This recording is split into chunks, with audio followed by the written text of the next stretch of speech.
Can you hear me? Yes, yes, you're coming clear, loud and clear. We are in the council chambers. So we will start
Audio test, check one, audio test.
Everyone, I'd like to reconvene the Anaheim City Council meeting back to order.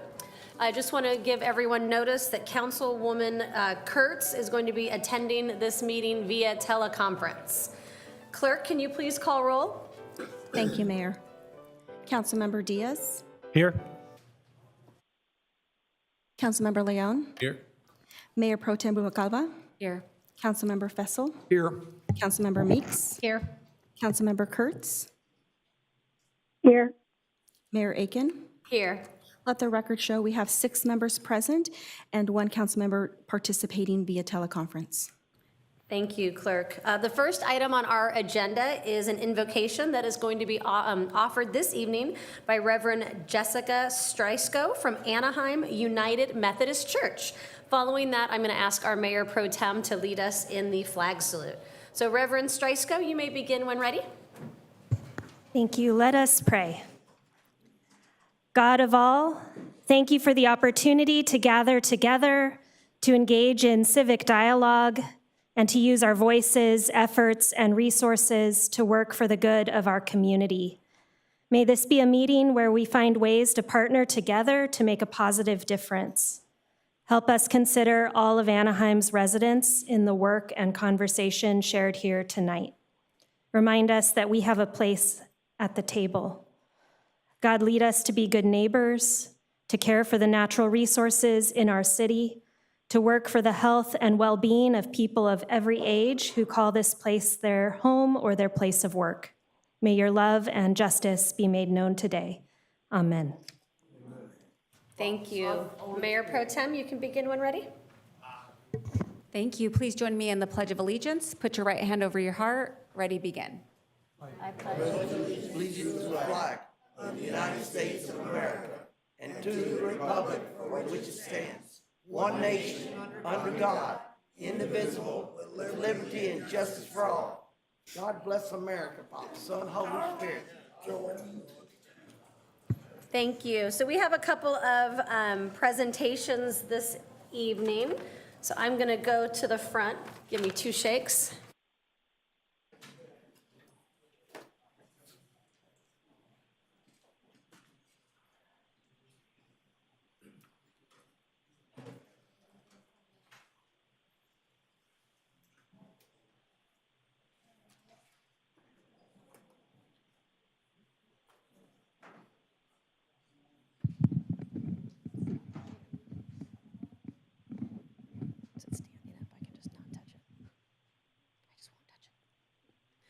Good evening, everyone. Tonight we have the pleasure of recognizing our new additions to the city's historic Mills Act program. In December of 2000, the city started this program to encourage the preservation of our historic resources. Under this program, historic property owners can choose to apply for a potential property tax reduction in exchange for the rehabilitation and preservation of their historic properties.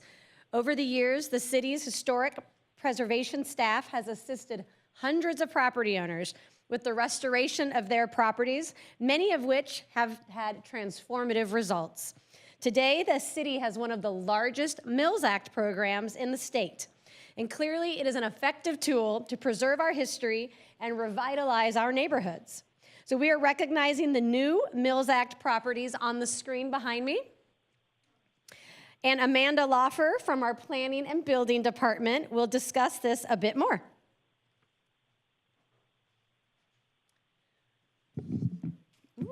It doesn't stay, okay.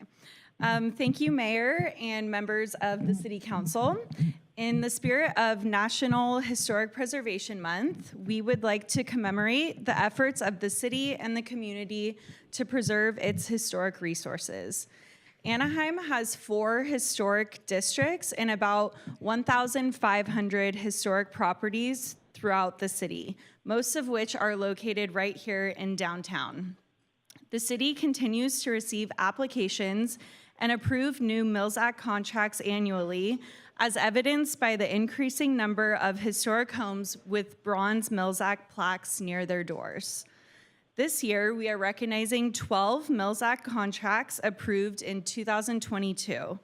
A video highlighting these 12 properties is displayed on the screen. With these additions, Anaheim now has over 400 Mills Act properties. This is the third largest Mills Act program in California and the largest program in Orange County. The owners of these properties have undergone a rigorous application process to get to this point, and tonight the city is pleased to recognize their contributions to Anaheim's historic preservation efforts. Now we will be introducing the Mills Act class of 2022. Nicole, Carmen, and Robert Keeley.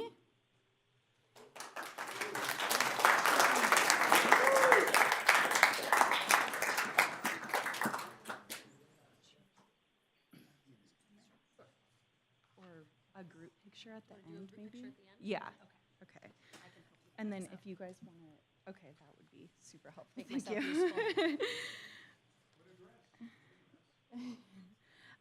Suzanne and Dave Pfeiffer. I'm just calling it in order, so yeah, that's perfect. No.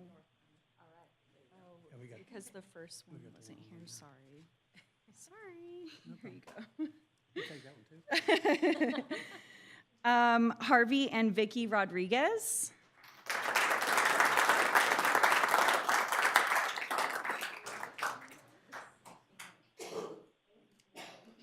Josh Liskinsky.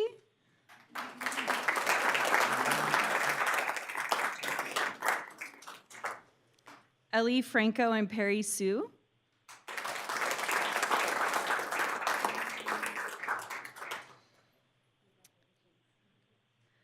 Jason and Jessica Hess.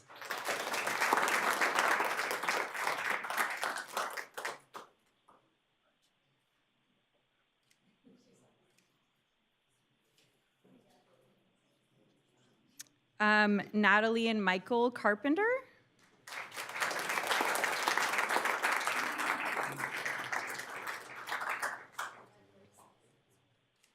I think that's all. There's a few that didn't show up, but we will give them their certificates. And then if we want to take a group picture.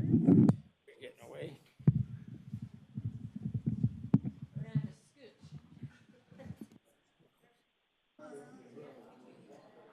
You have a panel? Honey, if this guy will get out of the way, if you get out of the way, I'll get a panel for you guys. No charge.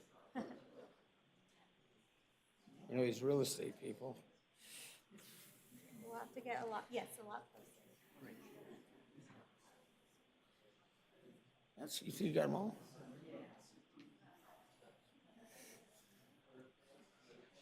Yeah, I'll just do a photo.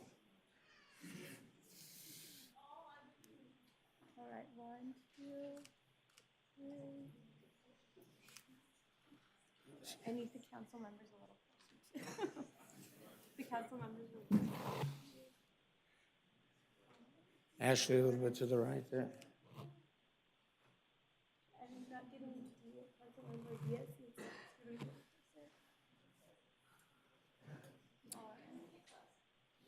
All right, 1, 2. Wait till she has 11 kids. She'll be used to that.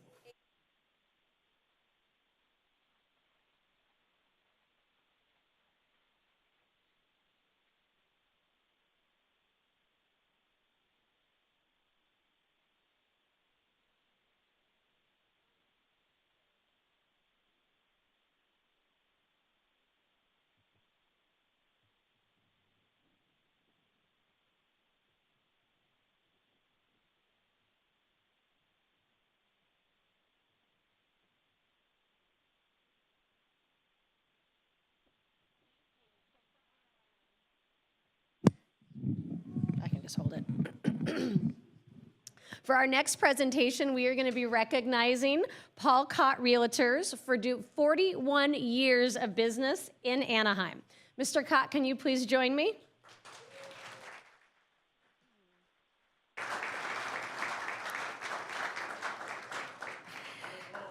So this Anaheim business first opened its doors on April 12th, 1982, with only 2 employees, Mr. Cott and his mother, Eleanor. The company expanded with a commercial division in 1987. Today, Paul Cott Realtors, Inc. is a full-service company offering real estate consulting, owner and tenant representation of commercial, residential, investment, and multifamily properties, as well as property management. And we are lucky that Mr. Cott chose Anaheim to make his business home. I would like to present this proclamation to Mr. Cott in honor of the company's anniversary.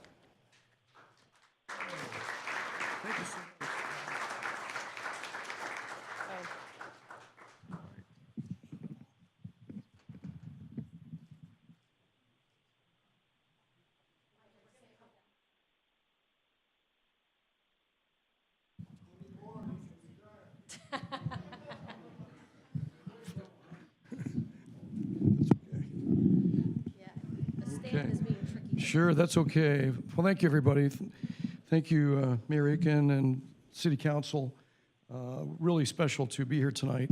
It's actually 46 years old, 41. We opened our business on my mother's birthday on April 12th, 1982, and I can't believe that 41 years have come and gone since then. I'd like to just take a couple thank yous, a couple more thank yous. Thank you to all the people that have supported us over the years. We've enjoyed Anaheim so much, and I know why. When I look at the presentation before us to see all the Mills Act participants, Anaheim's a really special place, and I'm just privileged to be here still. I was raised in Anaheim, lifelong resident, and still thrilled to be here. I'd also like to thank our staff. We have family members and professional family with us tonight, and without their tireless or relentless efforts, we wouldn't be where we are today. So with all of that, thank you to everybody. Thank you.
So next on our agenda are recognitions that are going to be presented at a later date. Clerk, can you please announce them? Thank you, Mayor. We do have 5 this evening, recognizing May 2023 as Mental Health Awareness Month, recognizing May 15th through the 21st as Bike to Work Week, recognizing May 7th through the 13th as National Travel and Tourism Week, recognizing May 20th, 2023 as Kids to Parks Day, and recognizing May 2023 as Harvey Milk Day. And we do have representatives to receive 4 of the presentations this evening from the Human Resources Department for the Mental Health Awareness Month. If they can please step forward.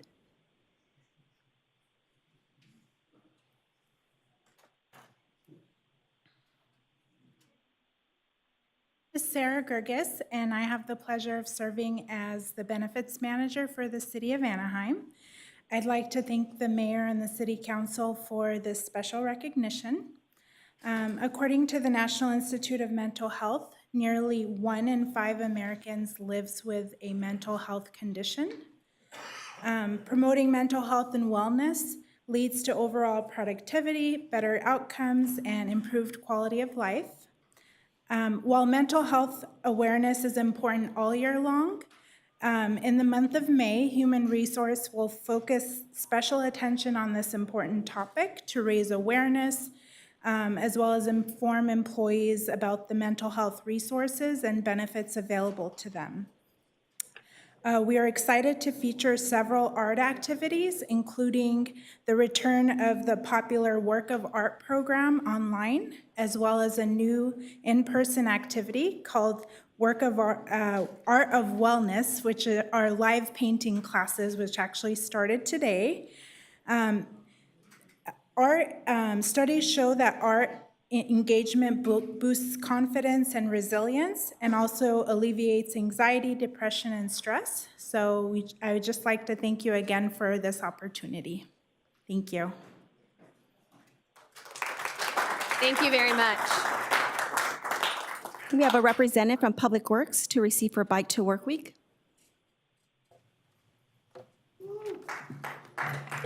Thank you, Mayor and members of City Council. It's an honor to be here today. My name is Vanessa Esparza. I'm with Public Works, and I manage our Employee Transportation Center. May is National Bike Month, and we're proud to proclaim May 15th through the 21st as Bike to Work Week. The purpose of Bike Month is to promote the numerous benefits of cycling and inspire more people to embrace this healthy, environmentally friendly, and enjoyable mode of transportation.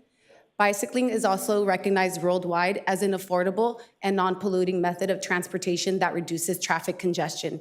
Here at the city, we're always looking for ways to promote biking to work and bicycle safety. As always, bike safety is everyone's responsibility. Together, we can team up for cycling safety and move throughout Anaheim and beyond. Thank you for this proclamation. Thank you. And we have the Vice President for Visit Anaheim to accept for National Travel and Tourism Week.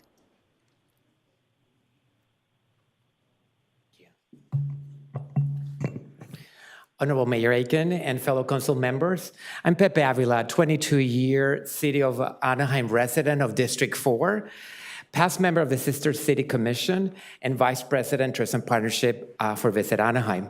Thank you for your proclamation recognizing National Travel and Tourism Week. Since 1961, Visit Anaheim, our organization, has worked hand in hand with area hotels, attractions, transportation, restaurants, shop and entertainment companies to promote Anaheim and maintain its status as a leading destination for conventions, meetings, and vacations. Tourism is a vital part of Anaheim's economy, providing over 45,000 jobs in 2021 for locals and residents, and making significant contributions to tax revenues that support city services and programs. We'll be receiving final 2022 numbers in regards to visitation data next month, but the preliminary report states that 2022, there were 25.5 million visitors in Anaheim. We welcomed 1.6 million international tourists last year, and international visitor spending in Anaheim in 2022 was 900 million. This is getting close to pre-pandemic numbers, just down 500,000 from 2019. This year, the leisure demand remains strong, and also we had a strong start for 2023 with some of our largest conventions taking place in Q1. Natural Products, WonderCon, National Association of Music Merchants. So for National Travel and Tourism Week, the industry is setting our eyes on the future as we celebrate the 40-year milestone of National Travel and Tourism Week. With this year's theme, Travel Forward, Visit Anaheim is focused on recovering international travel, specifically in our top markets, Canada, Mexico, Australia, and launching new programs that include Japan, as we rebuild the industry workforce as well and support our convention clients in building back the attendee numbers. So join the conversation next week as the industry keeps moving forward with hashtag Travel Forward. Thank you again for recognizing National Travel and Tourism Week. Thank you. And Mayor and City Council, we have our Community Service Superintendent to receive Kids to Parks Day.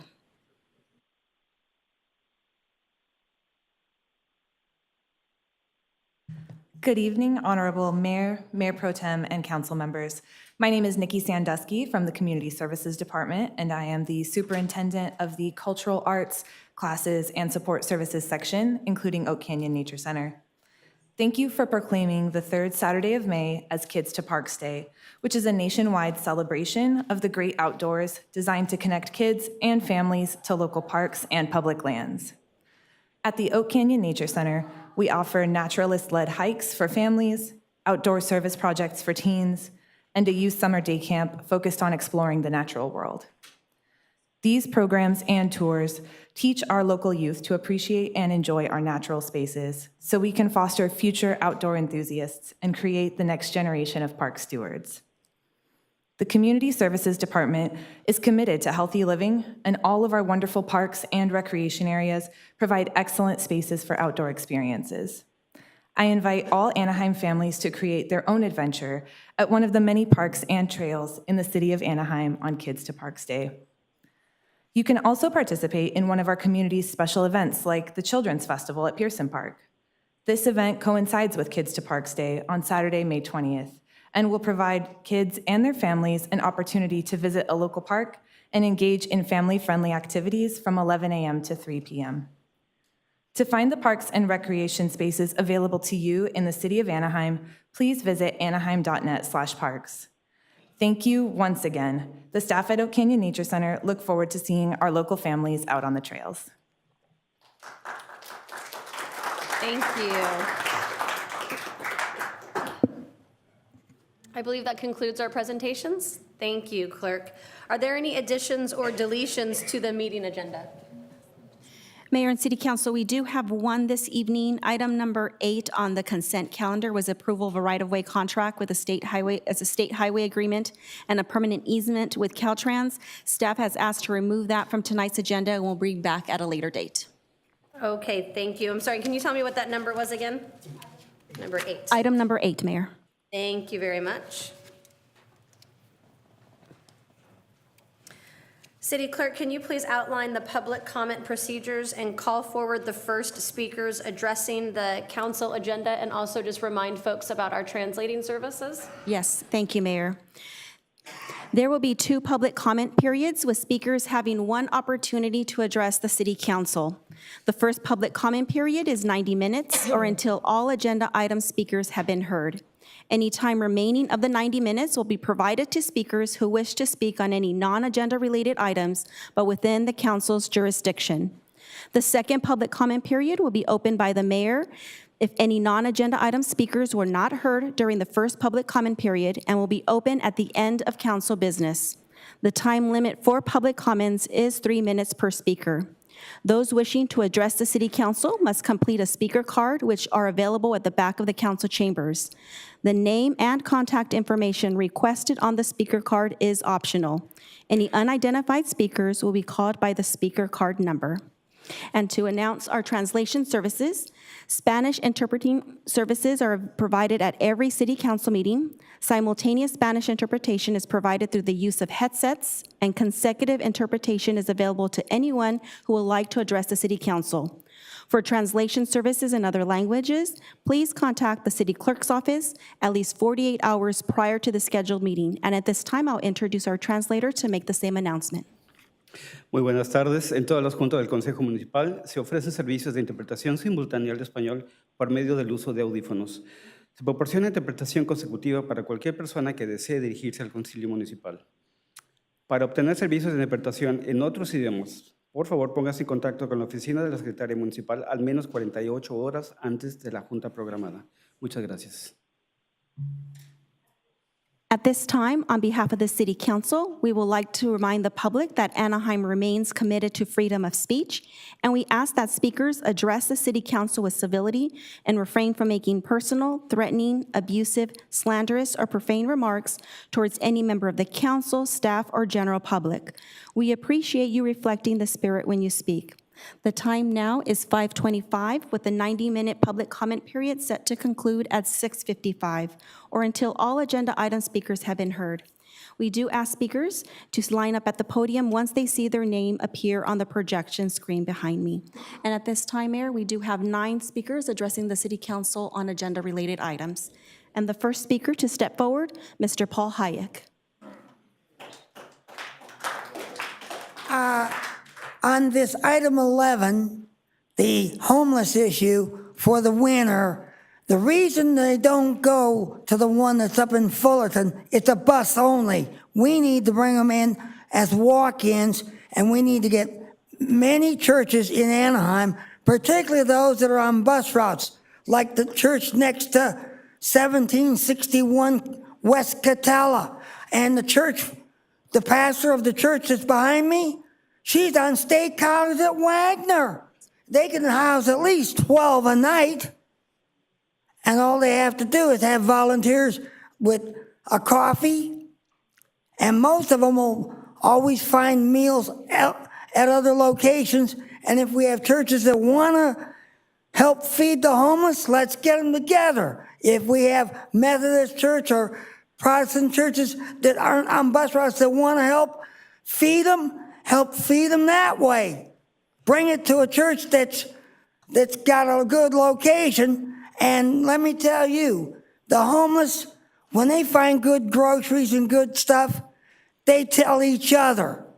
It's a word of mouth, but they all come.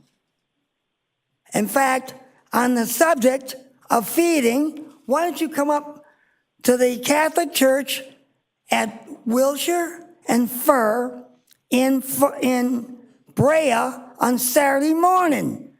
That one is run by I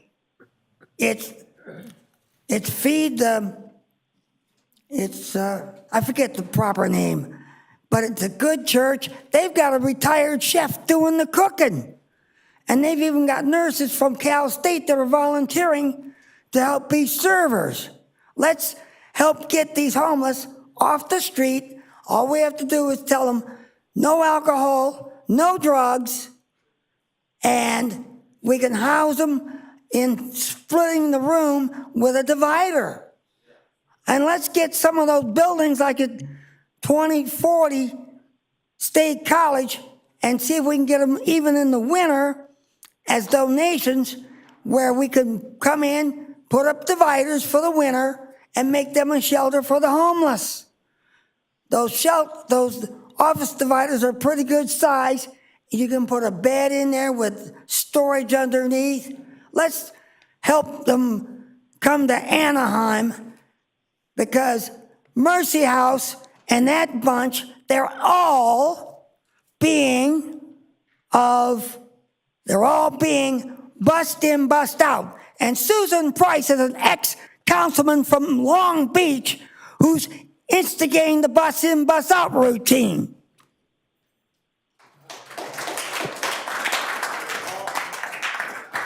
Our next speaker, Bruce Goodman. Yes, good afternoon. I'm board chair of the Chance Theater here with my friend and colleague Susan Bowman, board vice chair of the Chance Theater, and we're here to elaborate upon the lovely recognition of the Chance and its recent 14 Orange County Theater Guild Awards. Colonialism is terrible, but Fa is delicious is the alluring title of a brand new play by New York City-based playwright Dustin Chin, which recently finished its world premiere run at the Chance Theater. This production was particularly notable for bringing a new audience to the Chance, exemplified by our targeted Asian American Pacific Islander night for the play, with over 100 Vietnamese Americans in attendance, including representatives from a variety of Orange County Vietnamese community organizations. For 25 years, the Chance Theater, right here in Anaheim, has been providing not only first-class professional productions of award-winning plays and musicals, along with workshops of new work by emerging and established writers from around the country, but also continues to offer superior and free outreach programs, including Veterans Speak Up, which allows our service women and men to tell their stories, On the Spectrum and Teens Speak Up, which empower junior and high school students to gain lifelong confidence in themselves by expressing their unique individuality in a safe, collaborative setting. All of these endeavors are part of the Chance mission to contribute to a more connected, compassionate, and creative community. It's well known that performing arts organizations integrated into the community at large enhance multiple aspects of the life of that community. And Anaheim is no exception, with the Chance being its de facto resident theater company.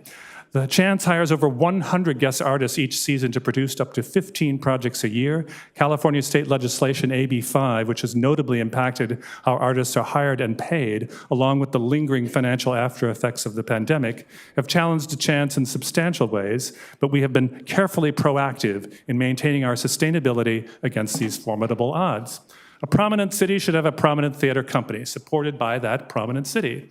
We respectfully ask that the very prominent city of Anaheim, which routinely supports art, dance, and music entities, strongly consider ongoing, consistent financial support of its de facto theater company, The Chance, in order to continue in an even more robust fashion to vitally increase the scope of this exciting, impactful, community-building, teaching, and artistic work. We seek your guidance about the best way to secure this support for the city's 23-24 fiscal year and beyond. We thank you so very much for your time.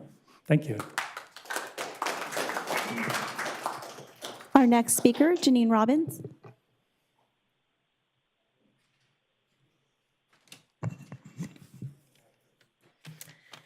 Two quotes from Judge Smith regarding the investigative report.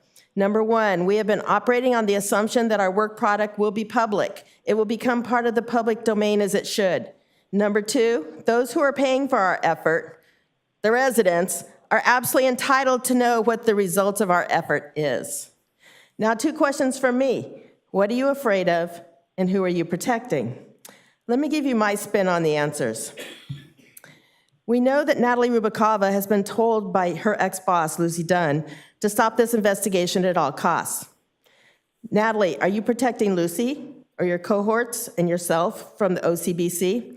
Or are you protecting Disney, who, according to Nick Bardino, has always used the OCBC as a money launderer for Disney funds? I'm sure we'll find your name sprinkled throughout the report, which is reason enough for you to want to hide the report. Natalie Meeks. Kurt Pringle and fellow corrupt allies spent close to $1 million to buy that seat that you're sitting in right now. Obviously, your tenure at the city was under good old Kurt Pringle and involved corrupt deals such as Arctic, Platinum Triangle, and previous Angel Stadium deals. So you must have loads of information that you are trying to suppress. Do not pass go, Natalie. You probably will go directly to jail.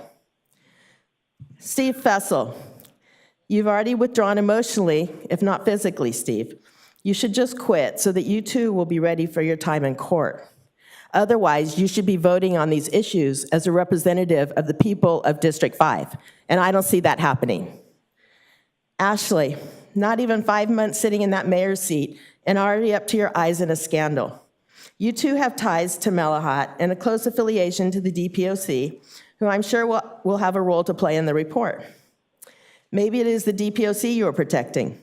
Really, I would hope that you could logically talk to some of your fellow council people and make them realize that the residents will see this report one way or another. We are not novices in suing the city, and we will not hesitate to do it again.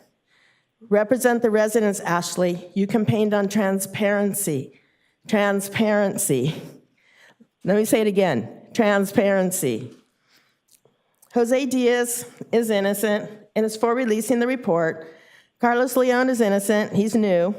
Though, Carlos, just so you know, you are being seen as a lackey to Natalie Rubacava. Really, you should separate yourself from her the closer that we get to July 1st. Trust me, you do not want her as your mentor. This law firm that you're pretending to hire for free is corrupt and is best known for defending crooked cops. That is most likely why they're on a retainer with the city. Anaheim has no shortage of corrupt activities that they can focus on. Really, Ashley, is this how you want to define your term? Corruption, suppression, deception, and evasion? Don't worry, though. We will have people passing out flyers outside of all events, grocery stores, neighborhoods, notifying them that the corruption continues among city council members. Ms. Robbins, I'm sorry, your time is up. It is hard to break free of Kurt Pringle and Disney's influence. It is hard to get off the money train. After all, most of you would not be sitting there if it wasn't for that money train. You certainly do not represent the residents. And also, you guys really should listen to Paul Hayek. He knows more about the homeless issue than all of you combined. He has good suggestions. We fed the people waiting at the bus stop who were going to the Fullerton shelter. Every week we fed them. So really, you should listen to him. His suggestions are great. Thank you.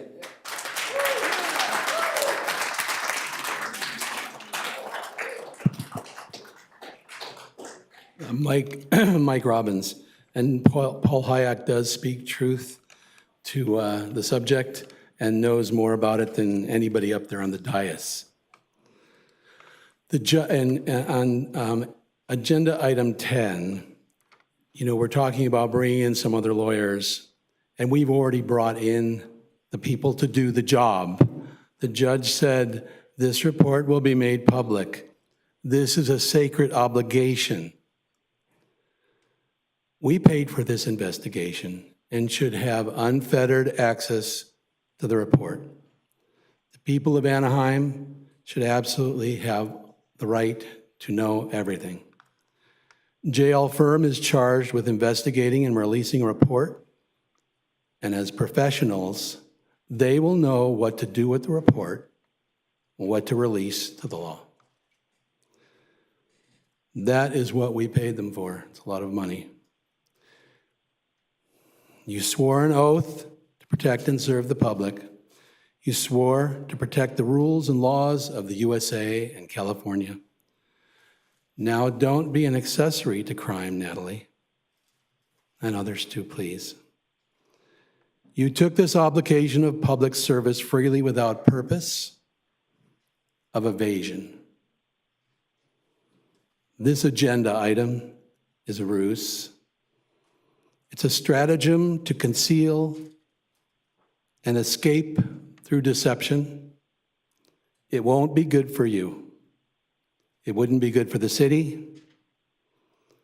This council should not attempt to darken or obscure the facts. We need now to clarify, reveal, and clear up. Thank you.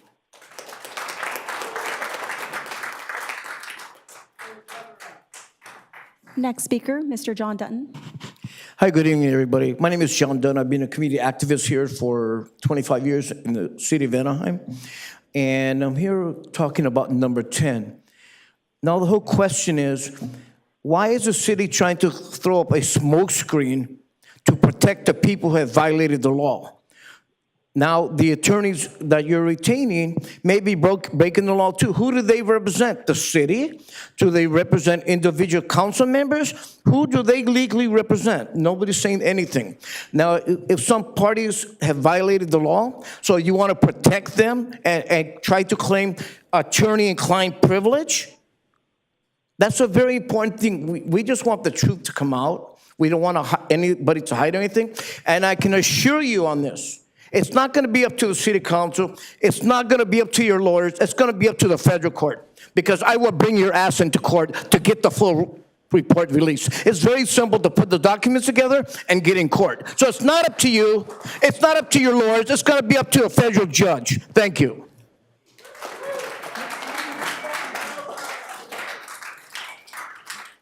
Next speaker, Mr. Fred Segala. Hi, everyone. Fred Segala, District 2. Tonight, you'll consider item 10. It's imperative that steps be taken to avoid any appearance of impropriety, even if it means recusing yourself from the investigation entirely or involving an independent and impartial third party with no vested interest in the outcome to review the findings. By instead recommending a law firm that's defended the city against claims of racism, classism, and the same kind of corruption currently under investigation, this item introduces a glaring conflict of interest and a blatant bias which the public would undoubtedly perceive as compromising the integrity of this investigation. Excuse me. Please try to imagine the distrust and doubt you'd be sowing agreeing with that. While it is understandable you need to limit exposure of certain information, it is highly questionable to appoint this law firm to help do that. What if they had some interaction with potential subjects over the past decade they've worked on high-profile cases here, for example? You must recognize that the very nature of this law firm's expertise and extensive past experience with our city may make it difficult for them to be objective in determining what information should be disclosed. Their interests may conflict with the public's right to know, and they may be more inclined to protect the interests of Anaheim as their client rather than the interests of Anaheim residents. There is simply no way we can be assured of a balancing of interests if you support this recommendation tonight.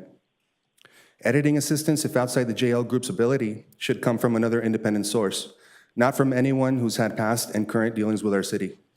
I'm pretty shocked and unhappy that I've had to take time away from my family to be here tonight, all because something this irresponsible would even be recommended and that it would even be up for consideration tonight. This process must remain independent. Please consider how taking such an imprudent action would erode any attempts to build trust or good faith with the public. I would hope that you would instead be focused on reassuring us that the release of findings will remain as close to originally intended as possible. I'd like to hear reassurances from each of you tonight, expressing, as our previous council did, that we will be receiving what we paid for. We demand to know the substance of the findings, and that any editing or analysis for privacy and other privilege issues will be conducted by an independent source. We have a right to know the truth about matters that affect the lives of our families and community. Transparency is not just about fulfilling a promise. It's about creating a culture of trust and openness and upholding the principles of fairness and justice in our society. It's about putting the needs of constituents first and reassuring us that you are accountable to us by not undermining your own credibility. Now is the time to exhibit the courage necessary to keep this investigation independent. Please dismiss any recommendation that would cut corners and damage the integrity of the investigation brought before you tonight. Thank you.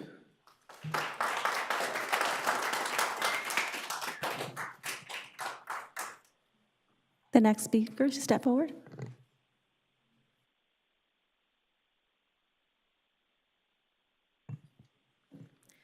Buenas tardes, señora alcaldesa y señores miembros del consejo. Mi nombre es Mariana. Ya no tengo palabras para expresar cómo me siento hoy.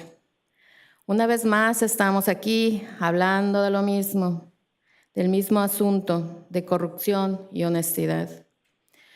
¿Suena difícil para ustedes tener transparencia con sus constituyentes? Hay muchas cosas en que utilizar el tiempo, su tiempo que pertenece a la comunidad.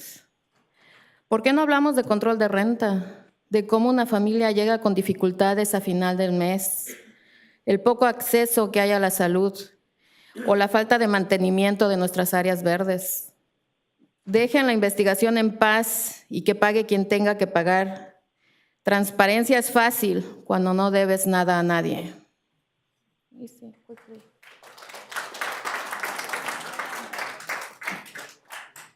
And this is interpretation. Good afternoon, Mayor and council members. My name is Mariana. I have no words to express what I feel today. Once again, we are here to talk about the same issue, corruption and honesty. Does it sound difficult for you guys to be transparent with our constituents? There are many things that you can use your time with, which is our time, and which you represent us. We can talk about rent control. We should talk about the difficulties that families are experiencing trying to make ends meet.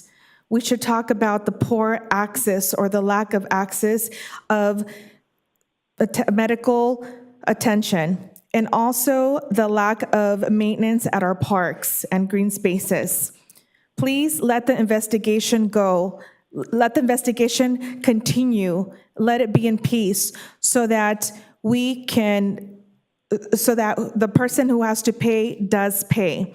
Transparency is very easy when you don't owe anything to nobody.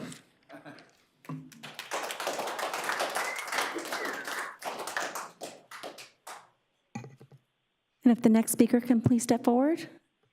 Carmen Landon.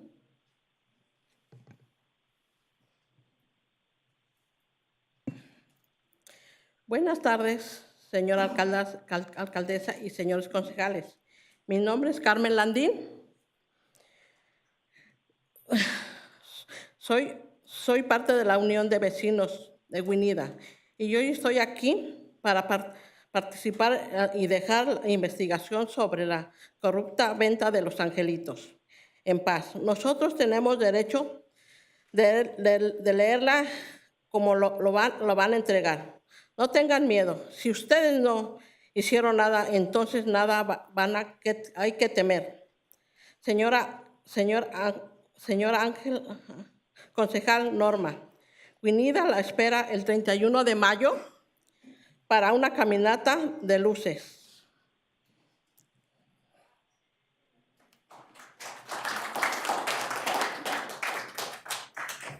This is interpretation for Carmen Landin. Good afternoon, Mayor and council members. My name is Carmen Landin, and I am part of the Neighborhood Association of Guinida. And I am here to ask you to please let the investigation continue in regards to the corruption of the LA Angels.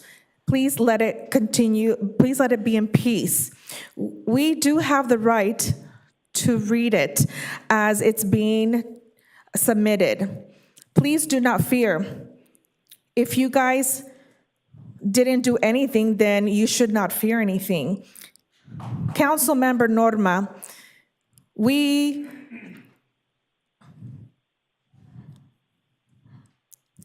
hope that you will be here on May 31st for the March of Lights. Thank you so much and good evening.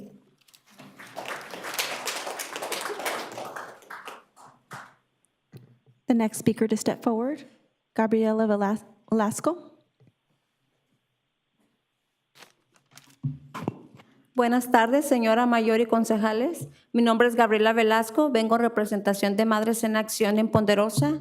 Estamos decepcionados de saber que una y otra vez tratan de manipular la investigación. Faltan 2 meses para que esta investigación de la venta corrupta de los angelitos se concluya. Dejen que salga a la luz y apoyen a la verdad. Gracias.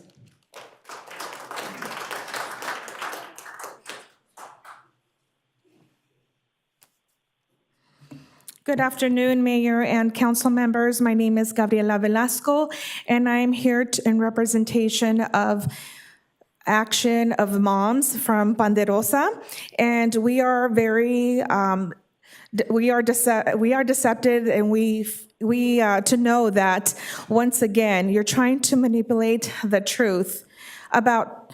There's 2 months left for this investigation to conclude. Please let it go through and let it come to light, and please be in support of honesty. Thank you.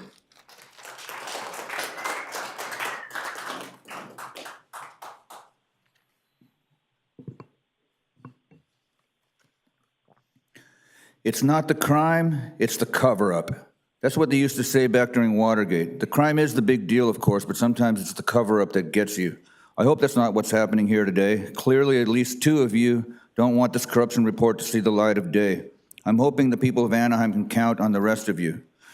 A lot of us have read and reread the staff report attempting to justify this. My colleague Greg Diamond debunked it at length last night. You can read that at the Orange Juice blog along with my own piece. One of Greg's main points is that the case law the city's arguments rely on don't say what the city thinks it does, like in Princess Bride. I do not believe that word means what you think it means.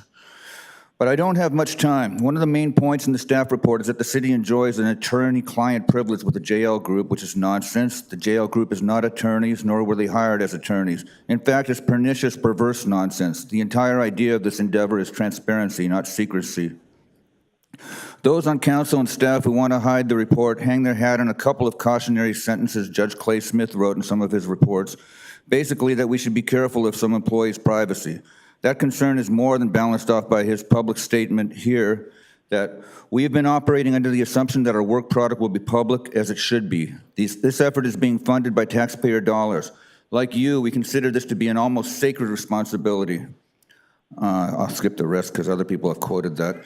The staff report actually accuses the former council of being ignorant and rash when voting unanimously that the report should be public, which it did under the watchful gaze of the distinguished Mr. Fabella. I quote the staff report. While the prior city council voted to make the JL Group report public, it did not discuss or consider a waiver of the attorney-client privilege with respect to the report, nor could the council know what it was waiving without having some information as to what would be in the JL Group report. Further, given that the council was unaware of the information gathered by JL Group or what might be part of the final report, et cetera, you know what that's like? It's like giving someone permission to search your house while forgetting that there's fentanyl there, or thinking they won't find the fentanyl, and then after they do find the fentanyl, trying to say, I take back my permission to search my house. It doesn't work that way. Greg's analogy. I have so much more to say about this, it won't fit in 3 minutes. If I had the time, I'd like to talk about the law firm you guys have chosen and their record of helping city governments bury embarrassing information. It seems to be their specialty. And they also did a rotten job advising the city on Christina Talley, which we can get into later. But let me conclude. There should be no redactions in the July 1st report beyond the names of innocent employee witnesses who may fear retribution if they ask for their names not to be named. Judge Smith is perfectly capable of making those redactions himself. Maybe we can pay him a little extra for his time. And Steve, we need you in this, we need you in this debate. We need you back in the game. If the councilwoman from the Hills, who is certainly a subject of the investigation, is not going to abstain or recuse, then neither should you, sir. Thank you.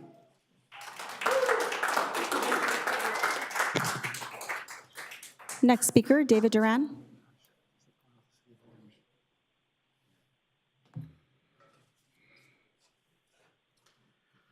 So it appears to be evident that the people in this room are not of any importance to you. And the people who live in the city of Anaheim are not of any importance to you, even though they're the ones who elected you. We can conclude this because of your actions, or better described, your inactions. Your inaction to take positive steps to finally find the answers necessary to dissolve and eliminate the corruption in this city. The idea that it's cost the taxpayers, $1.5 million just to do the investigation and prepare the report, that's a good thing. That's a good thing that a city council voted to have that done. What's not a good thing is what you've agendized to start the motion to create the veil, create the fog, to start to keep information from the public, to misinform the public. You must vote to just continue with both eyes open, good ethic, good fiduciary responsibility, and good conduct. You must vote to move forward the investigation and its report and open it to the public. I understand there might be some redactions to protect an employee's privacy. We get that. But the story cannot be redacted. The story cannot be dissolved. The people in this room, the residents of Anaheim, deserve the truth, especially when they're the ones who elected you to represent them, especially since you're the ones who are using their money to do the work. And if you have something to hide, well, you have some options. You can resign. You could wait till the report comes out and hope that people don't read it. Or you can allow maybe the judiciary system to take its course and do whatever it needs to do to find justice. The ball's in your court. Mr. Duran, I'm sorry, your time is up. The ball's in your court. Do the right thing. And I demand that we have some hybrid meetings. The lack of transparency in this city is unacceptable. Hybrid meetings are definitely, should be part of Anaheim City Council, like they are in many cities throughout the county.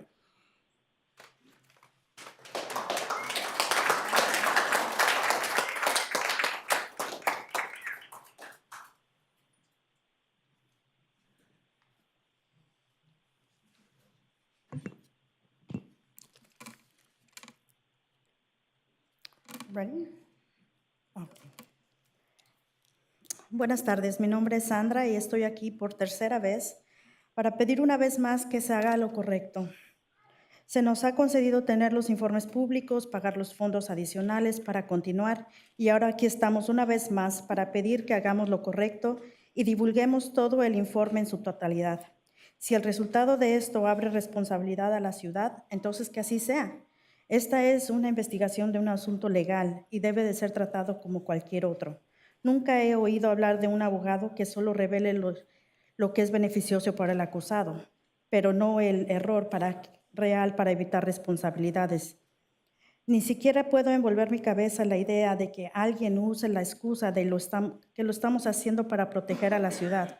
Es casi seguro que nosotros, los residentes de Anaheim y nuestros hijos, pagaremos esas responsabilidades y daños en el futuro. Es por eso que necesitamos saber la totalidad del informe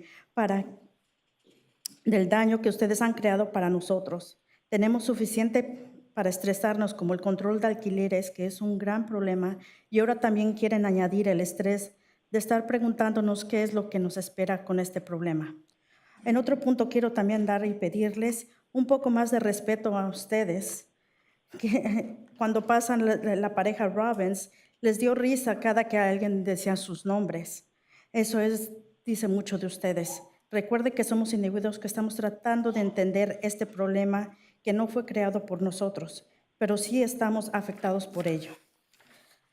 Good afternoon. My name is Sandra, and I am here for the third time to ask once again to do the right thing. We have been granted to have the reports public, to pay additional funds, and to continue. And now we are here once again to ask to do the right thing and disclose the whole report. If the outcome of this opens liabilities to the city, then let it be. This is an investigation of a legal matter, and it should be treated as any other. I have never heard of attorneys only disclosing what is beneficial for the defendants, but not the actual wrongdoing to avoid liabilities. I cannot even wrap around my head the idea of anyone using the excuse of we're doing it to protect the city.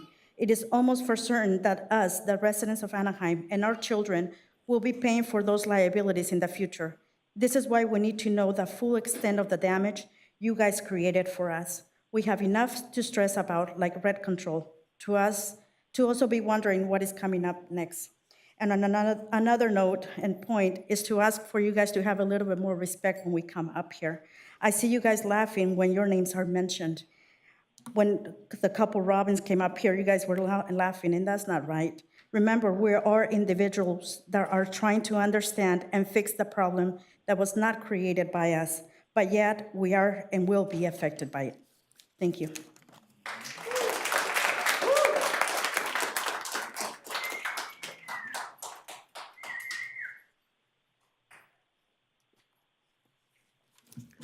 Buenas tardes, alcaldesa y concejales. Mi nombre es Amy Arellano, vengo del Distrito 3.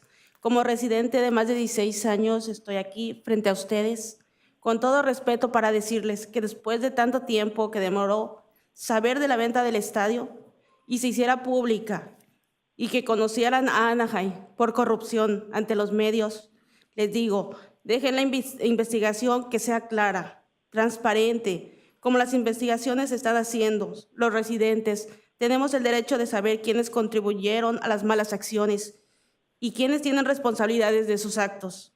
Si vamos a comenzar un nuevo comienzo, les pido que todos seamos transparentes, responsables y nos den la confianza de que Anaheim está en las manos correctas, las suyas. Gracias.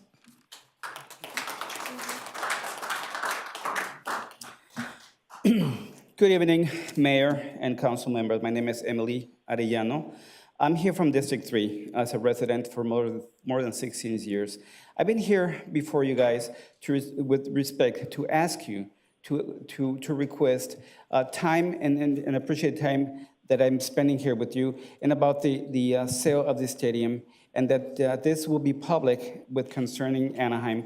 For corruption before the media, I'm asking you, please let the investigation be clear and transparent as the investigation has been done. We residents have the right to know who is contributing to these faulty actions and who has the responsibilities to these actions. Yes, we're going to start a new beginning, and I'm asking to all of you to be transparent and responsible, and you can have our trust that Anaheim, it's in your hands. Thank you very much.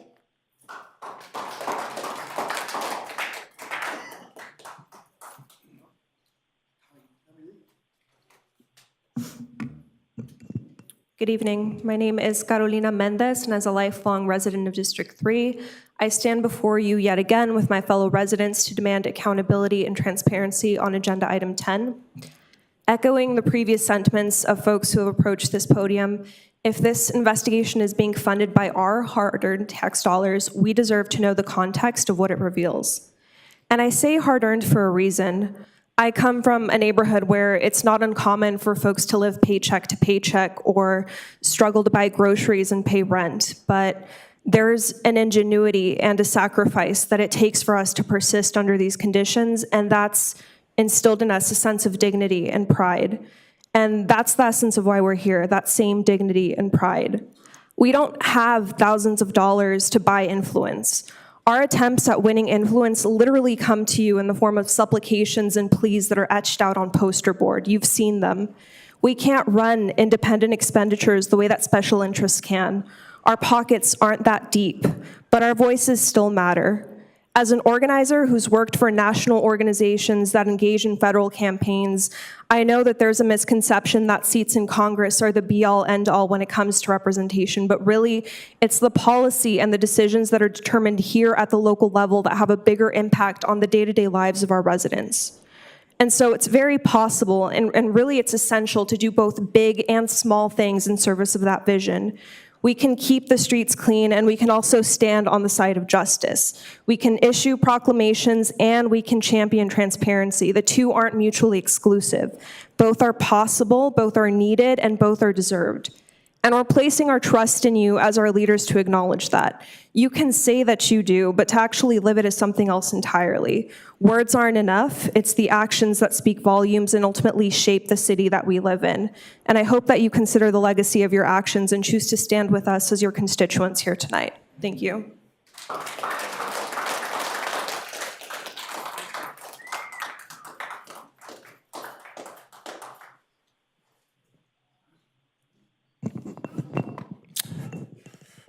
Good evening to the dais, those giving honor to God, those on the dais. A government of the people, by the people, for the people. The people. That's what they're saying. To us, we don't trust this whole system at all. This whole system is corrupt. I want you to let you know right now, money, politics equal corruption. Disneyland. They go ahead and they have a 10,200, nearly 50 parking lots. Half full, they would generate $35 million a year, perhaps $1 billion over a lifetime. The city owns it. We paid $108 million, and Disney gets to lease it for $1 a year. Does that sound like corruption? That sounds like more corruption than Carter got pills. Let's go to the next one, the Angels deal. We was here talking about it was corrupt from the start. Remember that, Mr. Fessel? We was hollering corruption. It wasn't until Harry got caught with his hand in the cookie jar trying to bribe us residents out of $1, perhaps $1 billion. We don't trust the system. We don't trust this, the special interest. Let's get it straight. We don't trust the whole system. And the only way the whole system is going to be trusted is you give us transparency. Don't you understand? You got to do right by the people. You ain't got to do right by the special interests, because that's what's going to take you further in your political careers. You think going ahead and getting the money behind you, but when we tell the systematic system of corruption in Anaheim, which is about to come to the front, your decisions is going to decide whether you are entrenched in the corruption or are you going to lead the people truly into another day. You know how many, Chef Bruno, He served 545,000 meals in 7 weeks to homeless motel children. Our state of emergency, y'all don't understand, rent control. We got 4 Hispanics up here and they will not even bring up the agenda for rent control for the Hispanic people. They're the ones getting caught up. La Familia, my ass. La Familia is love. And do it for others who can't do for themselves. So you want to get it right? Give them a hand up and not a foot down. Thank you.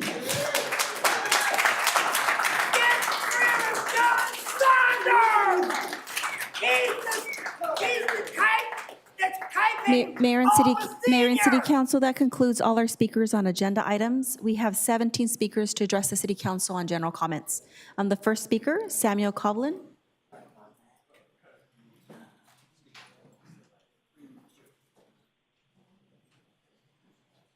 Good evening, Council. Actually, it's Samuel Carlin, but it's okay. You can't read my handwriting.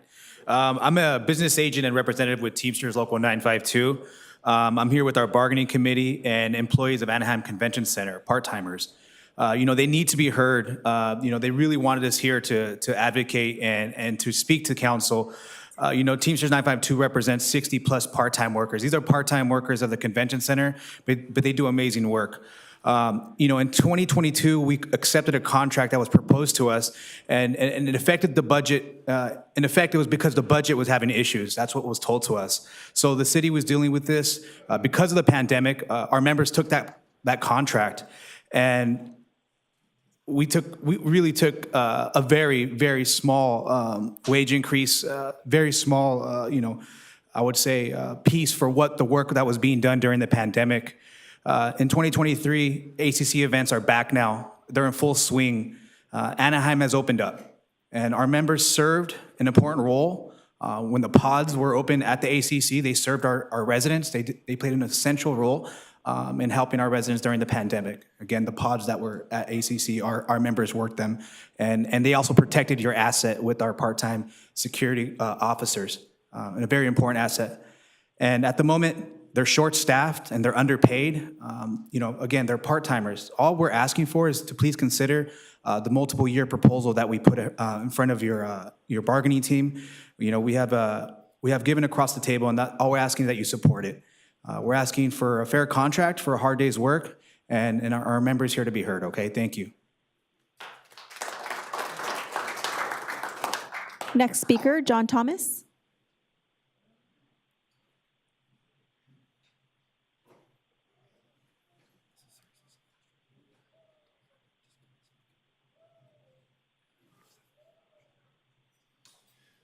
Good afternoon. I'm not really a public speaker, so I'll do what I can. I'm a captain at the convention center. We bring the cars in so that people can go to the convention center, enjoy their convention, and we are the first people they see. We're underpaid, but we continue to do our job. We worked all through the pandemic. We worked through the testing, we worked through the vaccinations. We saw the pitiful raises that we were given, but we stayed there, and we're still there. And if we get a decent wage, we will remain there. That's all we're asking for. We're just asking for enough money to live in Anaheim, in Orange County. So I ask that you consider our proposal and accept it. You can add more if you want. That'd be fine with me. But anything you can do would be greatly appreciated. Thank you very much.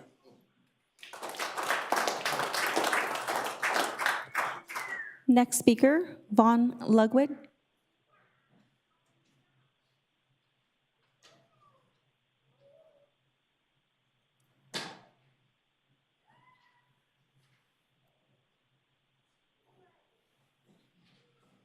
I know I'm not Vaughn. He's still stuck at work, but is on his way. I'm card number 3239. If we can maybe switch it. so that when he comes, he'll make his speech.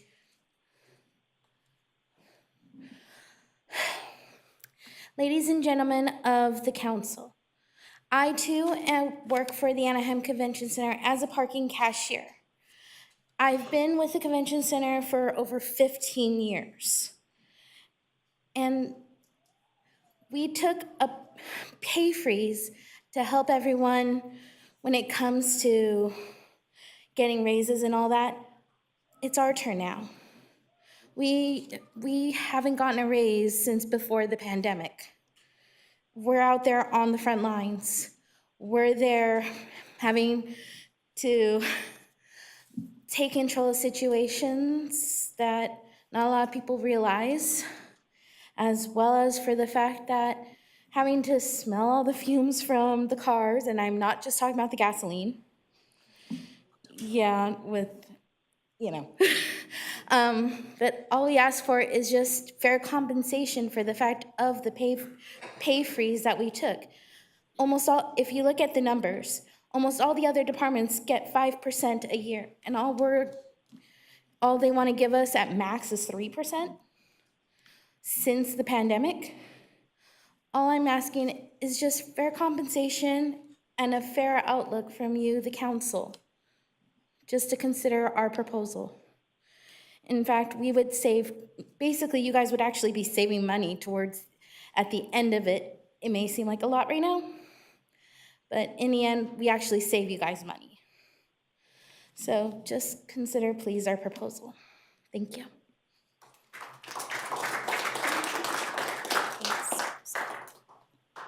Next speaker, Ruben Soto.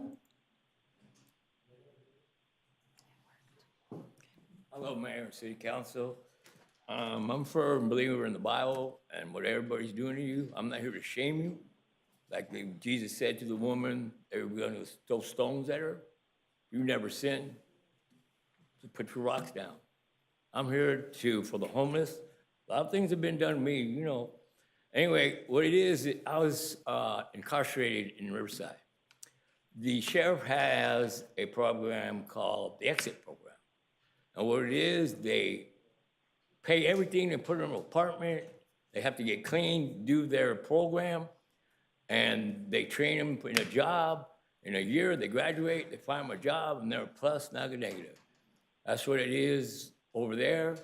2 ladies ran the program, and all this free shit you're giving these people that don't deserve it, I'm against it. I'm an ex-drug addict, alcoholic, I got 8 years clean. If nobody's ever done nothing wrong, they shouldn't be shaming me. Thank you very much. Have a good day.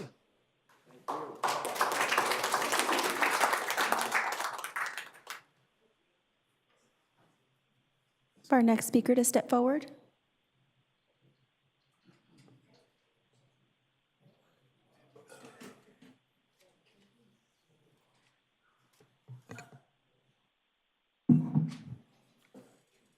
I'm going to do my best to do 3.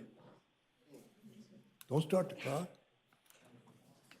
Honorable Mayor, council members, congratulations to the newly elected council. My name is Ron Bengoshe. For those who don't know me, I was born in 1947 at the Anaheim General Hospital behind the Kramer Building. Outside of serving in the United States Army, 67 through 69, including a tour of duty in Vietnam, I've lived in Anaheim all my life. I also want you to know I was against Anaheim going to districts established in the city. The reason I took that position was I always felt that I had the council and the mayor as my representative as a resident of Anaheim. As I stand here in front of you tonight, I still think the same way.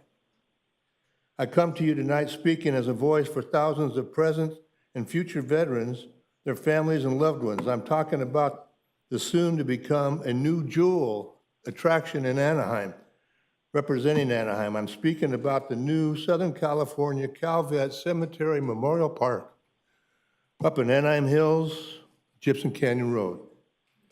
In June of 21, after 8 years of dealing with a political football game in the city of Irvine, which I was a small part of, for a veteran cemetery, it was clear that they were not going to let anything happen. This led all veterans organizations to unite, and Valor, which is a Veterans Alliance of Orange County, was created. We went to the County of Orange and proposed to include the Veteran Cemetery as part of the land donated to Orange County Cemetery Committee in 2019, which they did. July 21, the City Council enacted a resolution that Anaheim will support a veteran cemetery at Gypsum Canyon, being the first city in Orange to do this. Not only talking the talk, but also walking the walk. This action created all 34 cities in Orange County to do the same thing. The last city to do this, of course, was the city of Irvine in October 2021. In December of 2021, a dedication for the cemetery, our former mayor made a commitment that once the site was approved, the city would ensure that all necessary legal requirements needed by the city would be completed within 90 days. In July 22, Assembly Bill 1595 was proposed and passed in August of 2022 for a study of the site by Calvet. November of 22, a flag-raising ceremony was held at the site. March of 2023, Calvet approves of this site. Now we're going to have more studies on the site in the process that ensures a safe site for the construction of the Veterans Cemetery, and also Orange County Cemetery District construction of a public cemetery, which we really need here for all county residents, below this veteran cemetery, which will add to this jewel. If you drive down the 91 freeway, you see that flag. It's beautiful. So tonight, I'm asking not only for this newly elected council to be 100% supportive of this beautiful cemetery that's going to be in our town. Mr. Benriche, I'm request you sorry, to your do- time is up. I understand, I've watched others do this too. I request that you all do anything within your power to beat that 90-day commitment. Do it in 60 days. A lot of veterans are dying off, and we need to get this done. So thank you so much, and I also thank you for an adjournment last month in remembrance of my sister.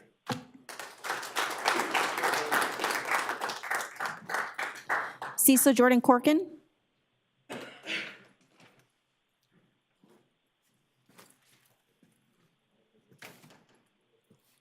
It's the Reader's Guide of the budget of Anaheim.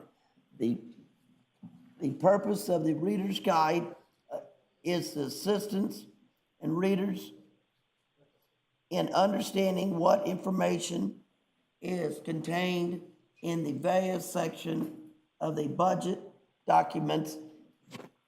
This is for Stephen Thessel of the budget documents. The city budget document serves as a financial plan, communications, device, and resources information, and planning to the city of Anaheim. The Reader's Guide will briefly describe the resources and contained within the budget documents and the typical and the types of information including in those resources. The budget documents is deceived into 5 primary sections: exclusive, summary, general, funding budget information, citywide budget overview, document dates, citywide long terms, obligations, and city improvement programs. Exclusive summary, the executive summary, including the city manager, transmitted letter, and mayor and city council. The transmitted letter highlights and permits, budgets, information, and describes some of the major projects and accomplishments undertaken by the city. This section also includes the following accomplishments undertaken by the city sources. Also includes the following information on service aligned, proving by the city council goals and significance, economic overlook, high-level overview of the city budget, citywide organization, charts, directory of the city officials, profile of the city, including the value, status, and demographic budgets, calendar on the financial dates and times of making payments and keeping up, financial management, and Cecil, I'm sorry, your time is up. general budget information. The second notice, focus of the general funds, which is the chief operation funding of the city of respect, primary under restriction resources, Mr. Corkin, I'm sorry, your time is up.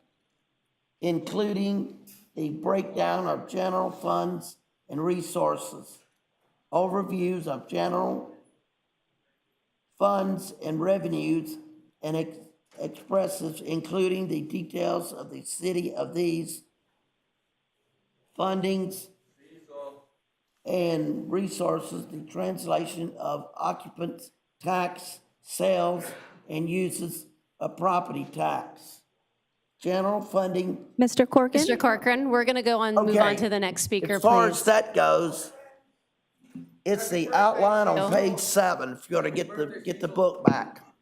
Thank you very much, Mr. Stephen, that's when Corcoran. reread this. In the Father, Son, and the Holy Spirit. And I pray for you, your city council every morning. Come on, Thank you. come on, Cecil. Page 7.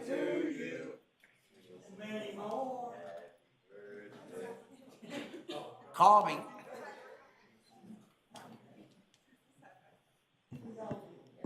Thank you. Good evening. I'd like to thank the City Council, Mayor Aiken, Natalie Rubalcava,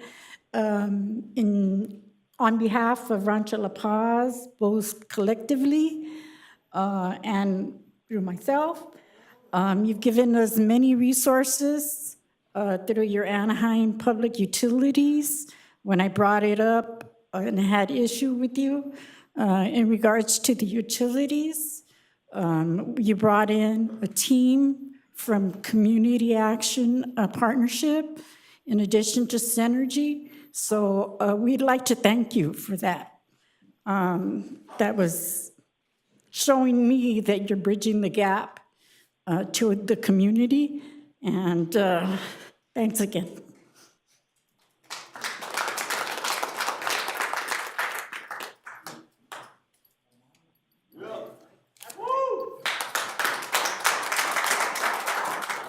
Good evening, Mayor. Good evening, Council. Before I move forward with my presentation, I'd like to introduce one of the organizers for the event and my mentor, Phil Aguilar. Phil Aguilar, Pastor Phil Aguilar, born and raised in the city of Anaheim. Love this place and love all of you guys. God bless you. So again, my name is Michael Fiore. I'm Director of Outreach for Voices for Awareness and Facing Fentanyl. So the reason we are here today is to not just give an invite, hopefully get your support for our event that's on May 20th at 1567 South Embassy Street.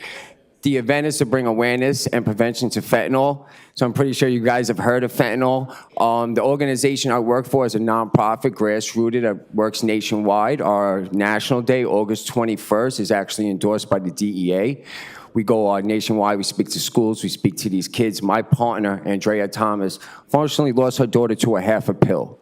We don't call it an overdose. An overdose means the excessive use of drugs. Fentanyl is not a drug. This is not a pandemic. This is not an epidemic. We're being exterminated. We're losing a whole younger generation because of fentanyl. It's not an overdose. It's a poisoning. We want to try to change the verbiage because I believe these kids that are hearing the word overdose, who's going to think they're going to take one pill and overdose? One pill and die, one try and die. This event is to bring Unity and community. This is our third event in a series of events. The first two were held in Fullerton. First one got some media coverage. The second one we presented like we are right now to Fullerton, and all of the city council attended, including the mayor. Councilman Zara was one of our biggest supporters, so he brought us on to run a town hall in Fullerton. At that town hall, we were presented, my partner and I, with a certificate of recognition from Senator Umbarg because of the work we're doing. The first event, like I said, we did get media coverage. Me, myself, I'm an addict for 20 years, heroin. I was able to have a 20-year career because it wasn't fentanyl.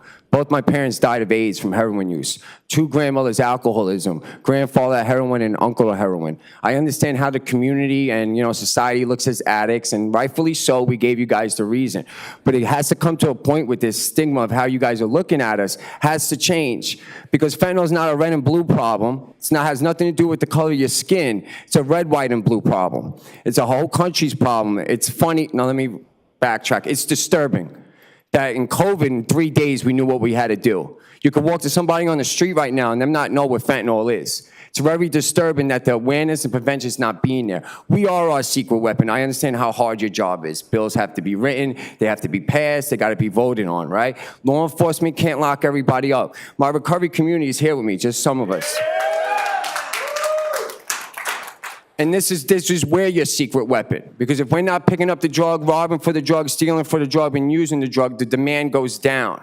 We become a lamb. Excuse me, I know it's 3 minutes, but we're going to lose a life in 5 minutes, so I humbly ask you to let me get the 5 minutes, so the next life lost, at least you allow me to be heard.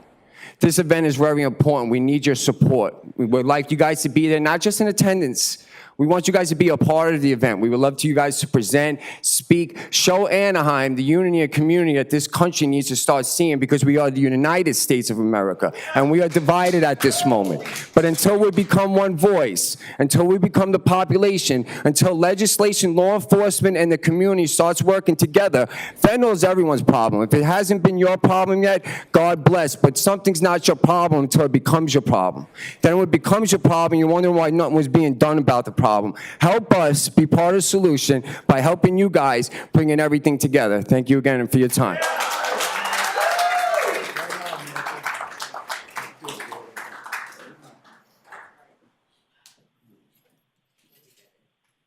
Phil Aguilar, I know you were introduced, but did you want to step forward? Okay. Bill was introduced. I'm sorry. I didn't take anybody's place, did I? Hi, I'm Andrea Manis. And I'm here to invite you somewhere and to give you some good news. How about that? We have 2 festivals coming up. I'm a volunteer at both. We have the Anaheim Children's Festival coming up on May 20th. This is sponsored also by the city as well as a number of other companies within Anaheim. It's free to the children and to their families in Anaheim. About 50 booths come out and bring information to the people that attend. It's a great event. You're all welcome to come. We hope you come. We have a nice sponsorship ceremony at noon. And we'd like to introduce our city people because, again, as a community event grant recipient, you are part of our sponsors, and we're pleased. And on another note, on the same weekend, because there's not enough to do, is the St. John the Baptist Greek Orthodox Church Greek Festival. I have tickets for all of you. They are, I'm gonna leave them here or wherever you want them. And I also have flyers for both events. The 3-day event is food, dancing, it's cultural, it's a lot of fun, and it's over on Dale Street. You probably recognize it, and you're probably familiar with it. We've been doing it for a number of years, and it's a lot of fun as well. Thank you for the opportunity to come and say something uplifting. Thank you for what you're trying to do. I'm grateful, and thank you so much. I'm gonna leave this here, may I? Is that okay? Thank you so much. Nobody claps for me, did they? I knew they wouldn't. Thank you. Wow, I had to ask. Everybody else? Next speaker, Len Beckman. Teresa, do you want to have someone grab the paperwork that's on the dais? On the lectern, I mean? Good evening, everybody. By the way, Honorable Mary Ashley, welcome, congrats, and to everybody. Would you like your stuff? Your good stuff there. I'll be a little bit brief. I'll be under 12 minutes, but no. I just want to say thank you for your service. I know I know Steve and a lot of you do a great work, and I just want you to be complimented for that. It's not easy. Last gentleman talking about fentanyl, I spent many years as a youth leader, youth minister. Narcan at the county, they're bringing it in by the truckloads, and that's another solution to the fentanyl thing. But I'm a dad of 11, grandpa to 22 kids, 40th year homeschooling, 65 years of an Anaheim resident. I'm an old guy. Scoutmaster, real estate brokers, 5 years shorter than Paul, but Paul's a good man, by the way. I'm here about poultry of color. This is what I'm here about. And you don't joke, don't laugh, but this is Roy the rooster. It's a sad situation, you know, basically, I know he's been banned. He's been banned from the city. Any rooster in a residential area is not accepted. It's basically has to be killed, like bottom line. It's either that or parted, sent out to wherever. So my Rory is sitting in jail, I guess. But we're not in a condo. We're in a rural end of a cul-de-sac location, 2/3 of an acre. A large park is south of us. Just to the east is the freeway and also basically rooster lovers. On the west side, the same thing. We call it the Beckman Ranch because we raised the 11 kids there, you know, over the last 40 years. And our thing in life is we rescue animals to take pressure off the county shelter. And as animal lovers, my daughter, one of my daughters is a veterinary tech. She's living with us. And we provide care a lot of times to animals that don't get, you know, will just basically die without any help. We even pay the vet bills for that. But Roy, I just want to mention this. Rory is a poultry of color. That's a little bit of a joke. But as you know, the little ladies, they're a little bit more bland. Their coats are not so flashy.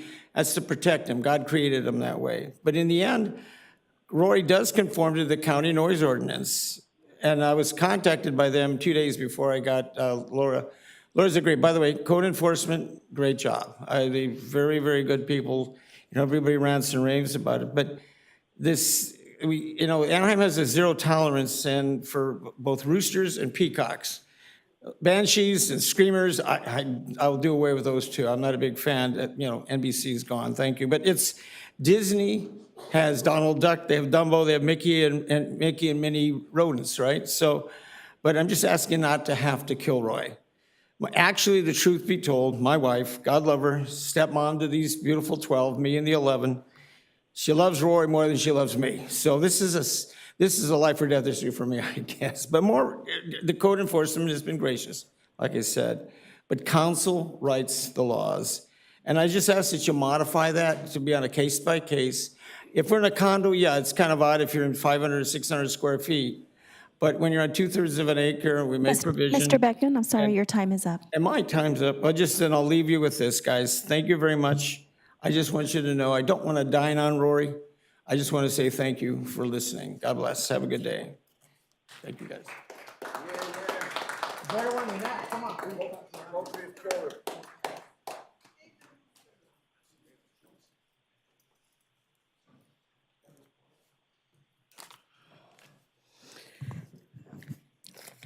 Hello, my name is Donna Acevedo Nilsson. I'm a lifetime resident of Anaheim. I started coming here when my 21-year-old son, Joel Acevedo, was executed by the Anaheim police on July 22nd, 2012. I really came, the gang unit came to my house 15 hours after my son was killed, demanding to know who my other children were. And their reason for that was they said that they heard a party going on. I knew that was harassment, and that's why I started coming here. The reason I'm here today is May 15th is Bike to Work Week. But I don't think it's gonna work out very good if you're Black. 2 weeks ago, after coming to council, I hate coming here. My heart races, my mouth is dry, nothing changes. Faces change here, but nothing else much changes in Anaheim. I went across the street to Starbucks to work. A few minutes later, we see flashing lights, it's the cops. I went out there to see what was happening. A Black man was pulled over on his bike. The officer wanted to search him. He kept talking about de-escalation, and he kept citing Terry versus Ohio, how he has a right to search him. The Black man said he did nothing wrong. The cop saw him over on Lincoln and Olive on his bike and followed him over there, and that's, you know, he rushed up on him, and that's when I ran out. I'm like, dang, something bad must have happened out there. But no, it's a scary black man sitting on the planter that they had stopped. He kept refusing to let them pat him down because he did nothing wrong. He said, give me my ticket. I didn't do anything. And they wouldn't even tell him why they pulled him over. They kept telling him, you know why. 5 cop cars showed up and a helicopter. He asked for a supervisor. Finally, one was called out. After 25 minutes, he was given a ticket. He showed me that ticket. It was for riding on the wrong side of the street and going through a red light as a pedestrian. I guess it took him a couple of blocks to figure out that's what they should stop him for. His ticket is $346. I guess they had to give him a ticket for something, but yeah, they kept talking about de-escalation, but that's not the same as really doing de-escalation, just talking about it. I told him, well, maybe he should go to the police review board. It was canceled. Ms. Acevedo Nelson, I'm sorry, your time is up. He was afraid to come here, and I hate coming here, but his name is Jack White. He said it was okay to talk about what happened to him. So don't be black and bike to work on the week of May 15th. It's not a good idea in the city of Anaheim.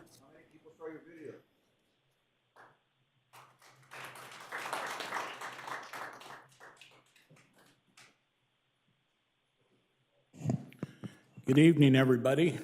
I see this investigation will move along if no more interference or anything that deems,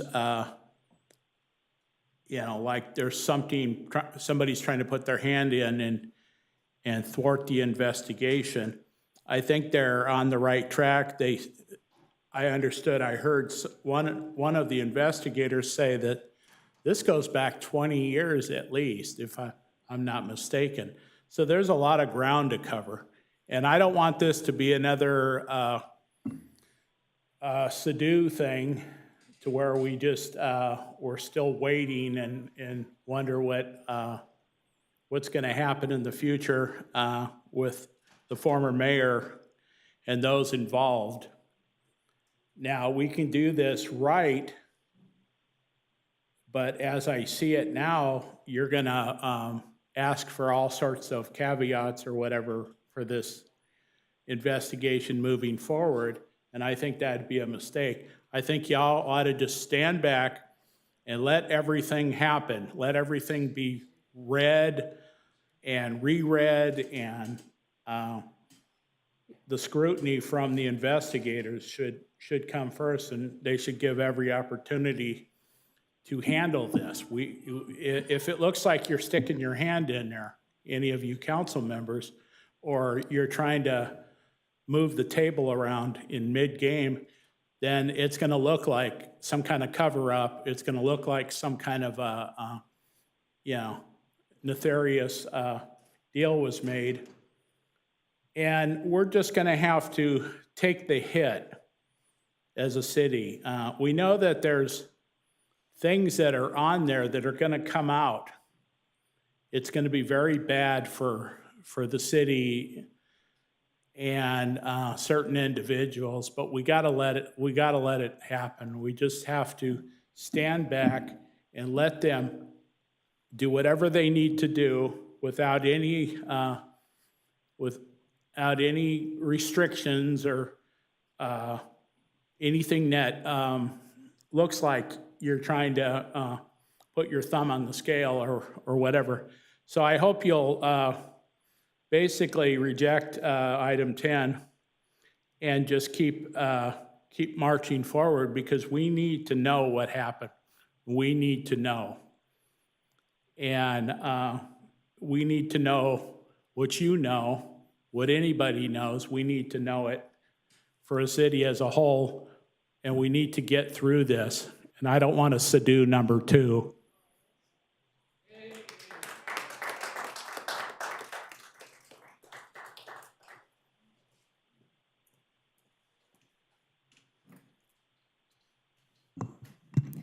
Good evening. My name is Karen Romero Estrada, and I am an Anaheim lifelong resident in District 2. And I'm here to speak on also item number 10. I'm invested in the well-being of my city. That is why I'm following the independent investigation into the alleged City Hall corruption that the FBI revealed. Councilmember Leon and Mayor Aiken, you both ran on government transparency and to restore the people's trust in the city. I respectfully urge you to make sure that Anaheim residents and members of the public have full access to the entirety of the report as soon as the city receives it. As you know, before Councilmember Dr. Moreno's term ended, he motioned to affirm the council's commitment to making the report public as soon as the city received it. At this time, the council approved this motion. Although some of you were not part of the council at the time, I hope that you continue to affirm your commitment to government transparency and restore the public's trust by not undoing the decision now.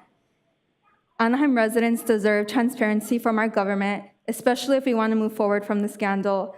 However, whatever the decision may be, I also respectfully ask you as a council to request to the Public Information Office a public announcement on all social media pages and the city website of any decision that was made tonight on this item and why the decision was made. I hope you can make this request tonight during this meeting, as I know it's in your scope to do so. Taxpayer money is funding this report, and we deserve, at the very least, public, informative, and timely updates. Thank you.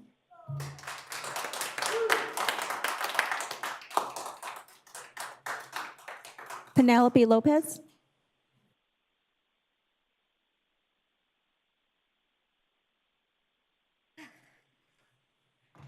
Hello. I'm going to keep it really short. I'm really tired, and it's hard to do this with a toddler. But I'm here to speak on agenda item 10. I think I lost track of how many times I've been at the council to talk about this report, but I'm just here again to urge y'all, to just make this report public and accessible to the public. Just continue, just this vow of transparency to your community, to your constituents.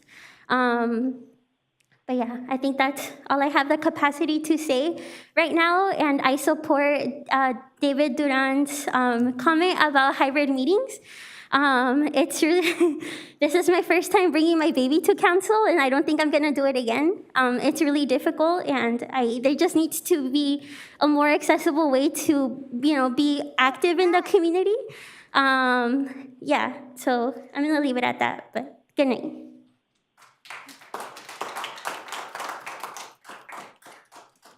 Next speaker, Cecilia Flores.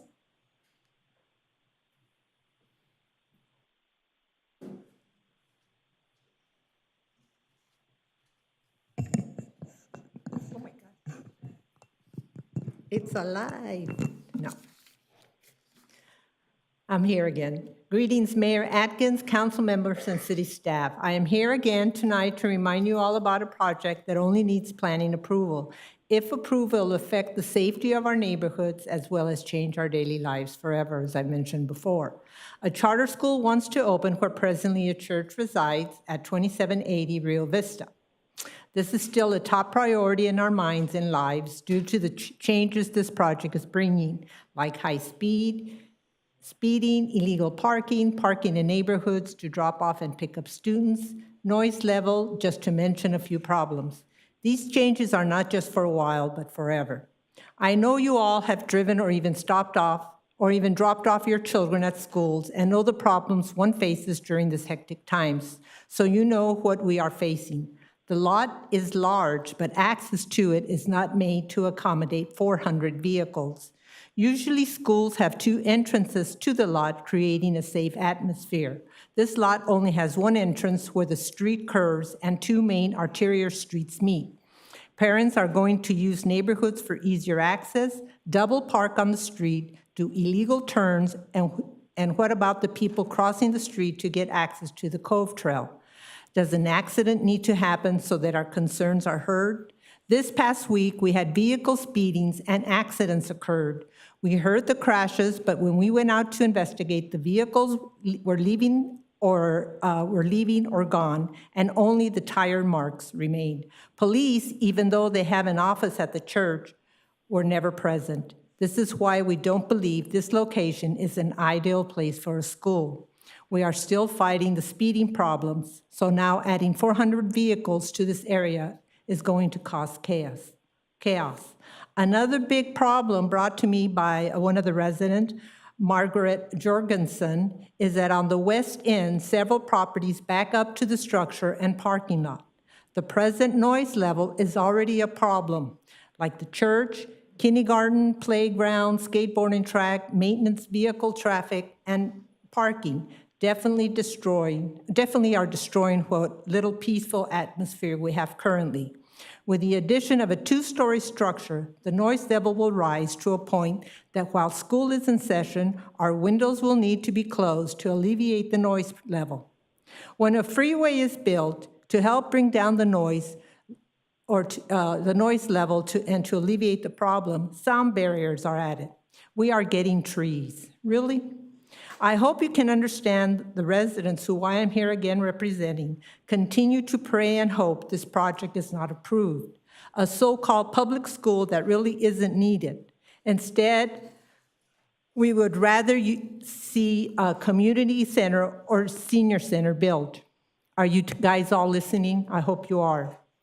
We know the developer has a lot of money and Ms. employs Flores, I'm sorry, your time is up. I'm done. We know the developer has a lot of money and employees to help them with the project. But we, the residents, only have you to resolve and assist us to make sure our investment in our community is a safe one. Thank you. Our next speaker, Brian Kay. My apologies, Mark Herbert.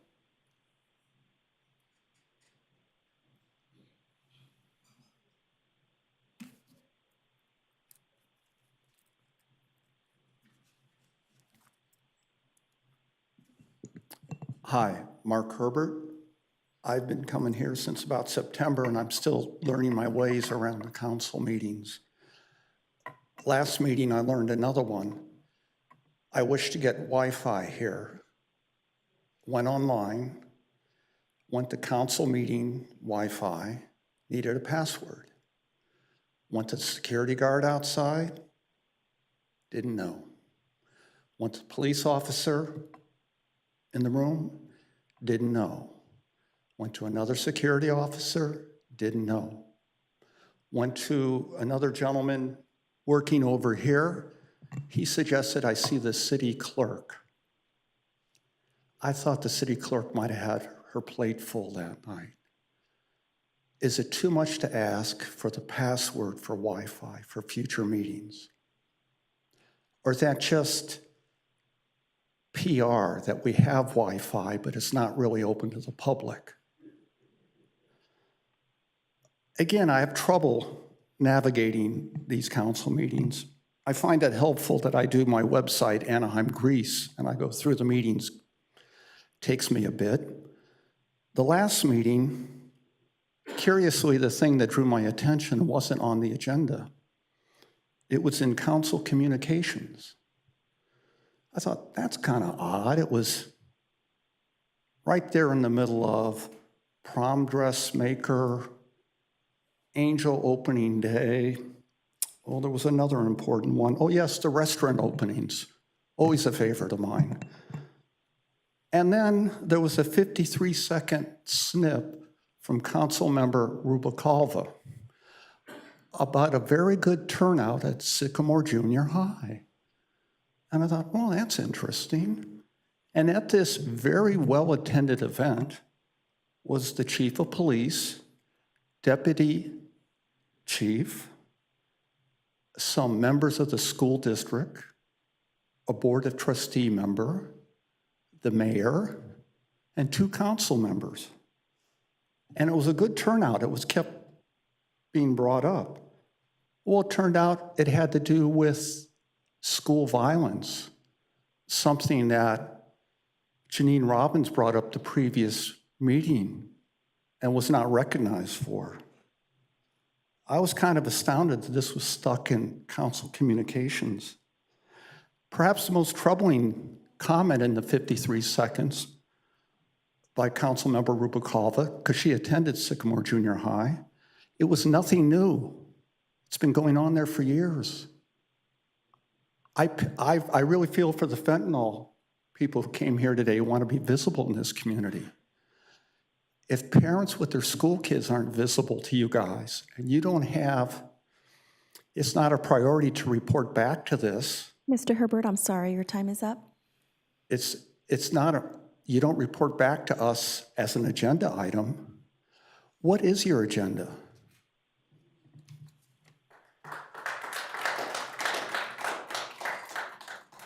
Next speaker, Brian Kay.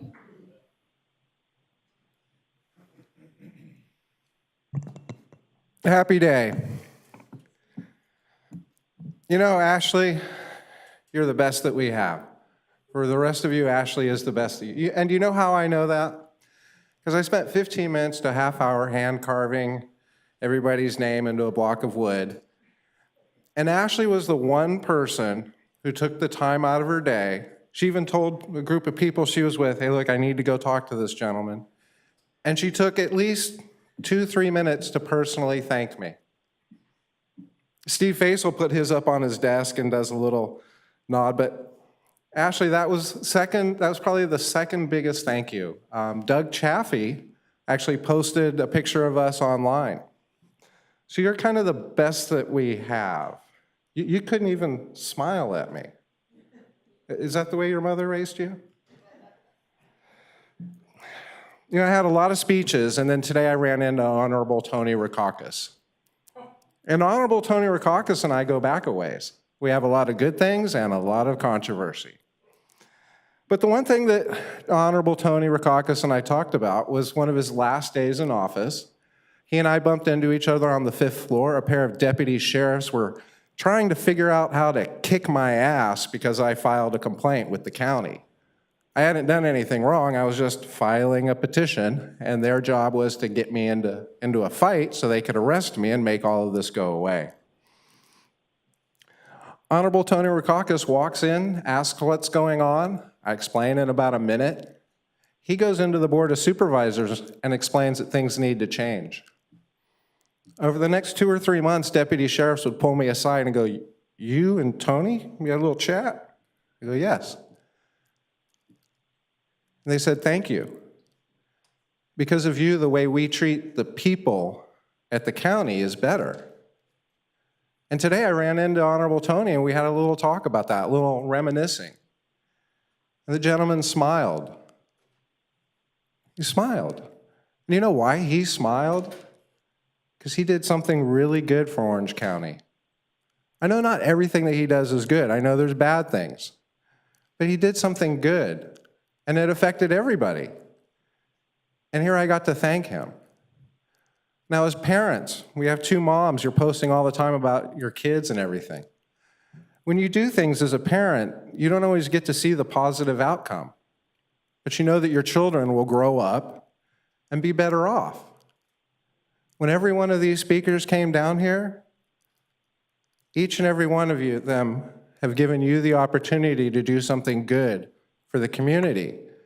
And then when you run into them 5-10 years later, like you will, you'll get to smile because you've done something good for them. Again, I love each and every one of you, and people give me grief for that, but if I can say the things I've said to you and then say, I love you, think of how powerful it would be after the things that you've done to us. Mr. Kay, your time is As up. if you turned and said that you love us and then treated us with the same level of respect that we show you. Again, I love each and every one of you, even you, Jose. Thank you for sitting up and joining us today. Happy day. The next speaker is by their card number, 3183. Thank you.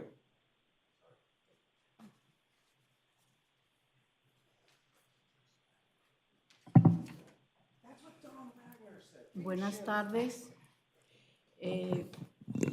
Buenas tardes. Mi nombre es Yula Solís. Es primera vez que me presento a esta reunión. Yo agradezco mucho el apoyo que me den a mi problema que tengo, especial a usted, señorita. Recuerdo que emití el voto a usted, llegaba a mi domicilio y mi familia igual. Yo vivo en el área de State College Boulevard, exactamente State College y South, 719 Sur State College Boulevard. He sido mamá sola, he sido buena ciudadana, muy responsable. Eduqué 4 hijos muy bien, buenos ciudadanos para el país. El primero en el Army, que estuvo en Irak, muy responsable mi hijo Alexander. El segundo es Carlitos, que está terminando doctorado en física en Chicago, egresado de Berkeley. Y mi hijo Carlitos trabajó en Geneva, Suiza, en el laboratorio número 1 de científicos, 2 años, enviado por la Universidad de Berkeley. Soy una mamá muy orgullosa, pero sí tengo una necesidad muy grande.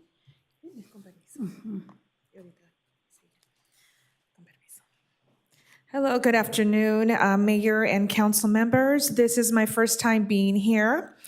And I did vote for you, ma'am. I got the things, all the little, advertisements in the mail. I do live on South State College.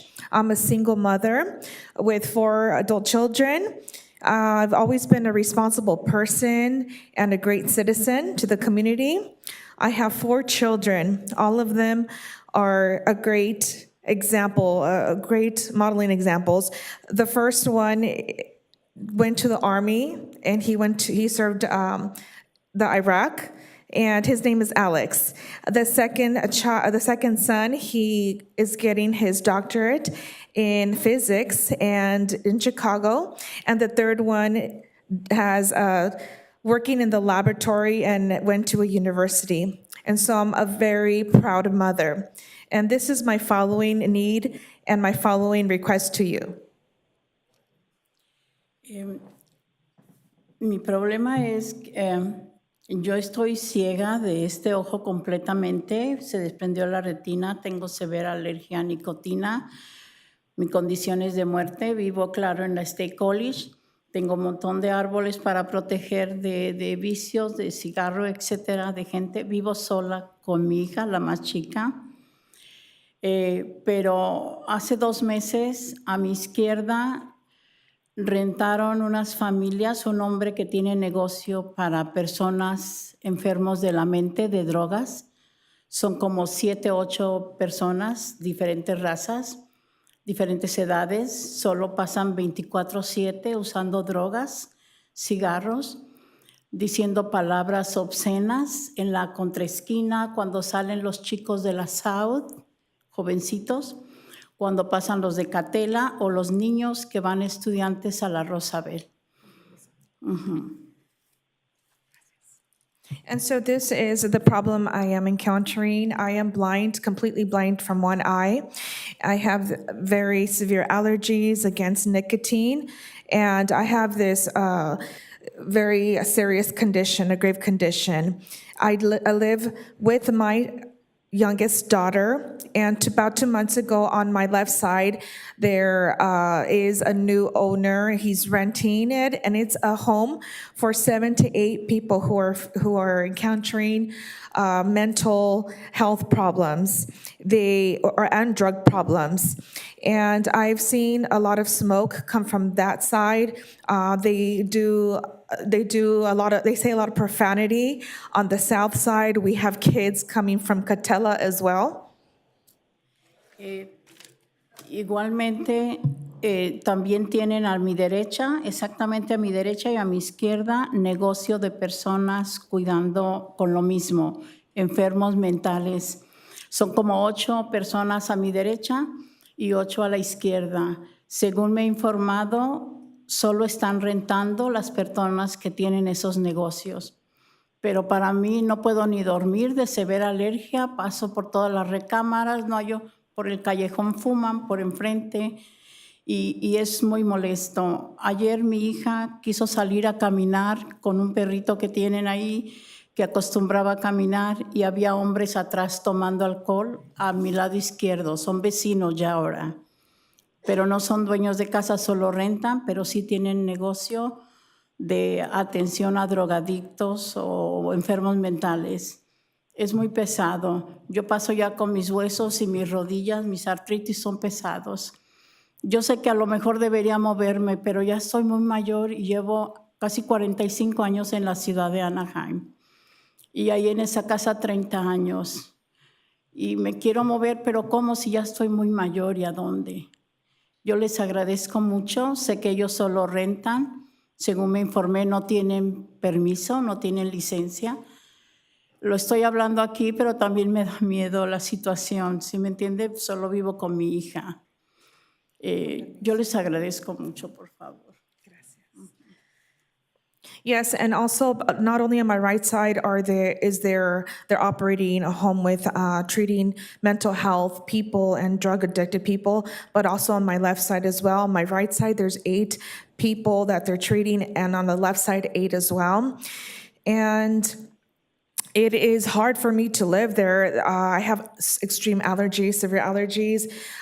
There on the alley, there's also a lot of people there, and my daughter tries to walk her dog, but she can't because she encounters these men that are smoking and saying profanities, and they only rent there. They're not owners. They rent the house and they operate as a business. So it's very hard for me because I have arthritis as well, and I'm an older lady. I'm an older woman. I've been living in the house 30 years, and it is hard for me to even consider moving. And I hope that you consider my request and my need in that area. I am very scared of the situation as well. Thank you. Can you do me a favor? I don't want her to publicly state her address, but could you get her address and contact information so we can, okay, perfect. And we can see in the back if you want to see the gentleman in the back. Thank you. Thank you for everything. Thank you a todos. Muchas gracias. Thank you. Next speaker, Bob Donaldson.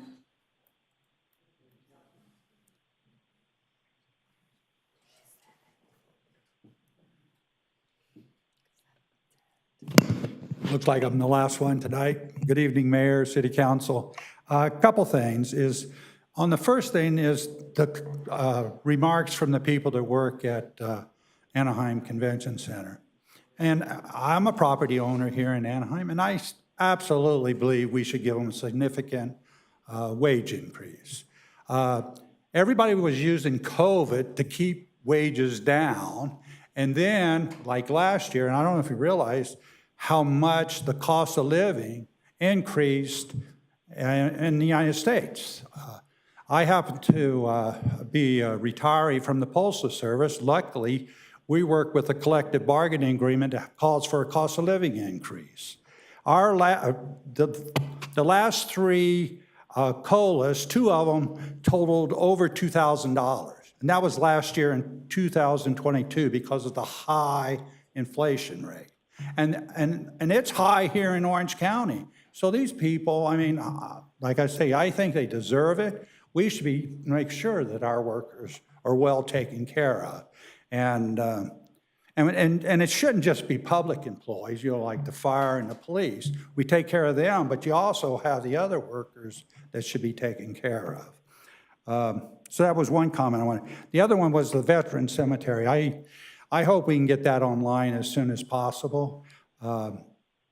My father-in-law was a Navy veteran from World War II, and when he passed away, we had to make a decision. Do we go out to Riverside, bury him in the VA, you know, in the burial ground out there, or look for a place in Orange County? Well, we chose in Orange County because you have a lot of people that like to visit the gravesite of their parents. And driving that I don't know how many of you drive the 91 freeway. I mean, I don't have fast track. I'm a retiree. I am right in the middle of all that bumper to bumper. And Saturday and Sundays, Used to be, you could kind of drive it, but unless you're driving like at 6 o'clock in the morning on a Saturday or Sunday, you're going to be stopped. And I think it'd be really nice for all the veterans to have an opportunity, if they want to be married in a veteran cemetery, to have that open. And like the one gentleman talked about, it is kind of nice when you do get on the 91 freeway and you get out there and you see the big American flag. I like that. They had one up by Humboldt University too. And when you're driving down the road, I was a Navy vet, and I mean, it kind of makes you feel good. So that's my comment on those. And like I say, I hope you can take care of those convention workers. Thank you. And Mayor and City Council, that concludes all our in-person speakers. Do want to note for the record that as of 6 p.m., we did receive public comments electronically. 22 were just general comments for City Council. 17 were related to agenda item number 10, and 1 was agenda item number 9. Those comments were distributed to City Council and posted on the city's website at anaheim.net/public comment. Thank you. I'm going to address Councilwoman Kurtz. Do you have any speakers that would like to address the council under public comment? I do not. Okay, so hearing none, we are now going to close the public comment portion of this meeting and move to our council communications. If you could ring in if you have council communications. If you don't mind, Councilwoman Kurtz, I can start with you. Do you have any council communications for today? Actually, I do. Thank you. I'm watching the meeting on video, but it's like 45 seconds behind. So forgive me if I need some help here. I think I have a couple of slides. Yes, Councilmember Kurtz, I do have them. I haven't displayed in the chambers currently. Okay, so the first one, I hope, is the Anaheim Ballet at Roosevelt Elementary School. Is that correct? That's correct. Wonderful. I want to thank the Anaheim Ballet for going to Roosevelt Elementary School. The students really enjoyed it. Both Councilmember Fessel and I were in attendance also. But most importantly, the Anaheim Ballet, while they performed and actually gave a little class to the kids, they stressed the importance of arts and sports and learning with the students. So the students should find a passion that they absolutely love and go for it. So I really want to thank the Anaheim Ballet and Larry Rosenberg for attending or for going to Roosevelt Elementary. There's the next slide. Yes. That should be the ATN and Earth Day celebration. That's correct, Councilmember Kurtz. Yes, Councilmember Kurtz, it's currently. Okay, thank you. Thank you to ATN for sponsoring the Earth Day art contest at Betsy Ross Elementary. The kids really enjoyed it. The winners were so excited. Their parents, families were there. I especially enjoyed a kindergartner who told me that school was very difficult and he wasn't sure he was going to like it. But thank you again to ATN and congratulations to the students at Betsy Ross Elementary. The last one should be the public utilities presentation by Congressman Correa. Is that up? Yes, Councilmember Kurtz, it's displayed. Okay, thank you to Congressman Lou Correa for the grant that will enable our public utilities to begin the construction on a learning center there on Vermont. Congratulations to the students who participated in the races with their self-built solar-powered cars. Congratulations to Mayor Aiken, who beat Congressman Correa in a race. Again, thank you so much to the Congressman and to APU for that wonderful presentation in the morning. That's all I have. Thank you. Thank you, Councilwoman Kurtz. I'm going to move next to Councilmember Diaz and then Councilmember Fessel. Thank you, Mayor. Teresa, you ready?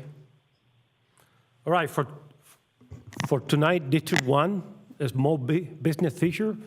I want to talk about Sawali Grill.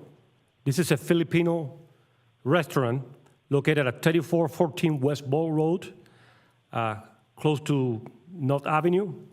They serve delicious, very delicious Filipino food. They serve flan and other snacks. This restaurant is small, but very, very friendly. And this is another great example of immigrants sharing the culture and the food in West Anaheim. Please go and support this small restaurant and enjoy this excellent Filipino food. The next Rebuild Beach Boulevard community meeting will be this Thursday, May 4 at 6 p.m. at West Anaheim Youth Center. I see you there. Thank you, Madam Mayor. Thank you, Councilmember. Councilmember Fussell? Thank you very much, Madam Mayor. And let's see if they're going to pull something up for me, which I think they're going to. There we go. Okay, everybody's using slides, so I figured I would too.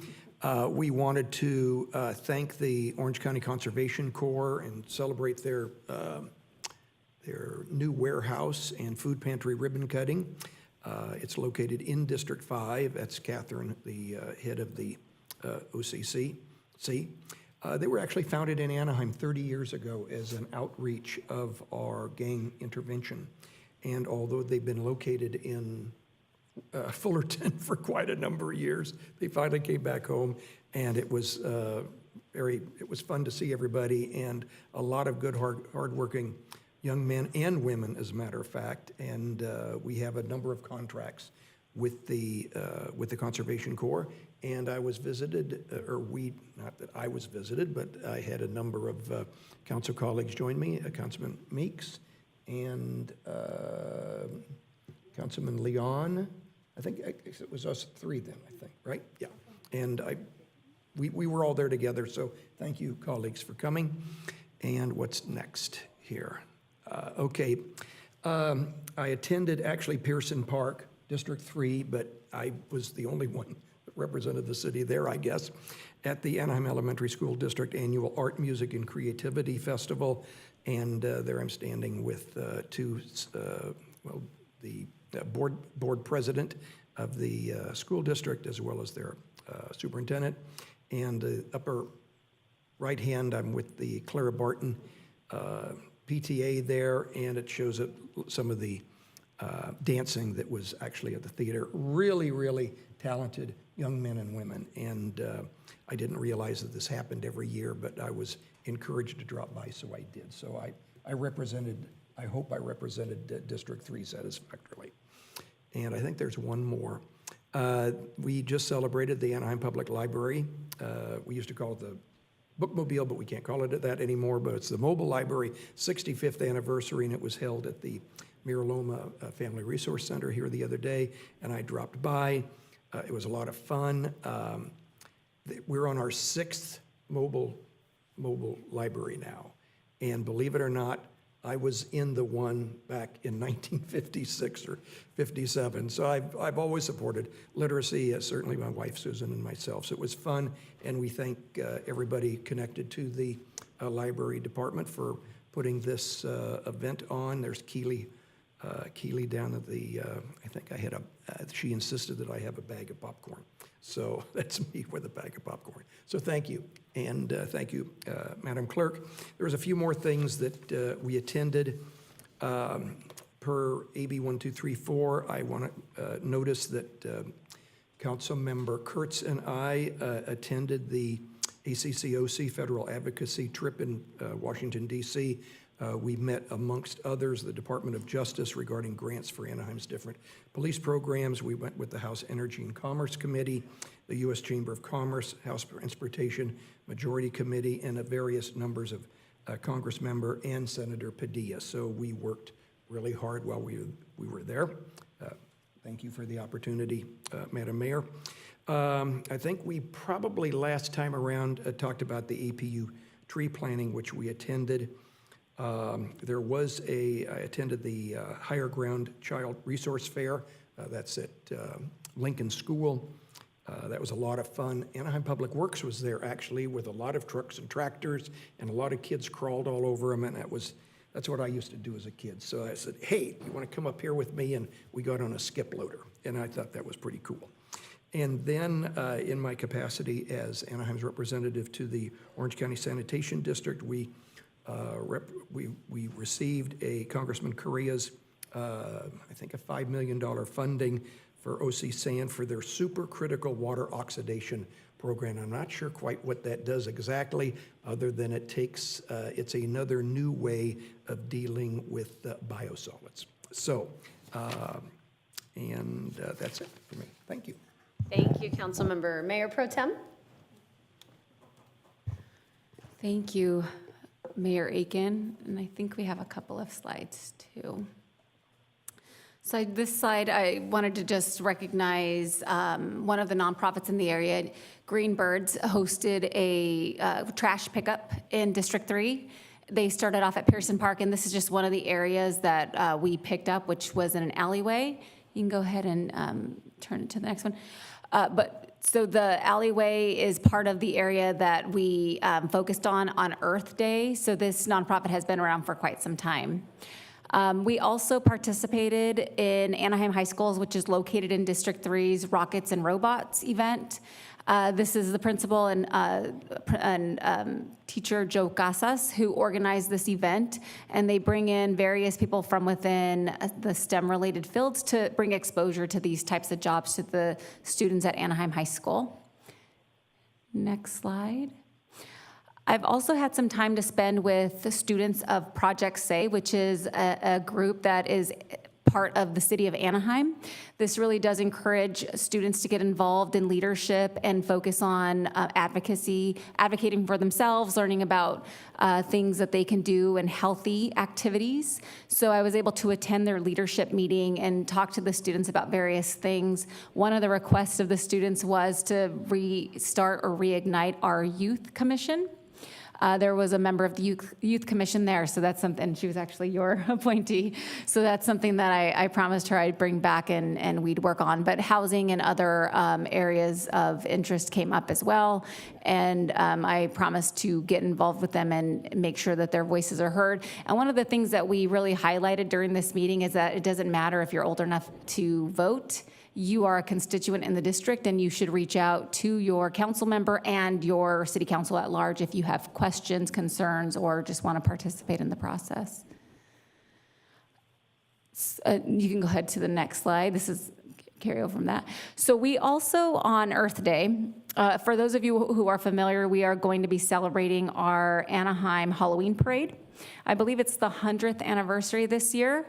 And we also serve as a facility for storage for this wonderful event. And Councilmember Kurtz and I, this is in her district. The facility is in her district. The parade takes place in District 3, but we were there I did not clean, I will say that for the record, but I was there to help just review the area as the city helps them find a new facility so they can store all of the items for the parade so that we can ensure that we continue to have this wonderful tradition in Anaheim. This month this week actually marks Small Business Week. So I wanted to highlight a couple of the businesses that are located on Center Street. I encourage you to shop local and small if you can. As you know, small businesses are the backbone of our community, our economy, not only in Anaheim, but across Orange County and the state. So it's important that we make sure that we're shopping there when possible. But these are all located on Center Street, and I encourage you to try them if you have not already. And then I also just wanted to mention on, what was the date now? I think it's April 20th was our first community stakeholder meeting. And it was just for, well, not just for District 3 residents, but it was really about District 3 issues. We had about 50 residents attend. We also had our translation services there. Thank you very much, because that came in handy. And we received feedback from the community. We talked about the demographic makeup of our district, which I'll just highlight for those who are here today. We have 55,000 people living in District 3. The majority of the population is Latino, and it's a fairly young population, and we have about 14% senior citizens living in the area as well. So the things that we focused on was the makeup of the district boundaries. We conducted a survey that is still ongoing in District 3, and we shared some of the results of that survey as well. So it was a very productive meeting. Some of the feedback that we received from members of the public were that they would like to have better outreach from the city, which I think my council colleagues and I also agree that communication could be more effective, and we are all consciously working on that. I see everybody pretty active. So that was one thing. And then we did have members of the senior citizen community come and ask for more fresh options when it comes to food items. So working on some of those objectives. The next meeting is on June 22nd. So we'll make sure to provide additional outreach on that. And then I also just wanted to mention a business here in District 3 called El Pollo Fino. So they've been here, I think it's about 30 years. They'll be celebrating their anniversary in June. But what they do is also bring in people from the community, not necessarily from Anaheim, but who have made an impact on residents in Anaheim. And they host people who may be retired. There were various boxers. I don't know if anybody is familiar with Roberto Duran. He is a boxer. He was present at this event, and my office had the honor of giving them a certificate for taking the time to visit District 3. There were lines around the corner for people to visit and get signatures, so it was a nice thing. When I talked to the business owner about why he does this, he said many of these retired athletes don't have a steady source of income. So when he brings people in, they have the opportunity to sell some of their memorabilia and then just get pictures and recognition for their contribution to the community. And a couple more pictures of them. And then this was already mentioned, but I just want to highlight Earth Day was celebrated in Anaheim. Anaheim Transportation Network is one of the operators here in the city of Anaheim that really transport people to and from various locations in the district. Particularly, my district benefits from FRAN. So we have people who can visit Pearson Park and also get dropped off at the packing house. So it's an electric vehicle that is fully sustainable and clean energy. And we were also able to provide some of our young students who participated in a coloring contest with an opportunity to get recognition and bring their families in as well. And then I just want to welcome the most recent resident to District 3. Her name is Marin Miranda, and she was born in April, and we're happy to welcome her to the Colony District. That's where she resides, and can't wait to have her running around Pearson Park and other parts of Anaheim. And then last but not least, I think that's the last slide, but I just also wanted to mention, so we have Cinco de Mayo coming up, and I'm not sure if those of you are familiar, but we do have the festival taking place starting this Thursday. And I just wanted to highlight and remember or recognize Felipe Guirena, who is a member of the founding family of Anaheim Cinco de Mayo Festival, dedicated over 50 years of his life to planning and organizing the enriching community event. Felipe unfortunately passed away this past January. We would like to acknowledge his hard work and commitment to celebrating Mexican culture and heritage, which has undoubtedly left a lasting impact on the community and will be carried on for many years to come. And I just have to mention this, I was a Cinco de Mayo in the court, not a winner, but did participate and was a princess. So it has been something that has offered people within our community an opportunity to get access to scholarships and just engage in the community. So I wanted to make sure that we recognized Felipe for all of his contributions. And that concludes my council comments. Thank you, Mayor Pro Tem. I'm going to turn to Councilwoman Meeks and then Councilmember Leon. Thank you. I don't have any slides, so I'll just go through a few items quickly. First, just recognizing the Mills Act recipients today, but not only those, but all the past recipients. That is such a special part of our city and our history, and really proud to be part of that and recognizing those people.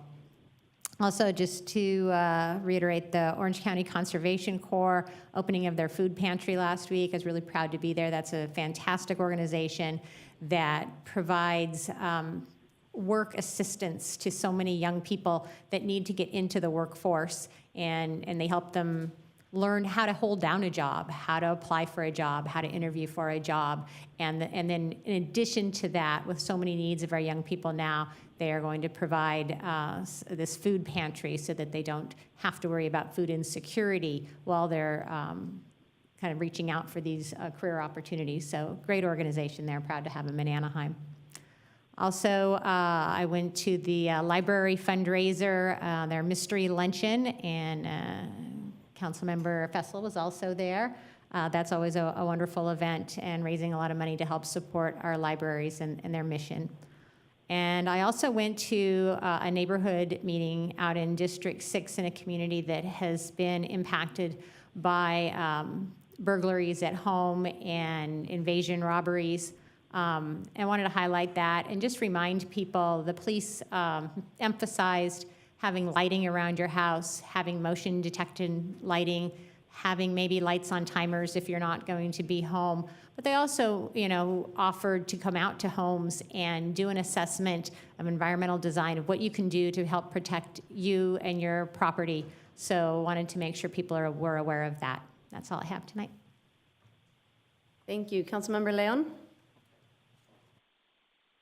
Thank you, Madam Mayor. This last Saturday, our office held our first event, the Children's Day Fun Fair at Barton Park. Over the course of the day, we easily had anywhere from 300 to 400 people show up. I think that number is still in flux. We're not really sure, but if you ask me, I think it was closer to 400. But it was a really good time. We were able to give away toys, snacks, other giveaways, and really a fun experience for the neighborhood and all the kids in the neighborhood.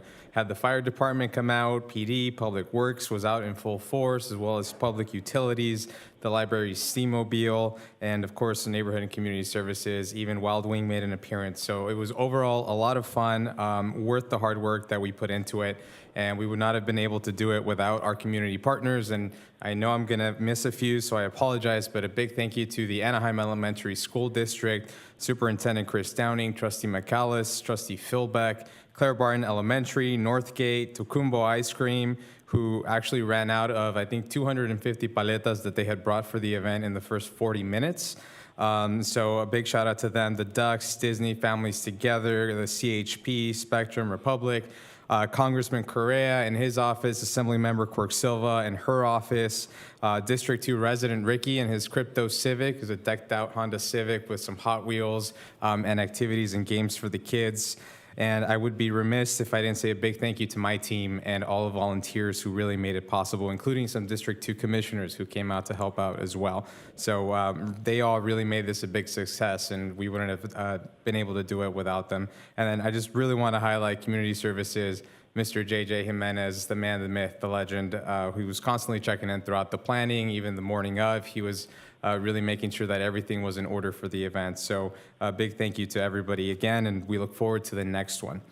Just a few other quick highlights. I want to congratulate the Gilbert High School team for the opening of their new food pantry, El Mercadito, in collaboration with the Second Harvest Food Bank. This is the district's first permanent pantry, and it's going to be an amazing resource, not only for Gilbert families, but also for families across our community. And so a big kudos to everyone that made that a reality. Shout out to the public utilities team. I was able to tour 2 of our groundwater treatment facilities, as well as one of our power plants, and just very interesting to see the details, the process, the planning that goes with ensuring that we can continue to provide clean water and energy to our residents. So a big thank you to Dooku and his team for all of that. I also want to say thank you to the APD mounted unit for visiting Stoddard Elementary yesterday. Both Milo and Zeus were a big hit with the students, many of whom had never really seen a horse in person or that up close, which was awesome. I do think that some of the adults there were more excited than the kids, but can't confirm nor deny that one. But again, thank you to everyone that planned that out. It was a really good experience. And I think they're visiting schools in all the districts, so I would encourage my colleagues, if you're able to, stop by and say hello to them. A couple of items related to homelessness in District 2. Thank you to our Public Works team. I know that there's a corner on Brookhurst and La Palma that has been a big issue, a big concern for residents in that neighborhood. And so thanks to our agreement or partnership with Caltrans, we were able to go in there and clean up some of that area. And we were able to also take down some of the fencing in that particular area, which again, I know has been a lot of concern for residents, especially being so close to Marshall Park in District 3. So it's a small step, but it's one that is in the right direction towards creating a more safer, more welcoming space for everybody on that side of town.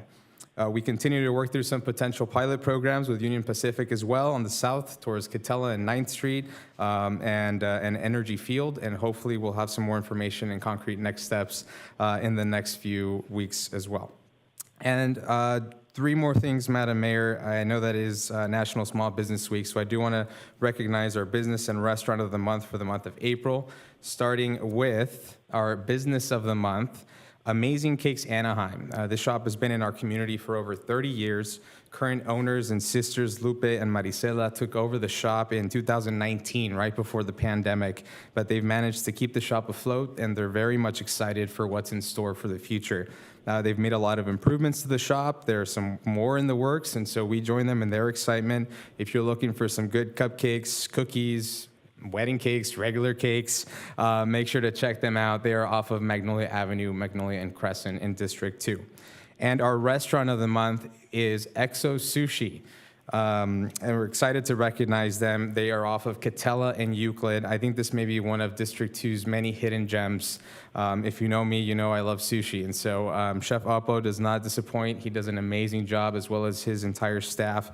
He also took over the restaurant or opened up right before the pandemic. And so there's a pattern of resiliency among small business owners in District 2 and the city at large. And so his team's creations are not only delicious, they're fresh, they're creative, and they're beautifully presented, and they're making me really hungry right now just watching that screen. So congratulations to Chef Oppo and Exo Sushi for being District 2's Restaurant of the Month for April. And then finally, Madam Mayor, I'll end on this. I know that it is Asian American Pacific Islander Month this month. I know that we have already recognized them at the previous council meeting, and I just want to reiterate my support for the AAPI community. We recognize your contributions to our city, to District 2, and look forward to continuing to work with everybody to ensure that that we are providing a safe and open space that we're able to celebrate their culture and traditions here in our city as well. So thank you, Madam Mayor. Thank you, council member. Now you're making me hungry too. Those cakes looked pretty good.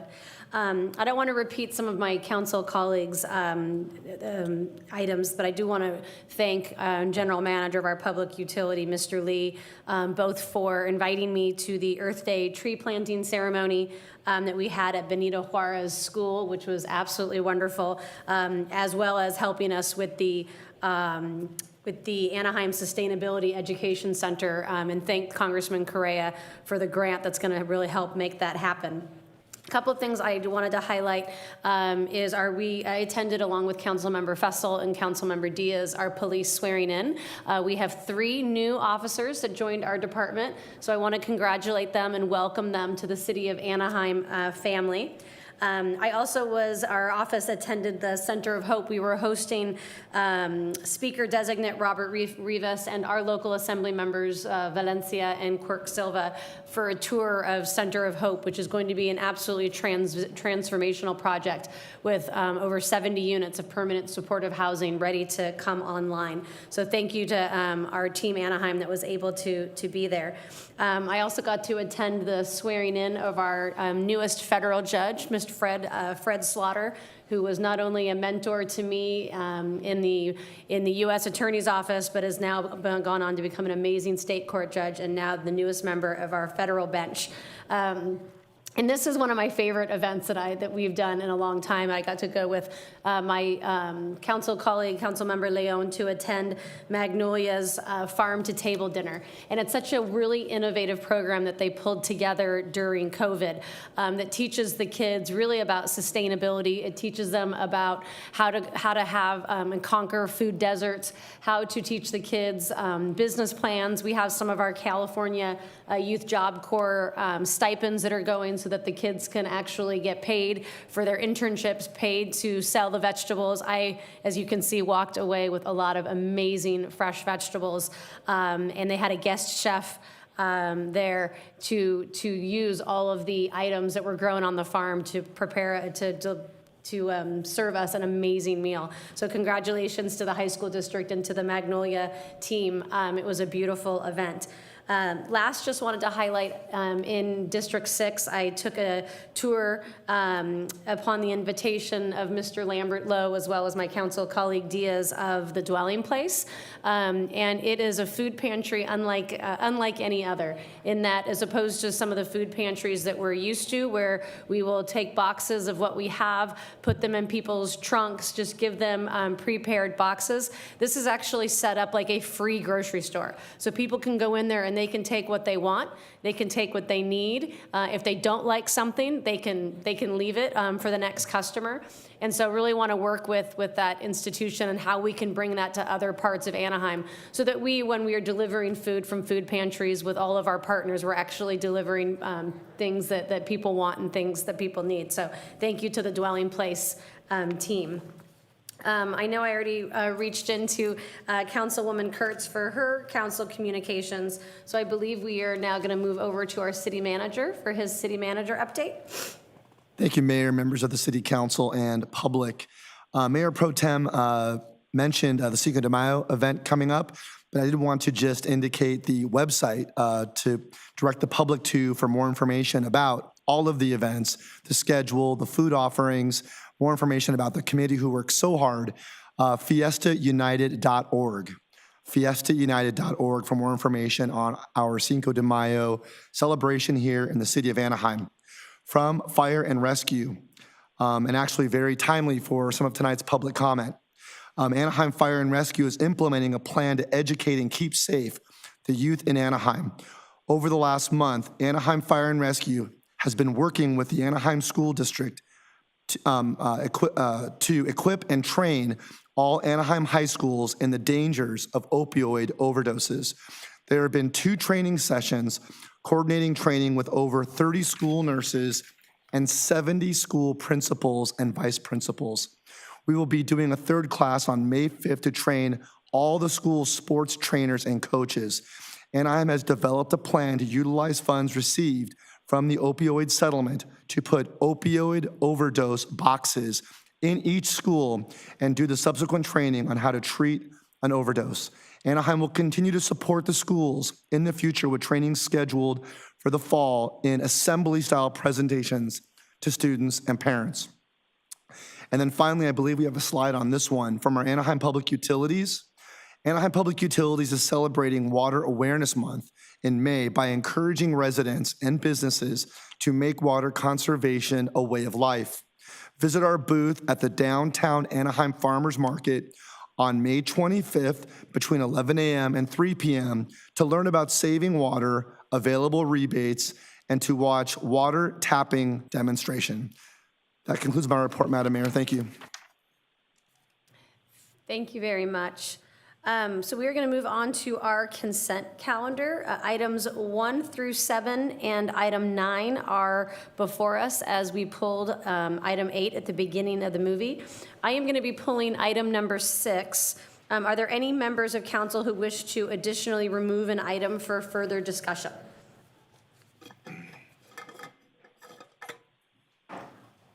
Okay, so I'll make the motion to move the balance. I'll second. okay, we're going to have to do a roll call vote because we have a member on the phone. So if you could just bear with us. The consent calendar included ordinance number 6556, an uncodified ordinance. I think maybe Councilmember Kurtz might have an item to pull. Sorry, Councilwoman Kurtz, did you want to pull an additional item? Sorry, I can't hear you. I do. Item 9. Okay, so Councilmember Fessel, would you mind amending your motion to pass the remainder of the calendar, consent calendar? Yes, Madam Mayor, I'll go ahead and amend to move the balance with the exception of 6 and 9. I'll second that. Thank you. Okay, we're going to move to a roll call vote, please. Councilmember Diaz. Aye. Councilmember Leon. Aye. Mayor Pro Tem Rubalcaba. Yes. Councilmember Fessel. Aye. Councilmember Meeks. Yes. Councilmember Kurtz. Yes. Mayor Aiken. Yes. Let the record show 7 ayes, no nays. Motion carries. Thank you. I wanted to highlight item number 6. and just get kind of a brief description of what this is. And just wanted to have a couple of questions for you about what current properties do we have this relationship with, and facilities are in use, and then a couple questions after your staff report. Great, thank you. Good evening, Mayor and members of the City Council. The item before you tonight is a request to approve an agreement between the city and the Anaheim Union High School District for use of the athletic fields at Sycamore Junior High, South Junior High, and Trident Education Center for an amount not to exceed $50,000 annually for a period up to 5 years. Additionally, based on the terms of the agreement, we are requesting a total funding allocation of $265,000 for the cost of the payment to the district and the operational costs to perform our obligations as stated in the agreement. In 2018, a similar agreement was in place between the city and the district for use of these same athletic fields. This agreement was terminated in 2021 during COVID when the school facilities were not open for use. Today, the demand for athletic field use by our community sports organizations continues to escalate. Therefore, in a coordinated effort to increase the athletic field inventory, the city and district have agreed to expand on our partnership to make additional field space available. In addition, Sycamore Junior High will also be open for park-like use by the general public. Per the agreement, the district will make these athletic fields available for use and maintain them for the cost of $50,000. The city will provide regular park ranger patrols of the 3 sites and portable restrooms. We will also be responsible for litter pickup and removal, as well as providing on-site staffing at Sycamore Junior High. These requests combined amount to $265,000 annually. This agreement will provide our youth-serving nonprofit sports organizations access to fields at no cost to the organization. We are pleased to present this plan to you for your approval. And that concludes my report. I'm happy to answer any questions. Thank you. I am really happy that we are renewing this agreement. I think one of the bigger complaints we have, and we talk to residents about, is the fact that we are so stretched thin for park space, stretched thin for athletic fields. So this is just a wonderful way to utilize some of the assets we already have in the city. So thank you to your team and to the Anaheim Union High School District. I wanted to ask, when we talked in the staff report about groups using local nonprofits using the fields, how do we choose those nonprofits? Are they from our the groups that usually participate with our community services? Are they outside nonprofits? So all of these organizations will be Anaheim-based, which means that they have to have residency, a majority in Anaheim, and they're all nonprofit youth sports organizations. So we already work with these organizations year-round. We have waiting lists. We do have internally a policy that prioritizes youth, or prioritizes the use. And so that would mean it would be any Anaheim-based organizations, nonprofit, that are in sports season. So for example, that would mean baseball and softball would be prioritized youth in the spring, and then soccer and football would be prioritized in the fall. So these are groups that we work with. There's never enough fields to go around. We work with how many participants that they have in their organizations and what those needs for field space are. But we have a pretty good idea of the groups that will be able to take advantage. We also, as most nonprofit, like little leagues and groups, want that field space that's going to be near their home, near their school, where they're residing. And so these will be local groups to those areas. Thank you. No, I'm glad that we're really trying to emphasize Anaheim nonprofits servicing Anaheim youth. Kind of a related question, do we track, or is there a way for us with these nonprofits to track how many Anaheim youth are being serviced? Yeah, we actually have a system where we verify residency. We work with the organizations. They do have to submit rosters so that we can track that. Oh, and my last question, and apologize if I missed it, but do we have an estimated start date for this program of when the fields will be open? So it will be effective once the school district approves it, which would be going to their board later this week. And so I would imagine that we would be able to begin fairly soon, if probably the latest by summer, but this is something that we want to get started right away. Wonderful. Do any of my council colleagues have any questions on this item? Councilmember Fessel? Thank you very much, Madam Mayor. Shawnee, I want to sincerely thank you for several years of work that it took to simply open a gate at Sycamore Junior High School for the community at Anna Drive. And I'm not sure whether my council colleagues were aware that this has been a long, long, long time in arriving at this. And I'm very appreciative of the district's partnership, but I'm more appreciative of our staff's willingness to continue working towards this achievement. And indeed, it is an achievement. And Sycamore is a little bit different in that it's going to be allowed to be used as a park, in addition to all the sports fields. And for that, we're having to provide security and cleanup and a ranger and a few other things that are not being required at other park properties, but are at Sycamore. And nonetheless, we've arranged a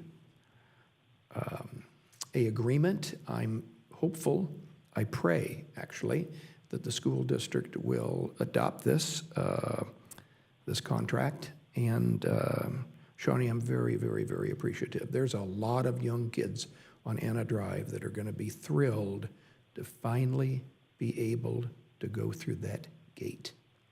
Thank you. Thank you, Madam Mayor. Thank you. I'm going to turn it over to our Mayor Pro Tem, Ruba Calava, and then Councilwoman Meeks.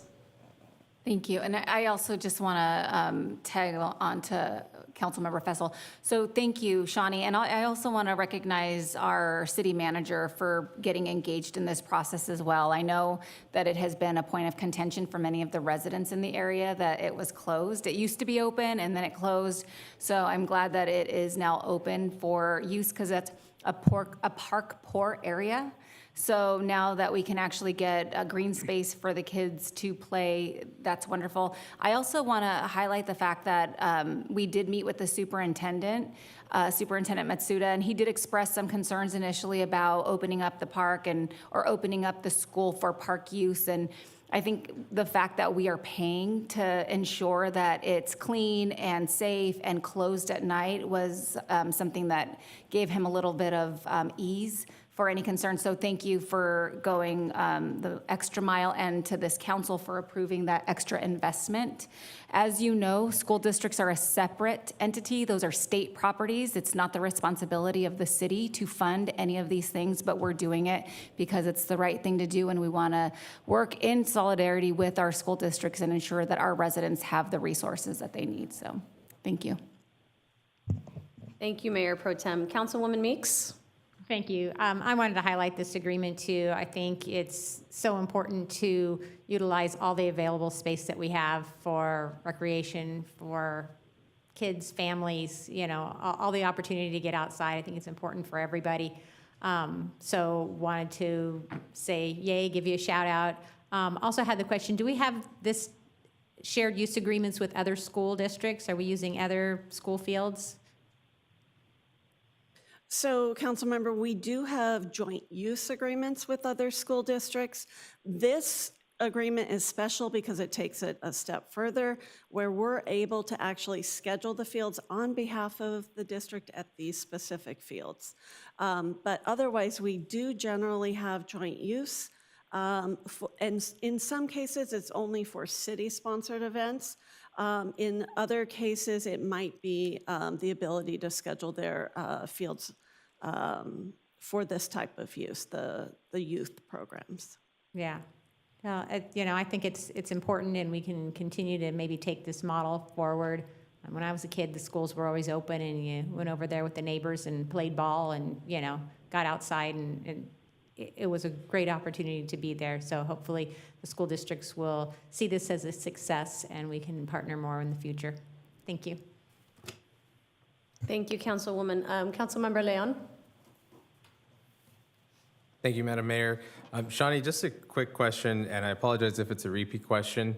You mentioned that, so for South Junior High, we're opening that up as a playground. Anybody can come and go. For Trident and South, is that, it's different? That's more just for teams and things like that?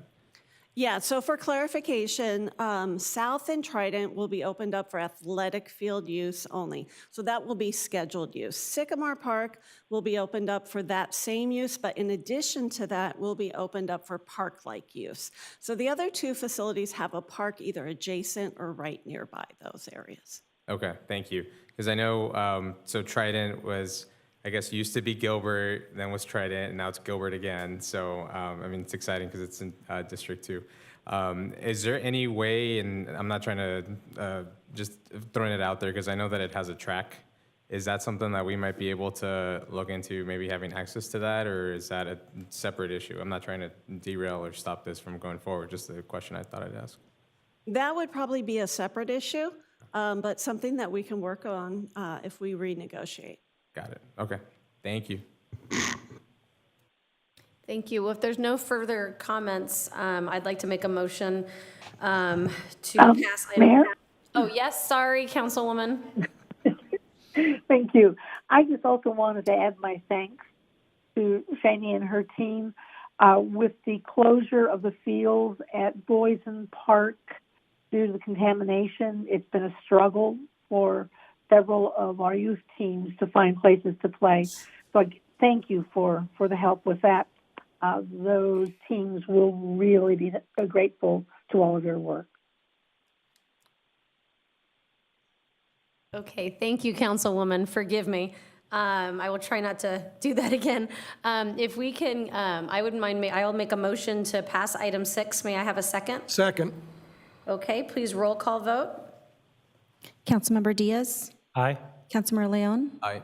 Mayor Pro Tem Bubacalava. Yes. Councilmember Fessel. Absolutely aye. Councilmember Meeks. Yes. Councilmember Kurtz. Yes. Mayor Aiken. Yes. Let the record show 7 ayes, no nays. Motion carries. Thank you. So item number 9 was pulled by Councilmember Kurtz. Councilwoman, would you like to have a full staff report, or did you have a specific question? I just had a question. I'm still receiving complaints from residents who are experiencing missed pickups by Republic. And actually, one of the residents asked a question that I thought I might share, and that is, are we asking, or what are we asking Republic to do to ensure that they meet not only the current requirements, but the additional ones as a result of this new contract? Can we really expect them to meet the additional requirements? Councilmember Kurtz, this is Rudy Amami, Public Works Director. Thank you for the question. I was actually just working on a memo this week to inform the council of our recent actions and what we've been doing to elevate the many complaints we've been getting over the last several months. We do meet with Republic weekly. That's one of the items that we've started doing. The other is we've been instituting the liquidated damages that we are able to enable through the contract that we have now. Those are financial deductions that we take right out of the payments that we pay to them for the services every month. We do know that they've been struggling with the weather. When we had the wet weather, they were not able to get their trucks in and out of the county dumps, and that wasn't unique to just Anaheim. That was happening with all the trash haulers all around the county. But the weather has cleared up, things have dried out, and we are still experiencing a really high level of complaints. And again, I will follow up with an email or a memo with much more detail on what actions we are taking. But we also have a Republic Services representative here with us tonight that can also help answer some of the questions from their side. And I believe she is here. If you desire, she can come up and answer some questions as well.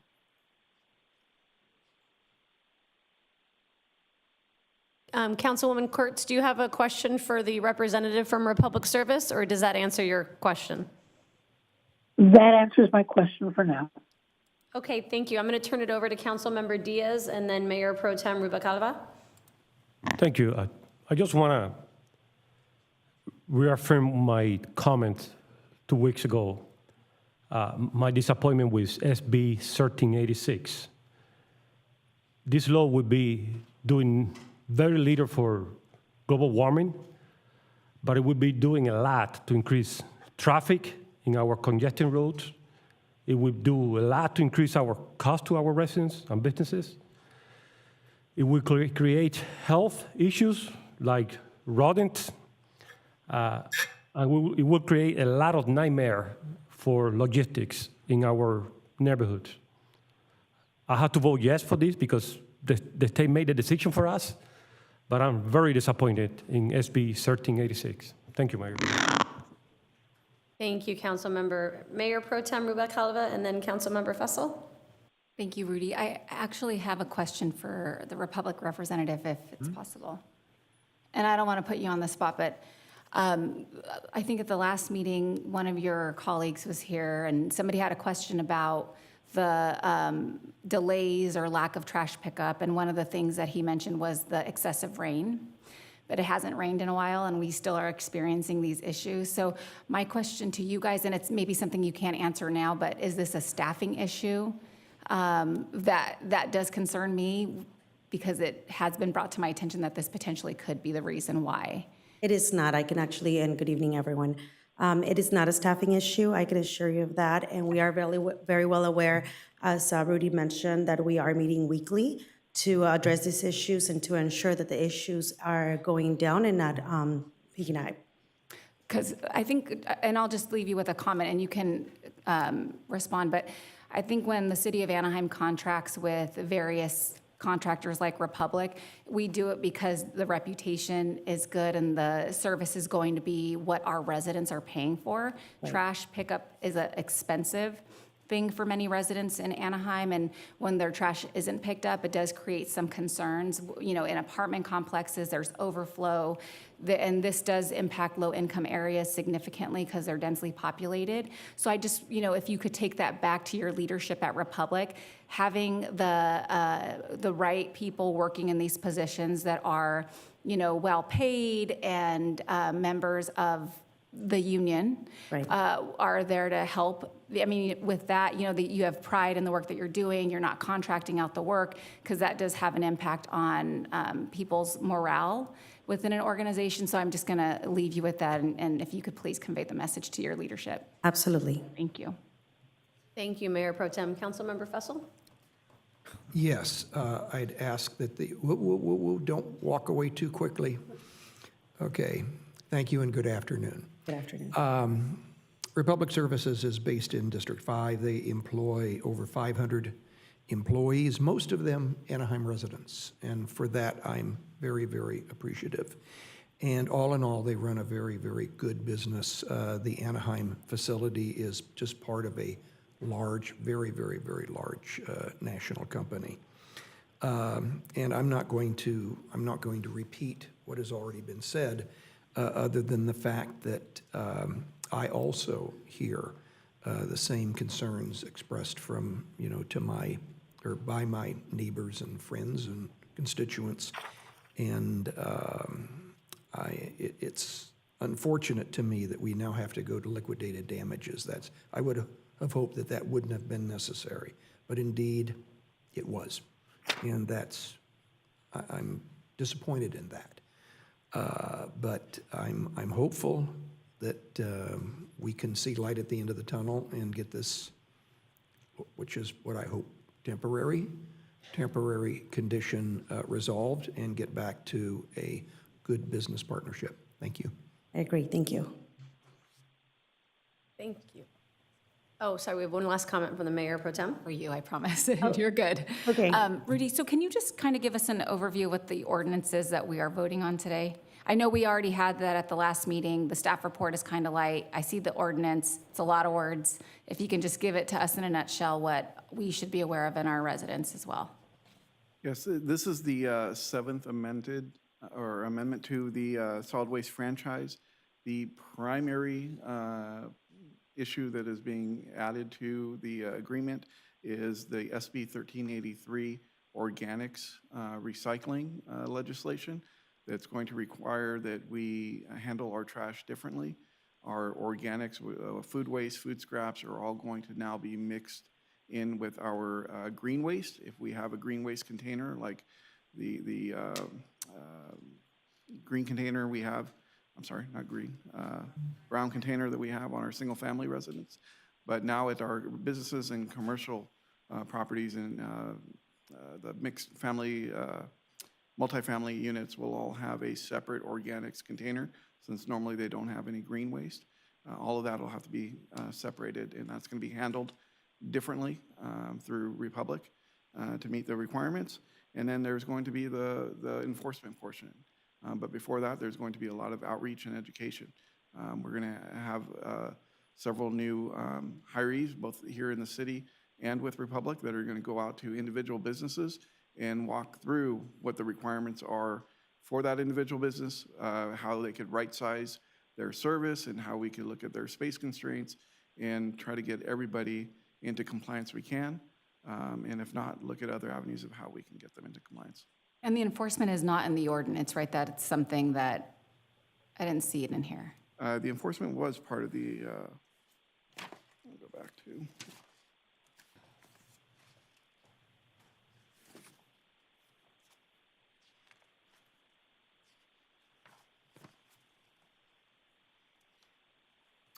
have to hire 2 people to do it, as I recall.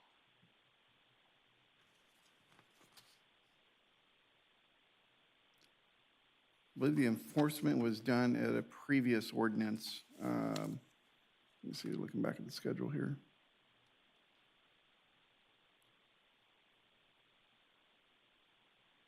That ordinance was passed in December of '21. Okay. The enforcement of this ordinance up to our residents? Yes, Oh, just if you can send me a copy of that, I'd be interested in taking a look. absolutely. Thank you. With no further comments, would someone make a motion for item number 9? I'll move the item. I'll second. Could we please have a roll call vote? Ordinance number 6556, an uncodified ordinance of the City of Anaheim approving the 7th amended and restated franchise agreement for the collection, handling, processing, recycling, transportation, and disposal of solid waste within the city limits of Anaheim for Republic Waste Services of Southern California, LLC, DBA Anaheim Disposal. Councilmember Diaz? Aye. Councilmember Leon? Aye.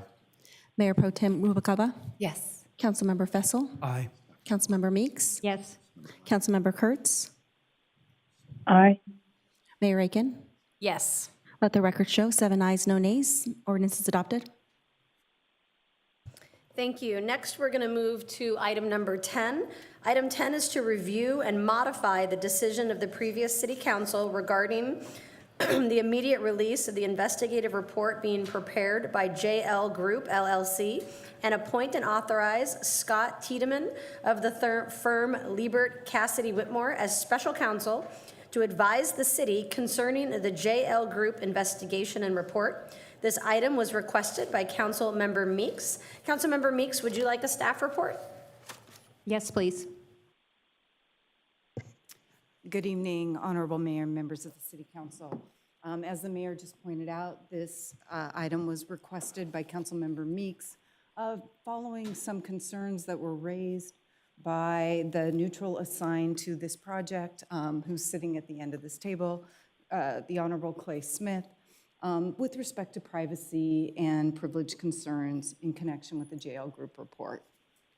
And upon becoming aware of that, the Human Resources Director and I reviewed the concerns, concur in them, and are accordingly recommending that special counsel be retained to advise the city and assist in formulating a pathway where a report can be released that gives the public the JL investigative results without violating privacy interests, constitutional rights, or applicable privileges.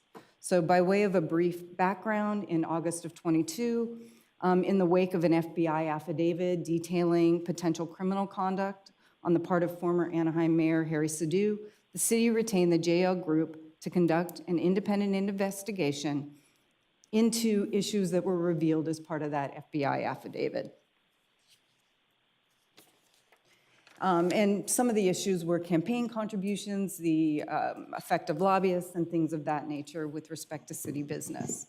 And consistent with what we would do in any other circumstance, the contract with the JL Group provides that the report will be privileged and attorney-client communication, as well as any other work product generated. I did hear one of the speakers say that the JL Group was not lawyers, and the contract didn't provide that the report would be privileged. I can assure you that they are lawyers, and the contract does so provide. So about 3 months after the contract was approved, at the November 15th, 2022 City Council meeting, former Councilmember Jose Moreno made a motion to publicly release the JL report immediately upon its receipt by the city. The city at that time had no knowledge of what would be in the JL report, no idea what was being uncovered, and accordingly, no basis to expect that there might be an invasion of privacy interests or other privileges that could be impacted. 3 days following that action by it was the prior comprised council, the JL Group, through Judge Smith, submitted a progress report that indicated that there may be privacy interests and other interests at stake in a public release, and suggested remedial actions. In the progress reports that were submitted in November 2022, December 2022, and January 2023, the progress reports again highlighted these concerns and suggested that the privileged and confidential information be removed from the report before it was distributed. So there are two types of information that are concerning. One is attorney-client privileged information.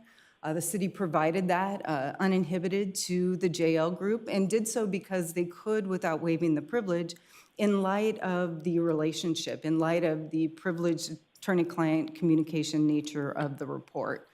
And the other type of information is employee privacy right information. The law is pretty clear that if we have an investigative report that details employee misconduct, that the affected employees would have a right to privacy in that information. So in light of that, we're simply recommending a pathway that is consistent with what has been identified as an issue by the judge, that gives the public the report that they want to see, that gives them the results of the investigation. I heard a member step up and say, we understand the report is going to have to be redacted, and it does have to be redacted in order to protect privacy rights and protect privileged information. So we're recommending that the gentleman here to my right, who is Scott Tiedemann, who is the managing partner of the firm Lieber Cassidy Whitmore, that he be retained to assist the city with respect to the JL investigation and report, and that he work with the JL Group to prepare a report that can be publicly released without us violating anybody's rights. And the other thing I want to point out is the unredacted report will not be released to anyone other than Scott, with the concurrence and was sharing it with Linda Andal, the Human Resources Director, who would be charged with any employee misconduct review, as well as myself. It won't be released to council, so that council won't play any part in determining what gets released and what does not get released. And just a couple other quick notes. It is very unlikely that any misconduct found against a high-ranking public official would be protected. So that should all be publicly released. There will also be a review for potential employee misconduct and potential discipline, as well as we authorize the JL Group to work with the district attorney's office to share information. So if there is criminal conduct, there's that avenue of redress as well. Councilmember Meeks, do you have several questions? Comments more. I appreciate the work that you did on this, and I mean, I don't know what this report's going to say, but certainly the information Judge Smith provided in the progress reports cautioning the council against release of confidential information and the violation of people's rights was concerning to me. And so I wanted the council to have that discussion, and I appreciate you doing the research and bringing that back. And the council has taken action, and this will in no way slow the investigation or limit the scope of the investigation. We have funded that. That will go forward. And we have provided the access to all the information to the district attorney to deal with any criminal actions that were taken or discovered within the investigation. So all of those things, I mean, we are a council, I believe, that is supportive of the investigation and identifying the wrongdoing that may have happened, may or may not have happened. And we could have, as you noted, and one of the speakers noted, redacted this, but in discussion with the attorney's office and other, it was determined, at least the recommendation was, it would be potentially so redacted that it wouldn't make any sense, that it wouldn't really tell the story of what happened. And so this path forward allows for us to release a report to the public that tells what happened, that gives the community and the residents and the public access to the findings without violating people's privacy rights. And that's the direction that we would like to go, or I would like to go. I was elected to absolutely be ethical and follow the law, and I am not in support of violating laws or people's rights. And I think that that is where I'm going to stand on this issue, and hopefully my council colleagues will also. Councilmember Meeks, if I may, the report will be a redacted report. I know we discussed several options with respect to this, but I think it will be organized in such a way that it won't just be a blacked out document, and it will be useful, but there will be redactions in the original report. Okay, all right, yeah, whatever makes it legal and to release, but, release what we can. So, thank you.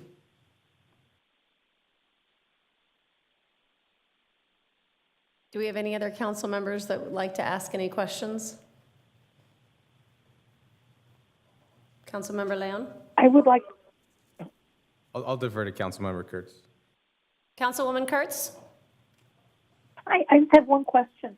When can council and the public expect to see the reviewed report?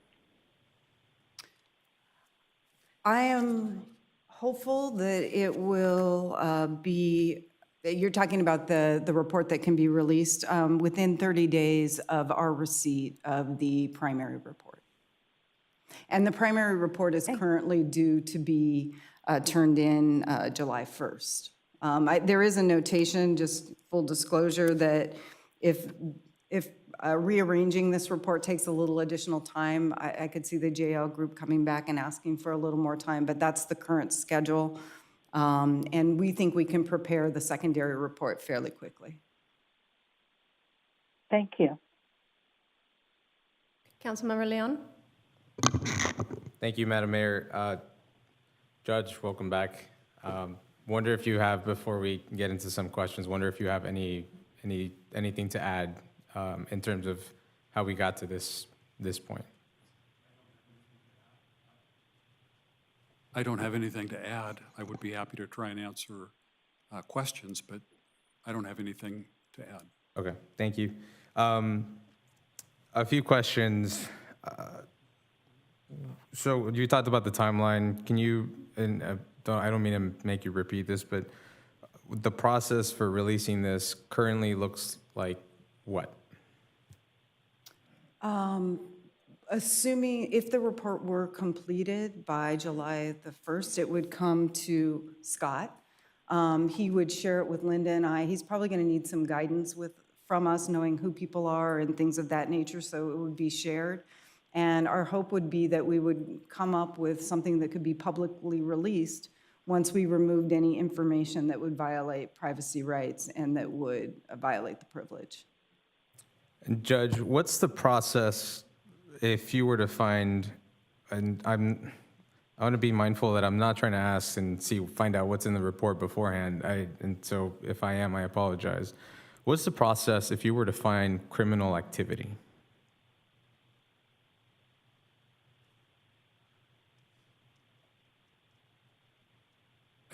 I think that's, there's a two-part answer to that.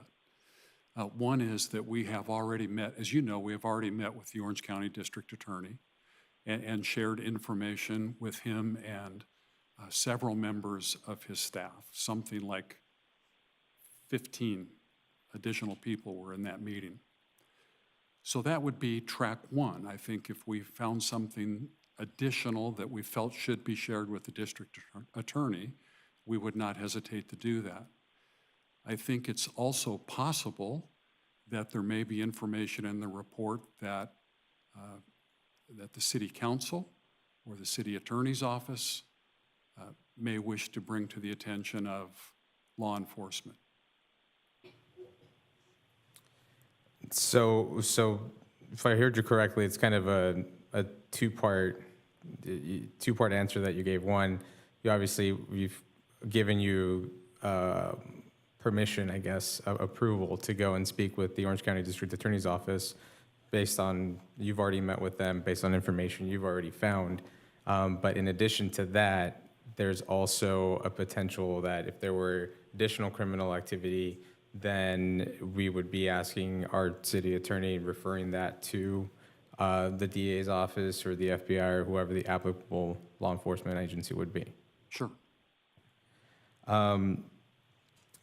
Kristen, when we talked on the phone, you mentioned that we're obviously trying to look at the HR component of it and privacy rights of employees. And then you mentioned confidential disciplinary action.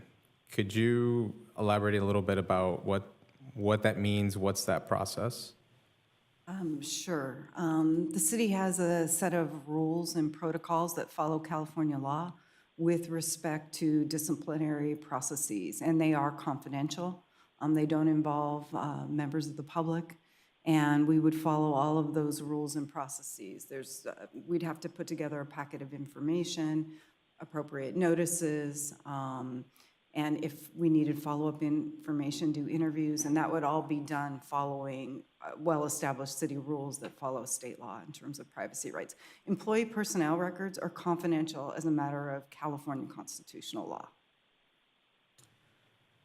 Okay, and hypothetically, and I'm not trying to give you a gotcha question or anything like that, just hypothetically, what kind of HR items would you anticipate that this report might have that you would want to ensure that we're redacting? Is it just employees' names? Is it, I think to your point of we're not trying to redact pages or sections of the report. Can you give us some examples of what are some potential red flags that you would want to take a look at?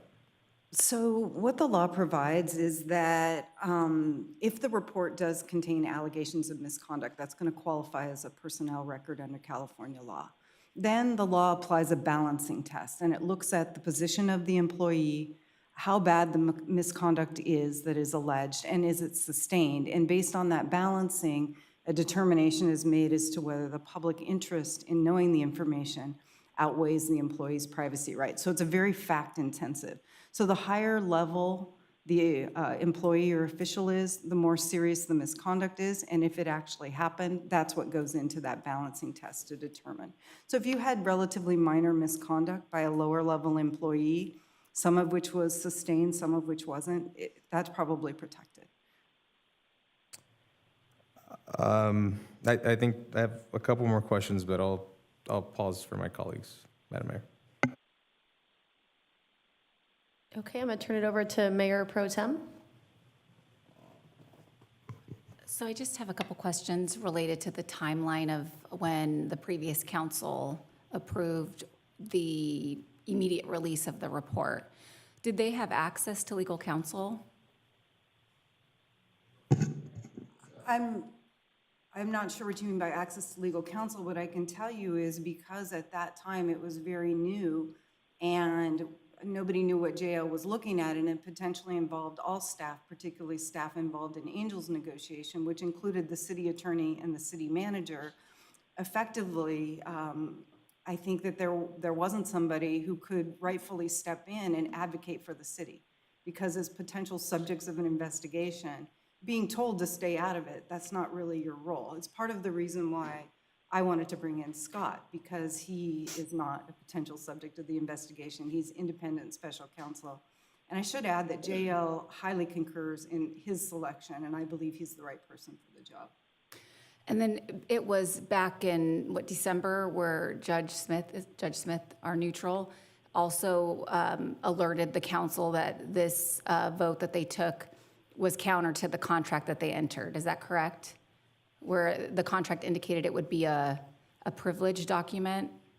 That's not the issue that the judge raised. That's an issue I'm raising with you. It started in November and also in December and January. What the judge said was, hey, you may have privacy rights at issue here. And by the way, you opened up everything to us. So we have privileged information. So you might want to consider removing that before you immediately release it, because of these rights that you would potentially be violating. And that's what caught our attention, Right. caught Councilmember Meek's attention. So Judge Smith, if you could share your thoughts, what would you advise this council to do based on, the liability that we might be bringing to the city?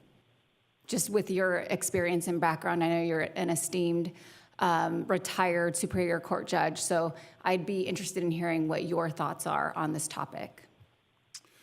Well, I'll take, If I may, and I'm sorry to interrupt. No, it's I okay. don't think I welcome the judge's thoughts, but it's not his, I want to make sure he's comfortable, because it's not his role to advise the city. He's the neutral. No, and I understand he's not advising, however, in his report, he did indicate to this effect. So I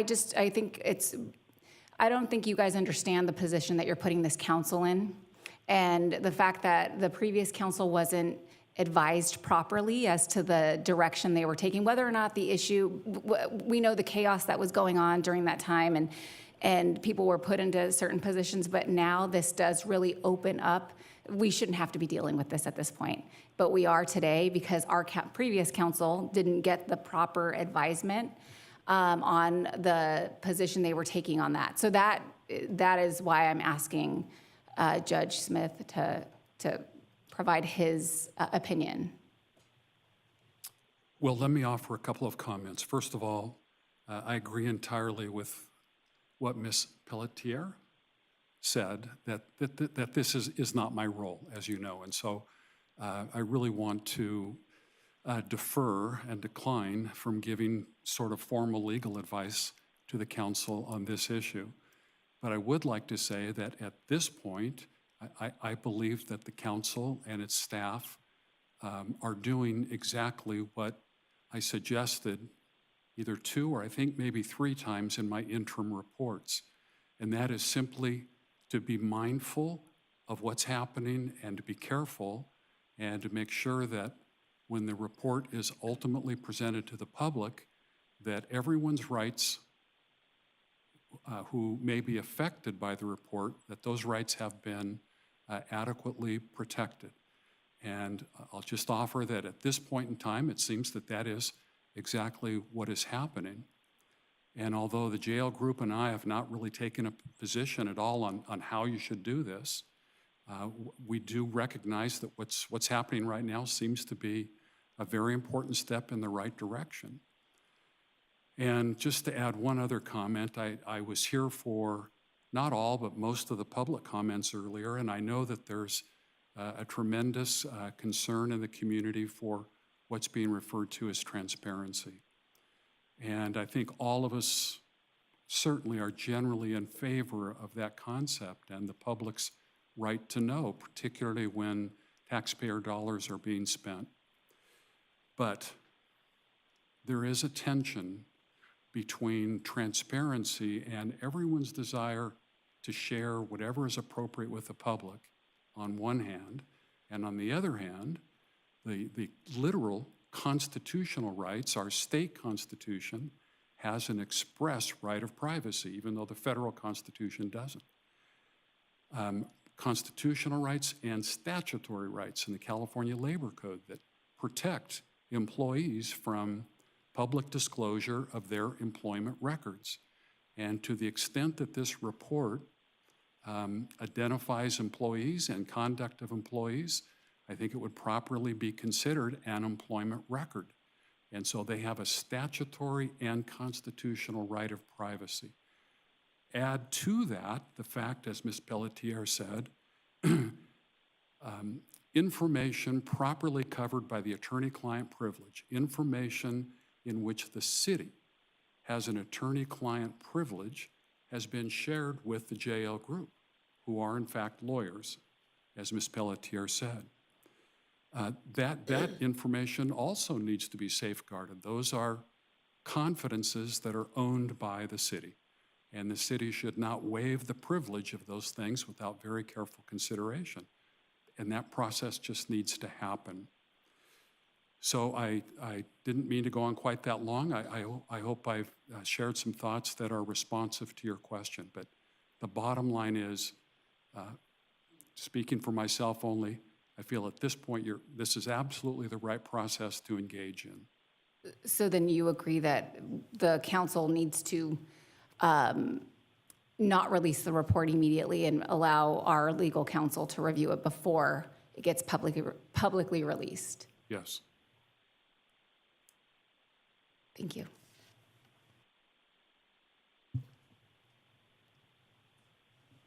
Councilmember Fessel? Thank you. Yes, for those in the audience, I have been quiet on this subject for quite some time. But I just have just a couple of comments. First off, Judge Smith, thank you for joining us tonight. That was a surprise to me, a very welcome surprise. Well, thank you. What is even more of a welcome surprise, and maybe not a surprise, but is certainly very welcome, I hope, to all of us, was your recent comments to the question posed to you by our Mayor Pro Tem, that you concur with the action that we are considering tonight. I've heard a lot of comments tonight. Obfuscation, smokescreen, illegal, and I can go on and on and on, and I believe you heard those as well. That if we take this action, we are interrupting, interfering with the investigation, and that's what I don't want to have happen, because yes, indeed, I have voted for this investigation. But I'm also aware of some of the consequences. So, Judge Smith, I just want to say thank you for both appearing and also concurring with our legal staff that what is before us is reasonable, appropriate, and you haven't said so, but I'm assuming that you would say this is not interfering with the ongoing investigation. I don't want to put words in your mouth, but May I put those words in my mouth? Thank you. I have always felt, I've always understood, I should say. My first meeting in this case was, I went back and looked at my notes today, was September 7th. It was a meeting with the principals of the JL Group, myself, the city attorney, and the city manager. I have felt from that point forward to today, and it will be beyond today, that my primary role here is to be essentially a buffer, a link between the city and the investigators, to insulate them and to be able to say, and I will say tonight, and I know I will be able to say in the future, that there has been no, absolutely no interference with the investigation. The investigation has been adequately funded. We have been given sufficient time. The investigators are working incredibly hard. This investigation is much more complex than anybody imagined. But there has been no external pressure no external interference of any kind. And I am confident that that will continue to be the case. Judge, thank you very much. Thank you, indeed. Thank you, Madam. Thank you, and thank you, Your Honor, for being here this evening. I have a couple of questions, and I'm not sure if it would be better HR or for you, Your Honor. But one of the questions I had is, to the extent you can share, how are we handling anonymous sources, either a third party that does not want to be identified but does want to participate, or a city employee that does not want to be identified but wants to share information? Do you know how that's being handled in this report? I don't think it's being handled yet because we have not yet started writing the report. There's a very, very general, very skeletal outline. It's really more just an identification of issues and transactions that will be explained in the report. So we really haven't crossed that bridge yet. Thank you. I know that we, in this staff memo, we address the fact that employees have privileges in their own personnel files, but also will probably be providing information that points to actions of others.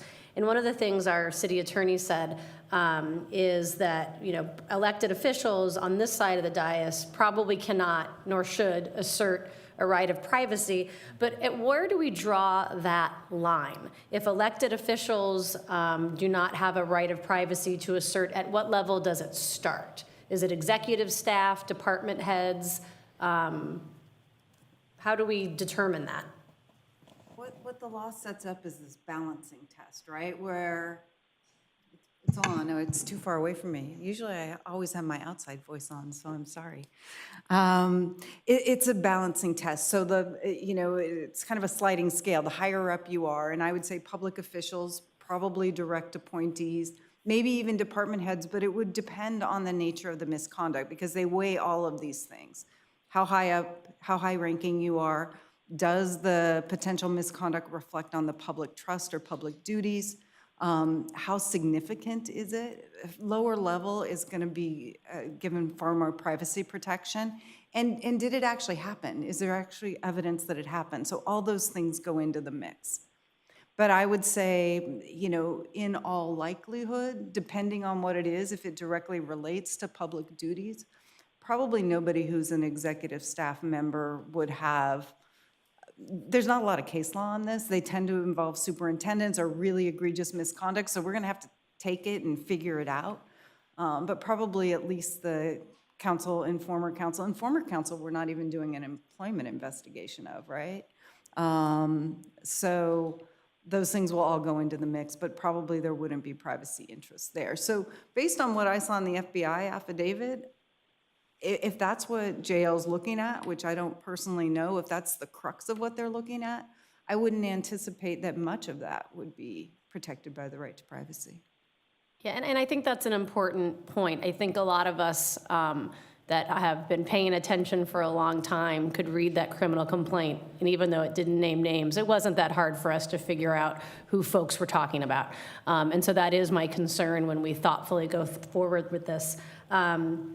The other thing that I wanted to ask is that it seems like you're saying those that were actually in a decision-making capacity and in a position of power have less of the rights to assert privacy rights as opposed to lower-level employees. Would that be a correct assertion? Yes.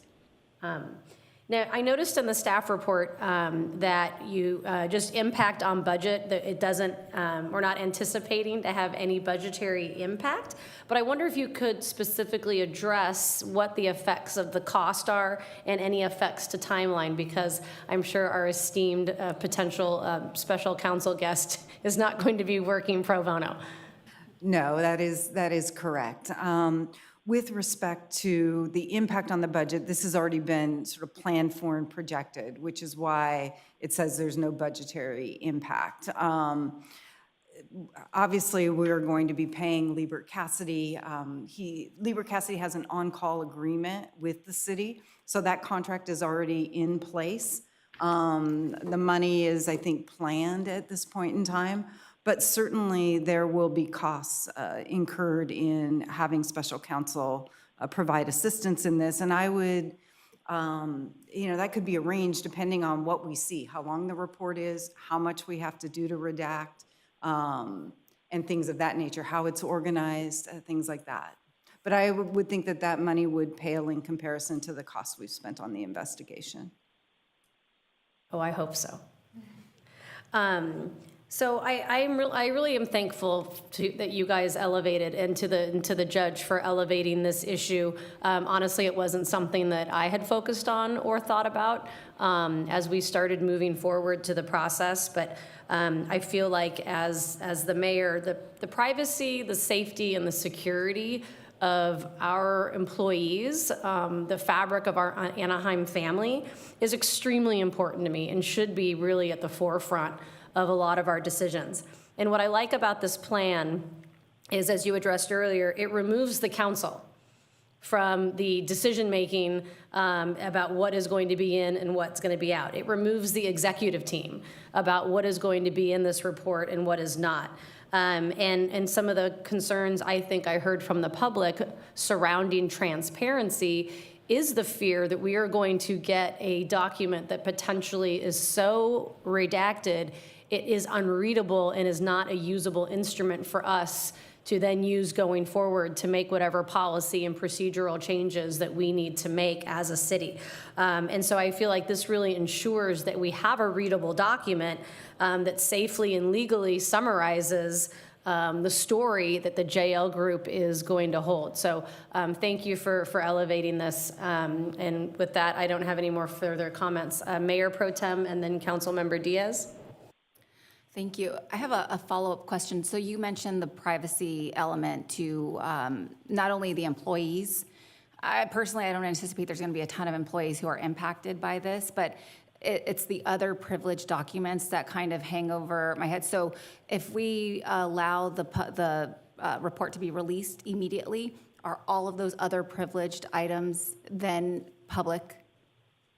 Yes. Okay. Yes, and without an express waiver, I didn't get into it, but waiver is supposed to be knowing and intentional, not something that you do by inaction. The law is very strong on it. So if the council were to waive the privilege, and we're talking about underlying attorney-client communications going back years that may have nothing whatsoever to do with what JL's even looking at.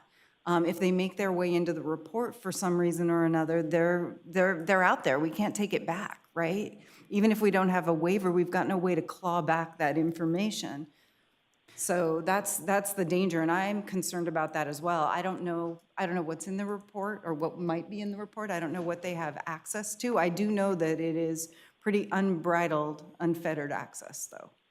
And then I'm a little concerned with the, I think I heard somebody mention that the report can be delayed. So if the report is not delivered by July, that's a breach of contract, right? Under the current agreement? Under the current agreement, the report is due on July 1st. Yeah, and that's sort of an area I'm not really, we're not agreeing to waive that contractual obligation during this vote. That's something that I'm very concerned about. I think that the city and the residents have waited far too long to put this behind us, and that report getting potentially delayed does add more stress to the city. So, that is a breach of contract that I think that we should definitely hold JL Group to. We extended it by 6 months, or we gave them an additional source of funding, and they promised at 2 meetings that they would have it complete by July, and I am concerned. I know that they've expressed that we haven't provided the documents that they requested in a timely manner. And Judge, this is not a question for you because I know that you're just the neutral, trying to maintain communications between us and the JL Group. But I am very confident that our city clerk is producing those documents within a timely manner. And to have them come back to the city and say that we're not delivering and make us the excuse for not being able to fulfill their end of the bargain is something that I'm very concerned about. So, I see that the staff report is 2 separate issues. So I think it's, one is to review and modify the decision by the city council, and two is to hire or appoint Scott Tiedemann. I don't know if we take those two separately. Are those two motions to be made, or one, or, one whole one? So that's just something to consider as well, because I think that hiring Scott is probably a good idea regardless, because I think it's beneficial to our council for us to be able to reach out to him, to not put you in a situation that you don't need to be put into.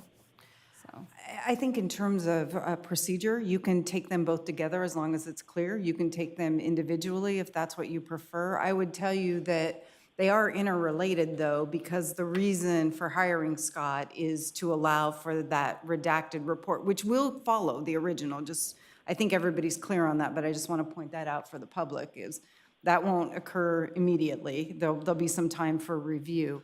But I do think hiring Scott is related to step number one. But however you want to take them procedurally is appropriate. thank you. Councilmember Diaz? Thank you, Mayor.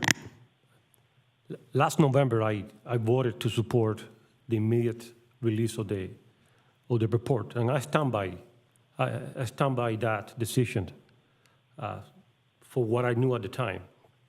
I had no issues with anything that I had done in the past, so I'm not concerned with my own investigating anything that anybody wants about me. My concern has always been to release that report as fast as we can. That way, to allow the people that had done nothing wrong to clear the name. That's very important, very important. I want to be sure that this redaction doesn't hide any fact, doesn't hide any finding of wrongdoing while protecting the employee's right. I want to be sure of that. I think if I understand what you're saying is we would only redact if there were privacy interests at stake. So it could be that if the balance, depending on how the balancing test plays out, that there might be underlying findings that are redacted. If they're lower level employees, it's, all the things we talked about. But certainly it's not the intent. We're here with the intent of releasing what we can release without, triggering lawsuits or violating our own employees' privacy rights or waiving privilege. As Councilmember Rubalcaba pointed out, that's an important component of this as well, given the unfettered access. Sure. One more question. Some of the public comment insinuate that we already know the end result of the investigation, therefore we are doing this.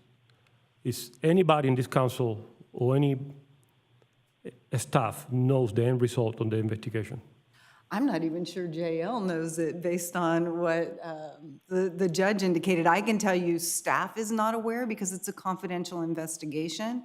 And certainly I have no information, and I'm almost positive that no member of the council has any indication of anything that's going to be a finding in that report. You may be able to speculate based on the FBI affidavit, but JL has held its report and the information it's received highly confidential.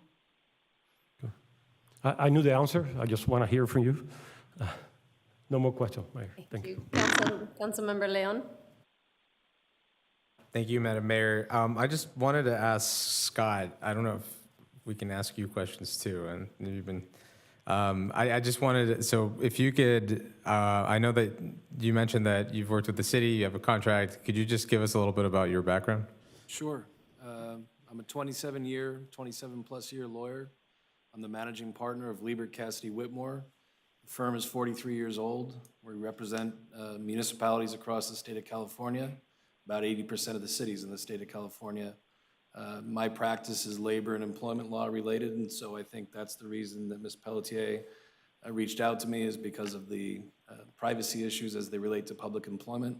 My particular focus is representing law enforcement in law enforcement disciplinary proceedings, and so working with this type of investigation is something that I'm very familiar with. I conduct investigations on a regular basis, including for public agencies. I review investigations more than I care to think. So I'm very familiar with these issues of privilege and privacy. So maybe there's something else I can tell you about my background? No, I appreciate that. So it would be safe to say that you've seen these types of reports before. You have somewhat of a background in HR, and you can. It may be a little bit easier for you to flag potential concerns for our team. Is that fair to say? Yes, I'd say this is right up the alley of what I've been doing for a quarter of a century now. And then you mentioned, Kristen, that you had, that there was an idea or a thought of having the judge work directly with Scott in terms of the report and making sure that, again, we're focusing on the constitutional privacy portion of it and not necessarily redacting, big portions of the report and things like that. Is that still the plan, I guess, is a way to ask that? Yes, I think Scott would be our legal advisor, HR, and the cities, as well as work to get a product out there that we can release to the public without violating rights, working with the judge and working with JL. Thank you. I think, so Judge, not to make you say it again, but part of my thought process is, right, on one hand, we want to make sure that we're restoring or taking that first step towards restoring public trust in City Hall. On the other hand, we don't want us to be put in a position where, because we violated something, all of a sudden somebody comes back and sues us, and now we're paying millions to a potential bad actor, as an example. So, Judge, with this action, I just want to triple check and clarify, with hiring Scott as special counsel, you're confident that the report will still be able to take that first step towards restoring public trust? Yes. Thank you.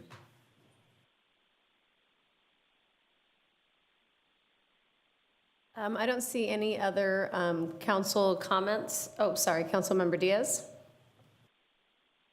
Thank you, Mayor. I made this comment before, but I'm going to make it again. This report cannot publish any speculation. This report had to show facts. A speculation about somebody could have done this or that or that. There is no place for this report, for those things in this report. Had to show facts. This law was violated, and are the facts.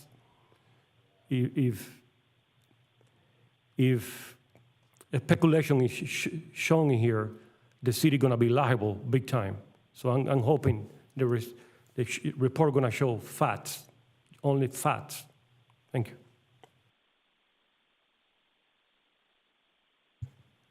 Thank you, Councilmember. Councilwoman Kurtz, I just wanted to check in with you one last time. Do you have any other further questions or comments? I do not, Madam Mayor. I'm sorry, I couldn't hear you. Did you say yes or no? I'm sorry, no, I do not have any other questions. Okay, thank you, Councilwoman. Councilwoman Meeks? If there's no more discussion, I would like to move the item, both actions, if the council's comfortable with that. I second. We have a motion and a second. Clerk, can we do a roll call vote, please? Madam Mayor, sorry, if I could, sorry, Teresa, would you be open to a friendly amendment? Sure. I know that you mentioned that it goes without saying kind of about elected officials and their names potentially being in the report or not. Can we add to the motion that is exactly that, just that which we kind of assume is going to be the case in terms of elected officials, whether current or past, are named in the report and it's related to city business, that they not be redacted? What I would ask is that you allow us to make sure there's not privacy interests that are impacted. I think that is the way it's going to be, but I don't know what I don't know, so I wouldn't want to predetermine that issue. I think I would ask you to trust this team that we're going to look at that, and we're not going to redact for the sake of redacting. We're only going to redact if they're, because there could be personal things in there that might relate to something. So I think until we see it, we don't really know what we have. Okay, thank you. Okay, thanks. So we have a motion and a second. Clerk, can we do a roll call vote, please? Councilmember Diaz, Aye. Councilmember Leon, Yes. Mayor Pro Tem Buick-Alba, No. Councilmember Fessel, Abstain. Councilmember Meeks, Yes. Councilmember Kurtz, Yes. Mayor Aiken. Yes.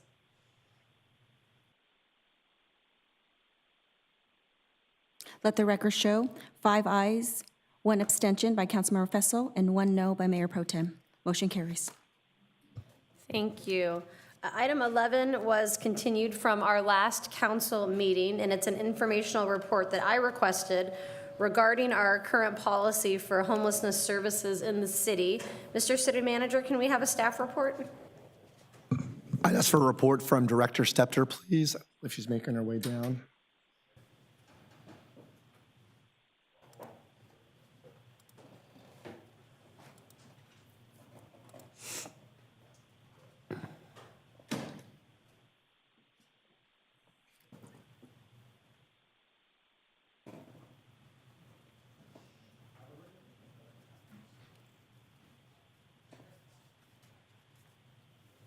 Good evening. I'm actually going to ask Deputy Director Sandra Lozo to present on our behalf. Thank you. Good evening, Mayor, Mayor Pro Tem, and Council. Tonight is to receive an informational report on current policy for homelessness services in the city of Anaheim, and a request to provide direction to staff, if necessary, regarding shelter offerings during inclement weather.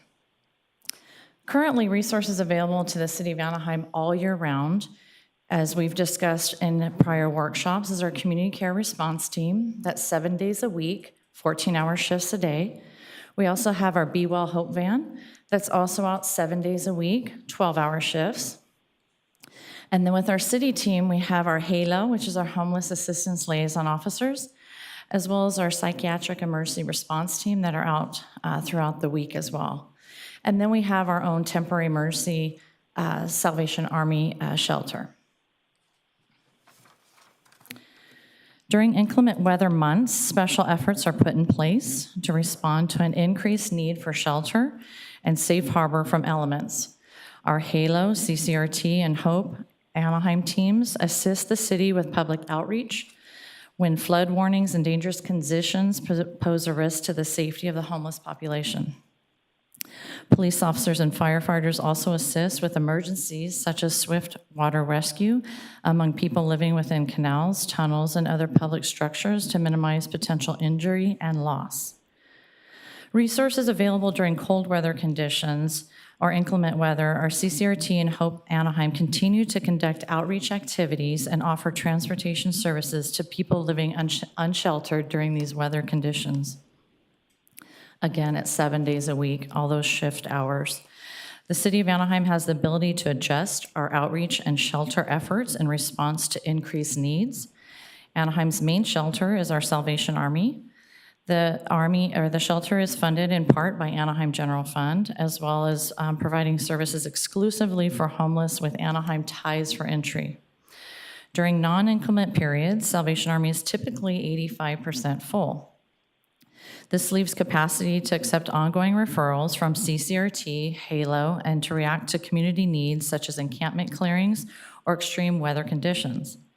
This effort is in addition to other shelter resources that are located in Anaheim but are not affiliated or funded by the city.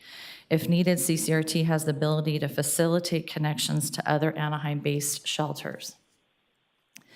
Given the availability of shelter beds for homeless with Anaheim ties, the city of Anaheim does not stand up warming shelters in the cold months due to available vacancies and partnerships with the county. The County of Orange in the past months established a warming shelter in the city of Fullerton to accommodate inclement weather needs for the rest of the North Spa or service planning area. The Fullerton Warming Center offered 90 sleeping spaces to people experiencing unsheltered homelessness, open to anyone in the county. The cold weather shelter was operated by People Assisting the Homeless, or PATH, from February 2023 to the end of March of 2023. Access to the shelter was available through shuttle services that picked up from 2 stops within the city of Fullerton, very near to Anaheim border, starting right before 5 p.m. and until capacity was reached. The shelter remained in operation from 5 p.m. till 7 a.m. the next day, at which time patrons were required to exit the building and be shuttled back again at night. High demand for the warming center had seen PATH expand its sleeping capacity by 13% to accommodate the need. A few weeks ago, due to extreme weather conditions, and given the Fullerton Warming Center was already above capacity, the city did open up our Salvation Army to non-Anaheim residents for 48 hours, allowing an additional 30 people experiencing homelessness into our shelter. During our hot weather conditions, we rely on our Anaheim Community Services Department. They coordinate the availability of cooling centers like our libraries, our community centers, and family resource centers, which are open to all members of the public, including our homeless. Hours of operation at certain locations are extended past normal business hours during heat waves to accommodate residents until the heat conditions cool into the evening hours. The Community Services Department does a really good job releasing educational materials about heat stroke and hydration to accompany physical services. Compared to the cold weather shelters, cooling centers are not operated overnight, as during the summer conditions, they tend to subside when the sun goes down. If people experiencing homelessness are in need, however, Anaheim community outreach teams operate during heat waves and are available to transport people to the nearest cooling center or to Salvation Army if overnight stay is preferred.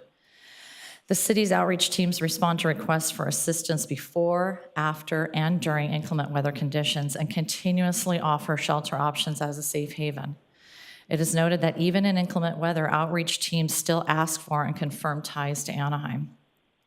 The city relies on regional resources to serve individuals without Anaheim ties, and be happy to answer any questions you may have. Thank you.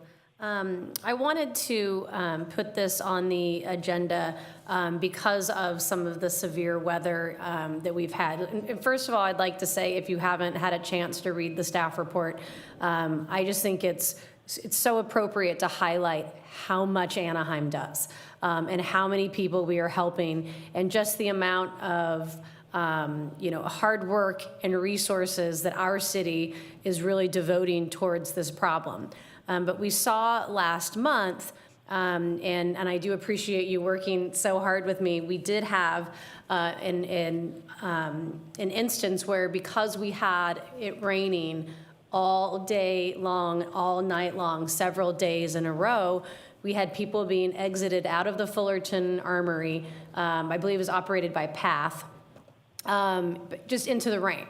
And while I appreciate, you working with me, being out in the community, really trying to address this, a little bit of what we were doing was reactive and not proactive. And so while we were able to find a workaround and open up shelter beds for those that were stranded out in the rain during those critical daytime hours when there was no armory open, I'd like to make sure that we have something in place that is consistent with council policy, because we will probably, this is going to come up again. Maybe not the extreme constant rain that we had this year, but it is going to come up again. So I just wanted to get your kind of thoughts, and then just kick it off to my council colleagues about, what can we do as a city? How can we partner with the county? Because it seemed the barrier that we were running into is if you are not being able to access some of those pickup spots to get to the armory, you're going to be outside in the rain. If you are unwilling, for a lot of our toughest cases that remain out there, unwilling to go into longer term shelter, where can we develop plans that creatively, meet people where they are, even if they're just pop-up facilities? Have you seen any best practices or county programs or ways we can partner to address this? And I just am focusing right now on cold weather. I'm going to get to hot weather in a second. Thank you, Mayor. That's a great question. It should be noted that our city manager does sit on the Commission to End Homelessness at the regional level, and then myself sit on the Continuum of Care Board. And we both have brought this up during those meetings. And so I did ask that there needs to be a regularly scheduled meeting prior to the winter weathers coming up, that they have a better plan, because it was put up pretty quickly. And I think we learned a lot during these weather months that they can do a little bit better. And so providing that feedback at those Continuum of Care Board meetings will be helpful. And then obviously with the city manager seat, obviously having more regional level eyes on that and having some of that support would be helpful. It's hard to stand up those weather shelters, and so we want to be a partner in it. But at the same time, when the weather shelter did go away or cancel or stop, there were still people that were in that shelter that did have Anaheim ties, so then we had to quickly also assist those individuals. So there was a lot of disruption that I think can be better planned if we have it on a regular basis at the Continuum of Care Board. And the shelter in Fullerton is no longer operating right now, correct? That warming center has closed March 31st. So any other weather incidents that we have between now and the start of summer, how do we address those? Or do we have any ideas of how we can address any further weather patterns that we are going to be having? Currently, we were one of the only cities that had people on the weekends when those heavy rains were happening for those 14-hour shifts, and having individuals in the rain actually trying to help. So that'll continue to happen. We continue to have vacancy at our shelter, so that continues to be helpful.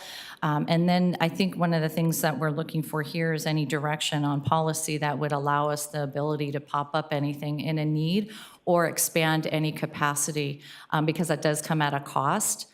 Even with that 48 hours, we had to bring extra staff in, not only through our outreach teams, but also the Salvation Army. So some of those things might be really helpful for city staff to put those things up if in need of any other inclement weather.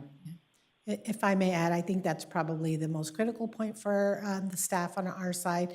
Certainly, you know, at the will of council, we will prepare whichever plans are necessary and start to work proactively, probably, you know, October, November, ahead of any heavy rains. It just hasn't been the directive that has been given here to date. We have really leaned on the fact that we feel that our system of care is available on an ongoing basis, and it's proactive from the perspective that our boots on the grounds are out there every day, and that we've had shelter capacity, and that as inclement weather was known to be coming, those outreach teams increased offers for shelter. We do know that people do turn shelter down, and a lot of the conversations with our officers who are boots on the ground, we've actually had anecdotal conversation about being surprised that some people, even during very heavy downpour, will decline shelter. And they have told us, you know, that homeless population that is more entrenched to be outdoors is resourceful and often goes lower into the ground, and sometimes stays down until weather subsides. Now, obviously, we don't believe that's an ideal situation, but I think that's part of what's happening is our outreach teams are still out there offering shelters, and those who do not want to come into the traditional shelters, either for rules or for whatever it may be, they go lower into the ground or in places probably that we would prefer they not be. But our teams do continue to be out there, and I think that's primarily why we've not had a real inclination to do the temporary. But again, you know, at council's direction, we would certainly be willing to do that. That would then necessitate for us to put together a budget for personnel, because even if you do a small pop-up, you still want to have personnel there to receive, to provide supplies, to continue to offer shelter, because perhaps this may be the time when, you know, the conversation leads to a trajectory to accept housing. We don't think beyond the warming stations that the county has warming facilities, I think that of the nature that we're talking about in terms of temporary pop-up, a couple of hour situations. Certainly our partners in San Diego, LA, they have those types of models, and if that is the council's desire, we can certainly start to call our neighbors and find out how do these work, what's the resource involved, what type of financial and personnel resource do you put in place for that? And Mayor, if I could add, I think one of the frustrations that I learned at our commission meeting last month was that the county was prepared to partner with the Salvation Army, recognizing that Fullerton was going to be at capacity. And so good efforts were made to site a warming center, and there was not a space available in the region. No city, in fact, some cities threatened to sue and seek an injunction to stop the action. Again, feeling that they had already stepped up, very similar to Anaheim. We weren't faced with that situation, but certainly one of the frustrations the county felt and the Salvation Army felt was that no city wanted to step up. And so I think, as a commission, we talked about bringing this item back in June, looking at regional resources, tapping on our neighbors that maybe, they can at least help out, during inclement weather as we, do our share year round. So that item will be back before the Commission in Homelessness in June. I'll have more information then, but as of right now, the direction to county staff from the commission was, Salvation Army's ready to partner, county's ready to pay for it, where's it gonna go? Yeah, I mean, I think, when we look at the fact that we got 30 people in that 12 hours, I think that we were working on this to accept shelter and go into the Center of Hope. I think that's an important fact of where people are when it is pouring rain. Just being out there that weekend and being extremely wet myself, and seeing people that were outside, that were near hypothermic conditions, that were not wearing shoes, that did not have jackets or anything that was waterproof. I just know that that's not who we are as a city, but we have to be very careful about balancing. We don't want to be a magnet city, but I feel like if there is a program out there that just short-term, not meant to be these long-term physical locations, but just are short-term where people can just go inside. We're lucky to partner with a nonprofit to bring in warming tents where people could just go inside for a little bit. But again, I'm just sensitive about it being reactive as opposed to proactive. So I would like us to explore just looking into a plan or looking into ideas, partnering with the county about if we have inclement weather, what we can do. Because as far as, and I'm just going to move to the hot weather, we are going to have some really hot days in July and August, and so we're going to be bumping up. It's different because it gets cold, it gets cooler at night, but we're going to be bumping into the same thing. And I'm a little concerned that we're depending on our libraries as a location to deal with this issue. Is there a pop-up tent style where we can cool people down, but we're not just shuttling people into our community centers and our libraries? And if there's other cities out there that have programs like this that work. Thank you for the question.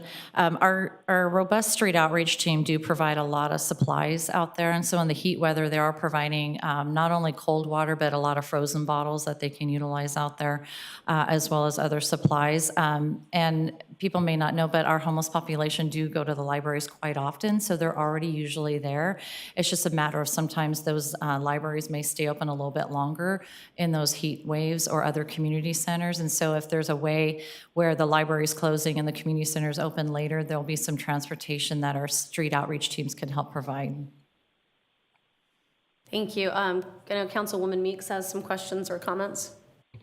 Thank you. I concur with the mayor that our approach should be proactive during the summer in preparation for next year's winter season, and really try to work with the county and have some other cities step up, and maybe Anaheim can be a model for what they can do and how they can do it and mirror our success, but not taking on the burden of the whole county.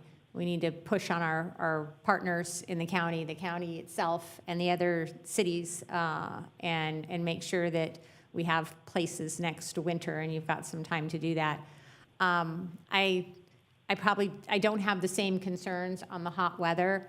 I think that we have many thousands of Anaheim families that are living without air conditioning, and I think hydration's important, and we need to make sure that we have the CCR team and our care teams out there, making sure people are hydrated.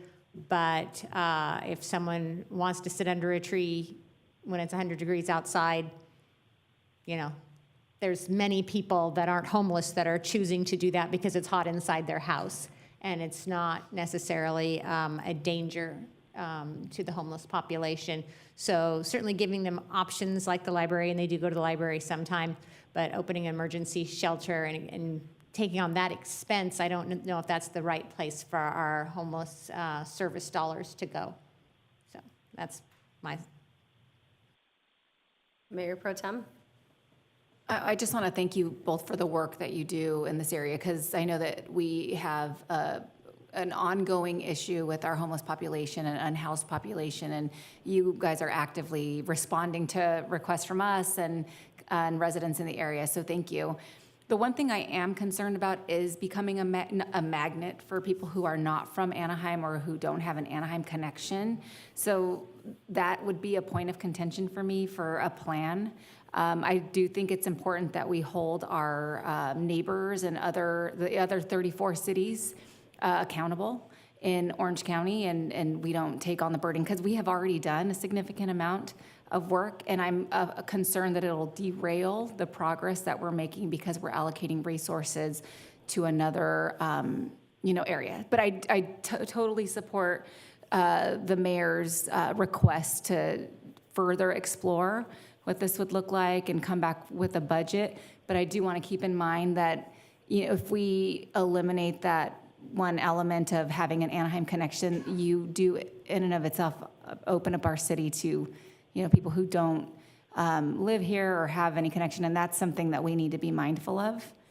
I have received reports from residents who know of churches in the area who are bringing people in from the Inland Empire, and once they're here in Anaheim, it's difficult for them to get back to where they originated from, and then they end up here in Anaheim living on our streets, and that's not fair to them either if we don't have enough beds. And we're working really hard to follow the rules that have been put in place, and making sure that we have enough beds for those who would like to take a bed. And I think that we need to keep that in mind when we're exploring this option as well.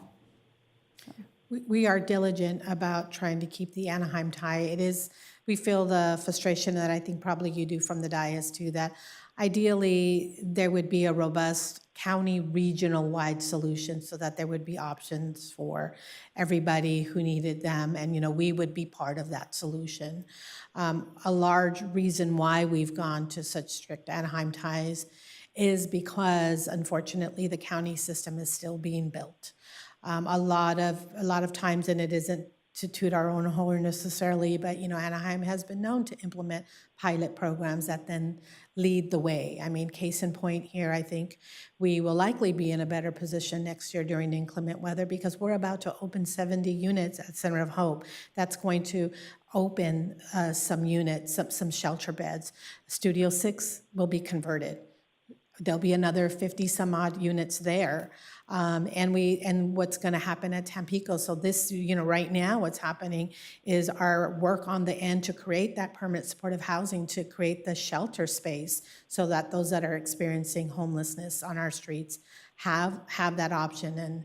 And when they're ready, hopefully, that's their landing spot. So it's part of the whole system. It is definitely getting them when they're on the street and probably in the worst of conditions, but really on the back end working so that shelter system always has capacity for them. Thank you. Councilmember Fessel? Thank you very much, Madam Chair. Since 2014, the city partnered with CityNet. And beginning in 2019,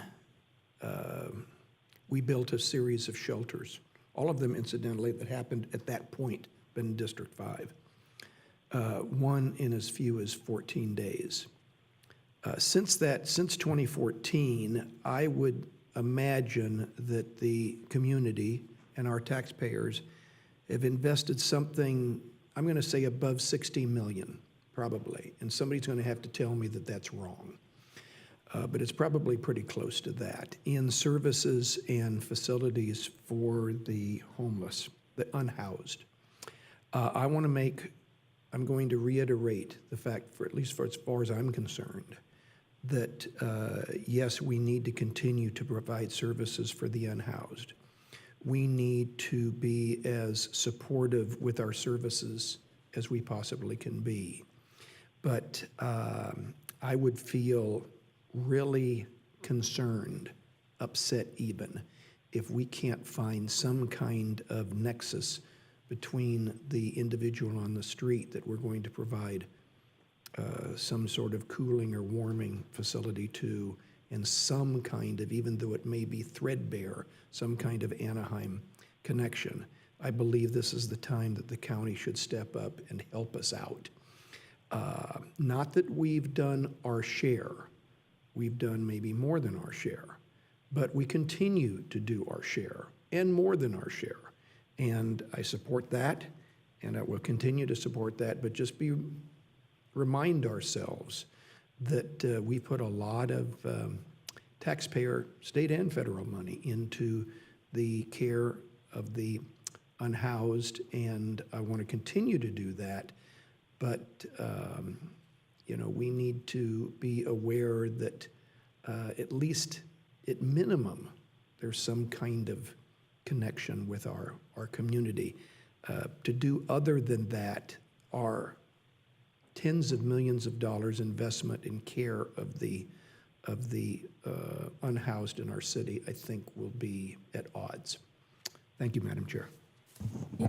If I may comment, I think like on a warming center that's intended to be a drop-in type of facility that's available on an emergency basis for those who are, that may be a bit challenging. So I just, as we explore that, I just want. Councilwoman Kurtz, do you have any questions or comments? I do not, Madam Mayor. Okay. Well, it seems like there's a bit of consensus for us to, at least as we go into next year, start exploring, relying on our city manager as our conduit to the county.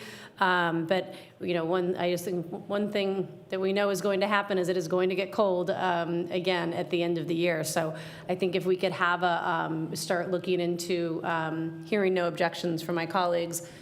Just starting to develop a plan so that we can either allocate the resources necessary or really just work with some of our partners in San Diego, LA, other areas that have proven plans that seem to work. And also partnering with some of our nonprofits that work in this space.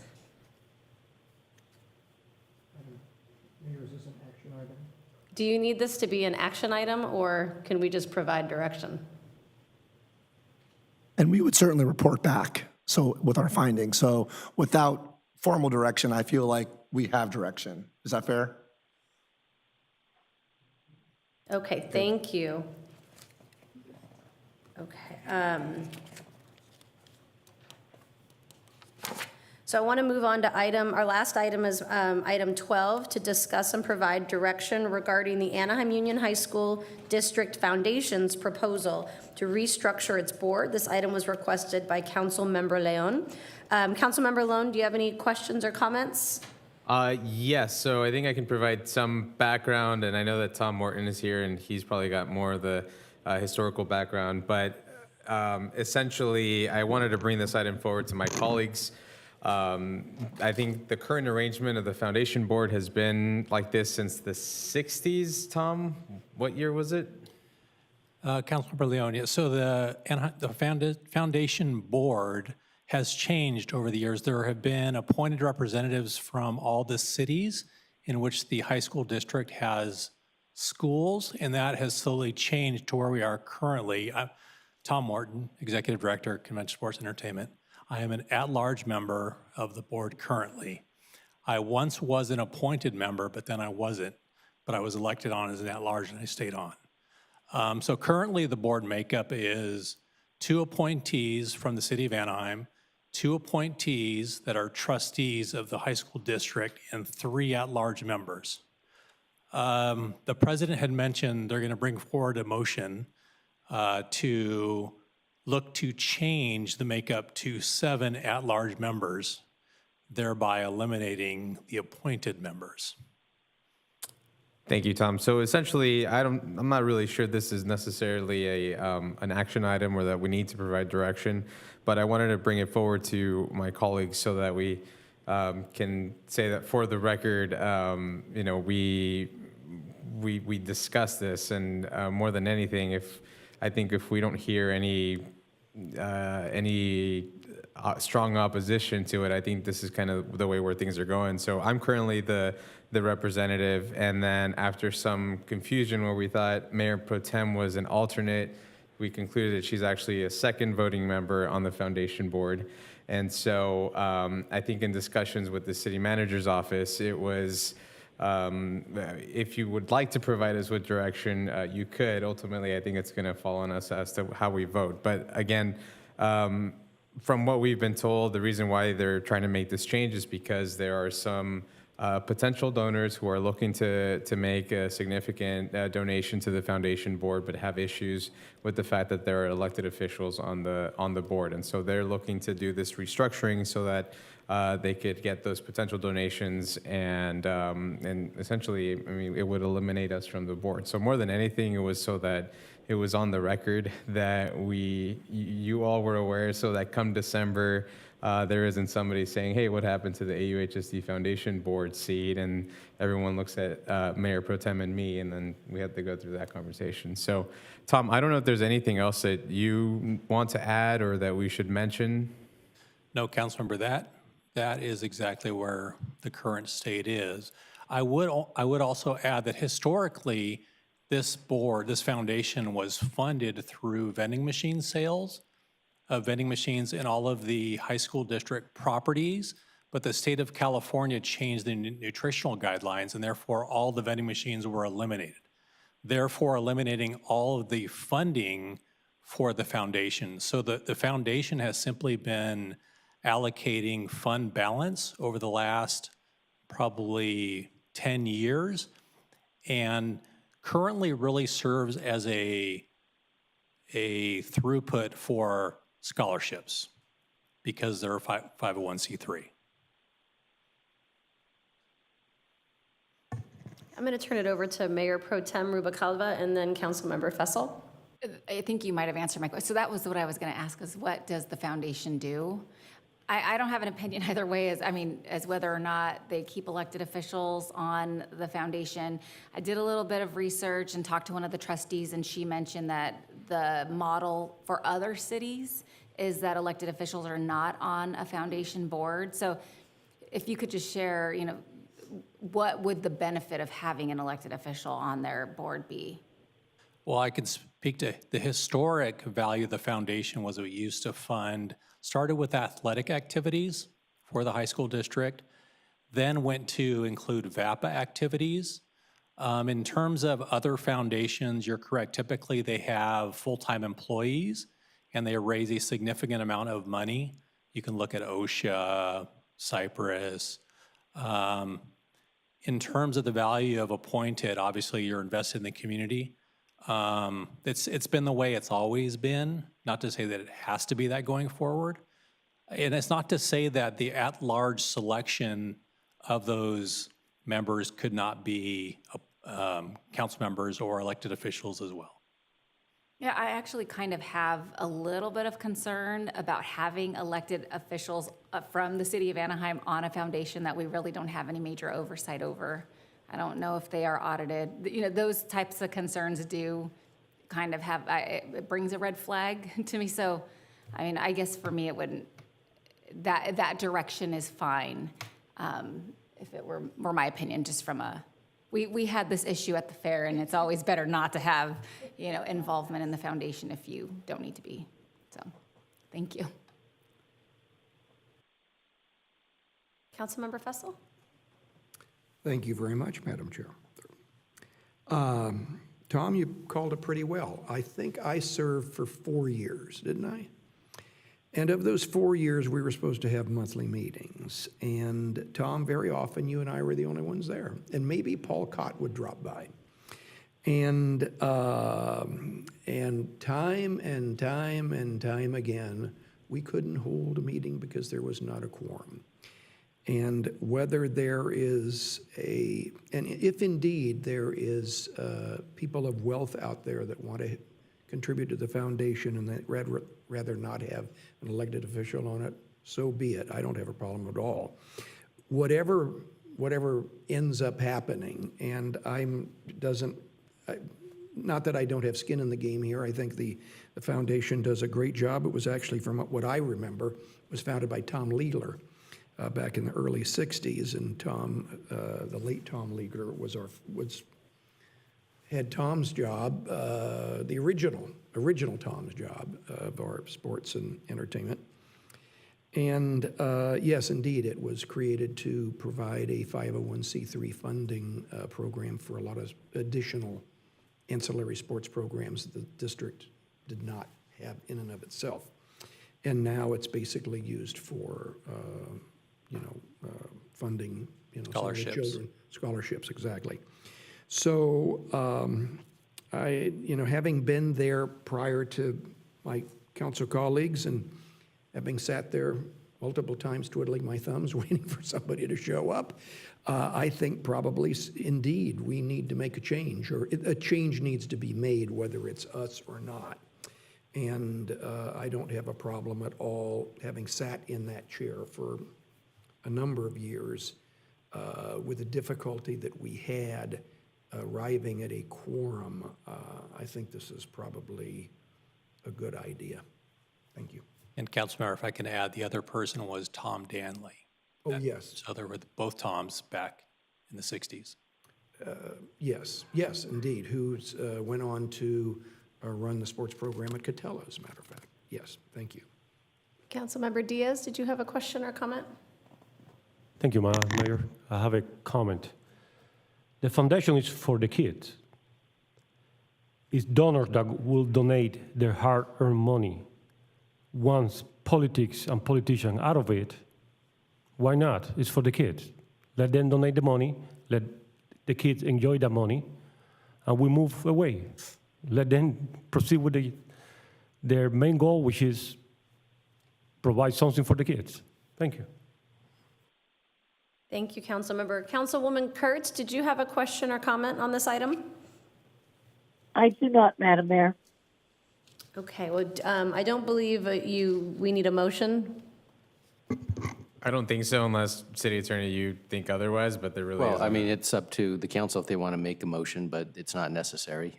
You're welcome to vote however you want on that issue once you get back to the board. I mean, the only motion I could think of is, hey, he told us. So I think if we all acknowledge that the discussion was had, I think we're I so acknowledge. so acknowledged. All right, thank you, Madam Mayor.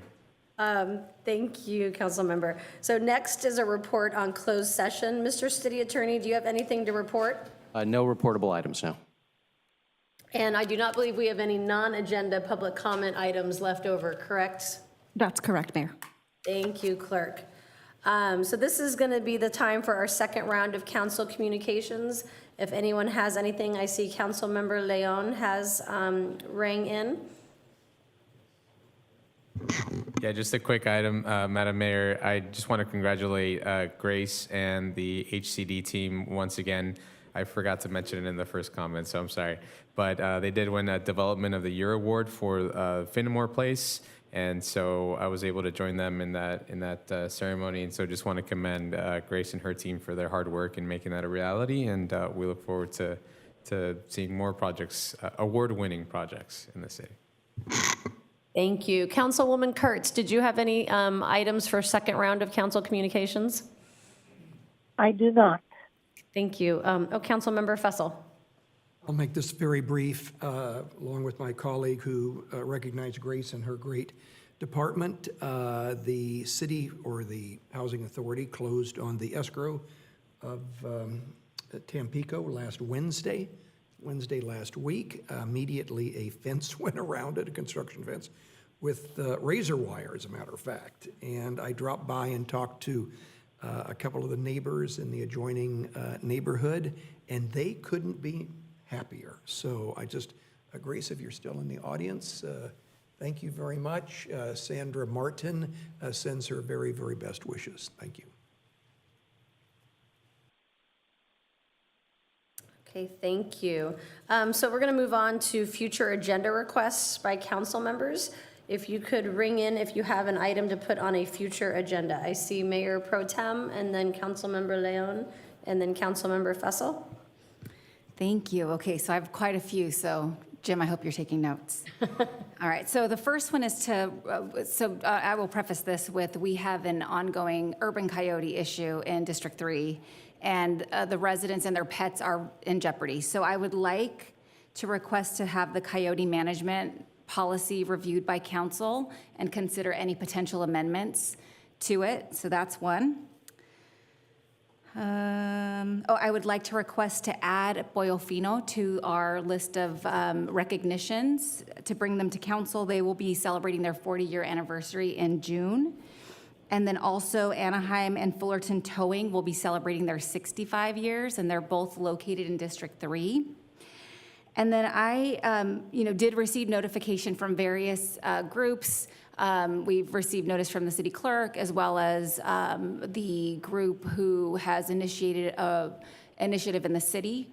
And one of the things, I know we're visiting this on March 16th, but one of the things, as a person whose grandmother grew up as a motel worker, one of the items that I think is important for us to review, and I'm hoping that you can come back with an ordinance for us to potentially look at and consider, is an ordinance around the safety button. I'd like to see that sooner than later. I think regardless of whether an initiative is what the council decides to do on March 6th or May 16th, I think this is an item that we should probably lead on regardless. I think we're home to 105 hotels in Anaheim. So we're definitely leading the charge there and could probably be a model for the county in general. So if you could come back with an ordinance that our attorneys are writing that we can review as a council and then potentially consider is something that I would request. And then the other item I just wanted to make sure was on your radar is at the last meeting, I did request a salary survey for the chief of police position, and I hope that we can get that sooner than later. I think it's really important that we are competitive and have an opportunity to recruit somebody who will stay and is actually good at their job. So that's all I got. Mayor Pro Tem, a couple follow-up questions. I missed the name of the company for the 40th anniversary. El Pollo Fino. Okay. And if you haven't eaten there, you should. I have, and it's fantastic, you're right. And then would it be okay with you to modify your hotel worker safety button item to work with you on a hotel safety ordinance concept to bring back to council? Yes, All right, yes. thank you. And then I know this goes without saying, but I've looked at our options on March. So can you just kind of outline where we are, Teresa, on May 16th when the council will be reviewing this item and what our options will be? Yes, yes, Mayor Pro Tem. So we received the certification or notification from the Register of Voters with the certification of signatures for the initiative that came forward, stating on what I received, they did meet the threshold. Presenting to the council at May 16th would be the certification from the ROV, giving the council three options. It'd be one, to adopt the ordinance as presented, unaltered, as was presented by the proponents. Two would be bringing it forward or setting the ordinance and the initiative before the voters at the next general municipal election or by special election. So we'll be looking either at the March 2024 or the November 2024. or the city council can ask for a fiscal impact report. And there's several features with regard, in addition to any additional backup or information the council would request from that. And the by the elections code, that needs to be returned to council within 30 days from the date of the certification is presented. So that would be looking at, given our next regular city council meeting, that's on June 13th, that would fall within that time period. And I don't know what my position will be yet, but I do worry that 30 days is not enough time for us to start the financial impact or have one complete. But will we be able to, I mean, that would have to be an outside third party who conducts that, or is that something that we would be doing internally? I'd just like to, this is a non-agendized item, so I think if there's any questions regarding the next agenda, that could be done sort of offline. I'm a little concerned about that being discussed at this meeting. Okay, perfect. I will touch base with our city manager. Thank you. Councilmember Leon? Thank you, Madam Mayor. I would like to agendize, it could be, I'm not sure if it's a proclamation recognition, to be placed on the consent calendar on National Gun Violence Awareness Day. I believe that is coming up on the first weekend of June, and so not sure if we're able to do that for the next meeting or if it needs to be early June for that, but if we could add that to the agenda. And then, not sure what the process is. I think I mentioned this to the assistant city manager of potentially lighting up City Hall orange for that day, and as well as maybe Arctic, but I know that we don't really manage that side of it. So just wanted to put that out there, and we can follow up, Mr. City Manager, if need be. So? Thank you very much. The Nardo family from Reborn Cabinets will be celebrating their 40 years in business coming up within the next few weeks. And I would also like a all-council recognition at our convenience. I can always hand deliver it once it's prepared, even though I believe within the next couple of weeks they're going to have a celebration. They've always been located in District 5. They employ about 350 employees at their shop there on La Palma. Most of them are Anaheim residents. It's quite a fun family, and they've done a lot for Anaheim. They play a huge part in our workforce investment team. Thank you, Madam Mayor. Councilwoman Kurtz, I don't believe I've reached out on this. Do you have any future agenda requests? I do not. Okay, so with no other business before the council, we stand adjourned until May 16th, 2023. You are the last party in the conference.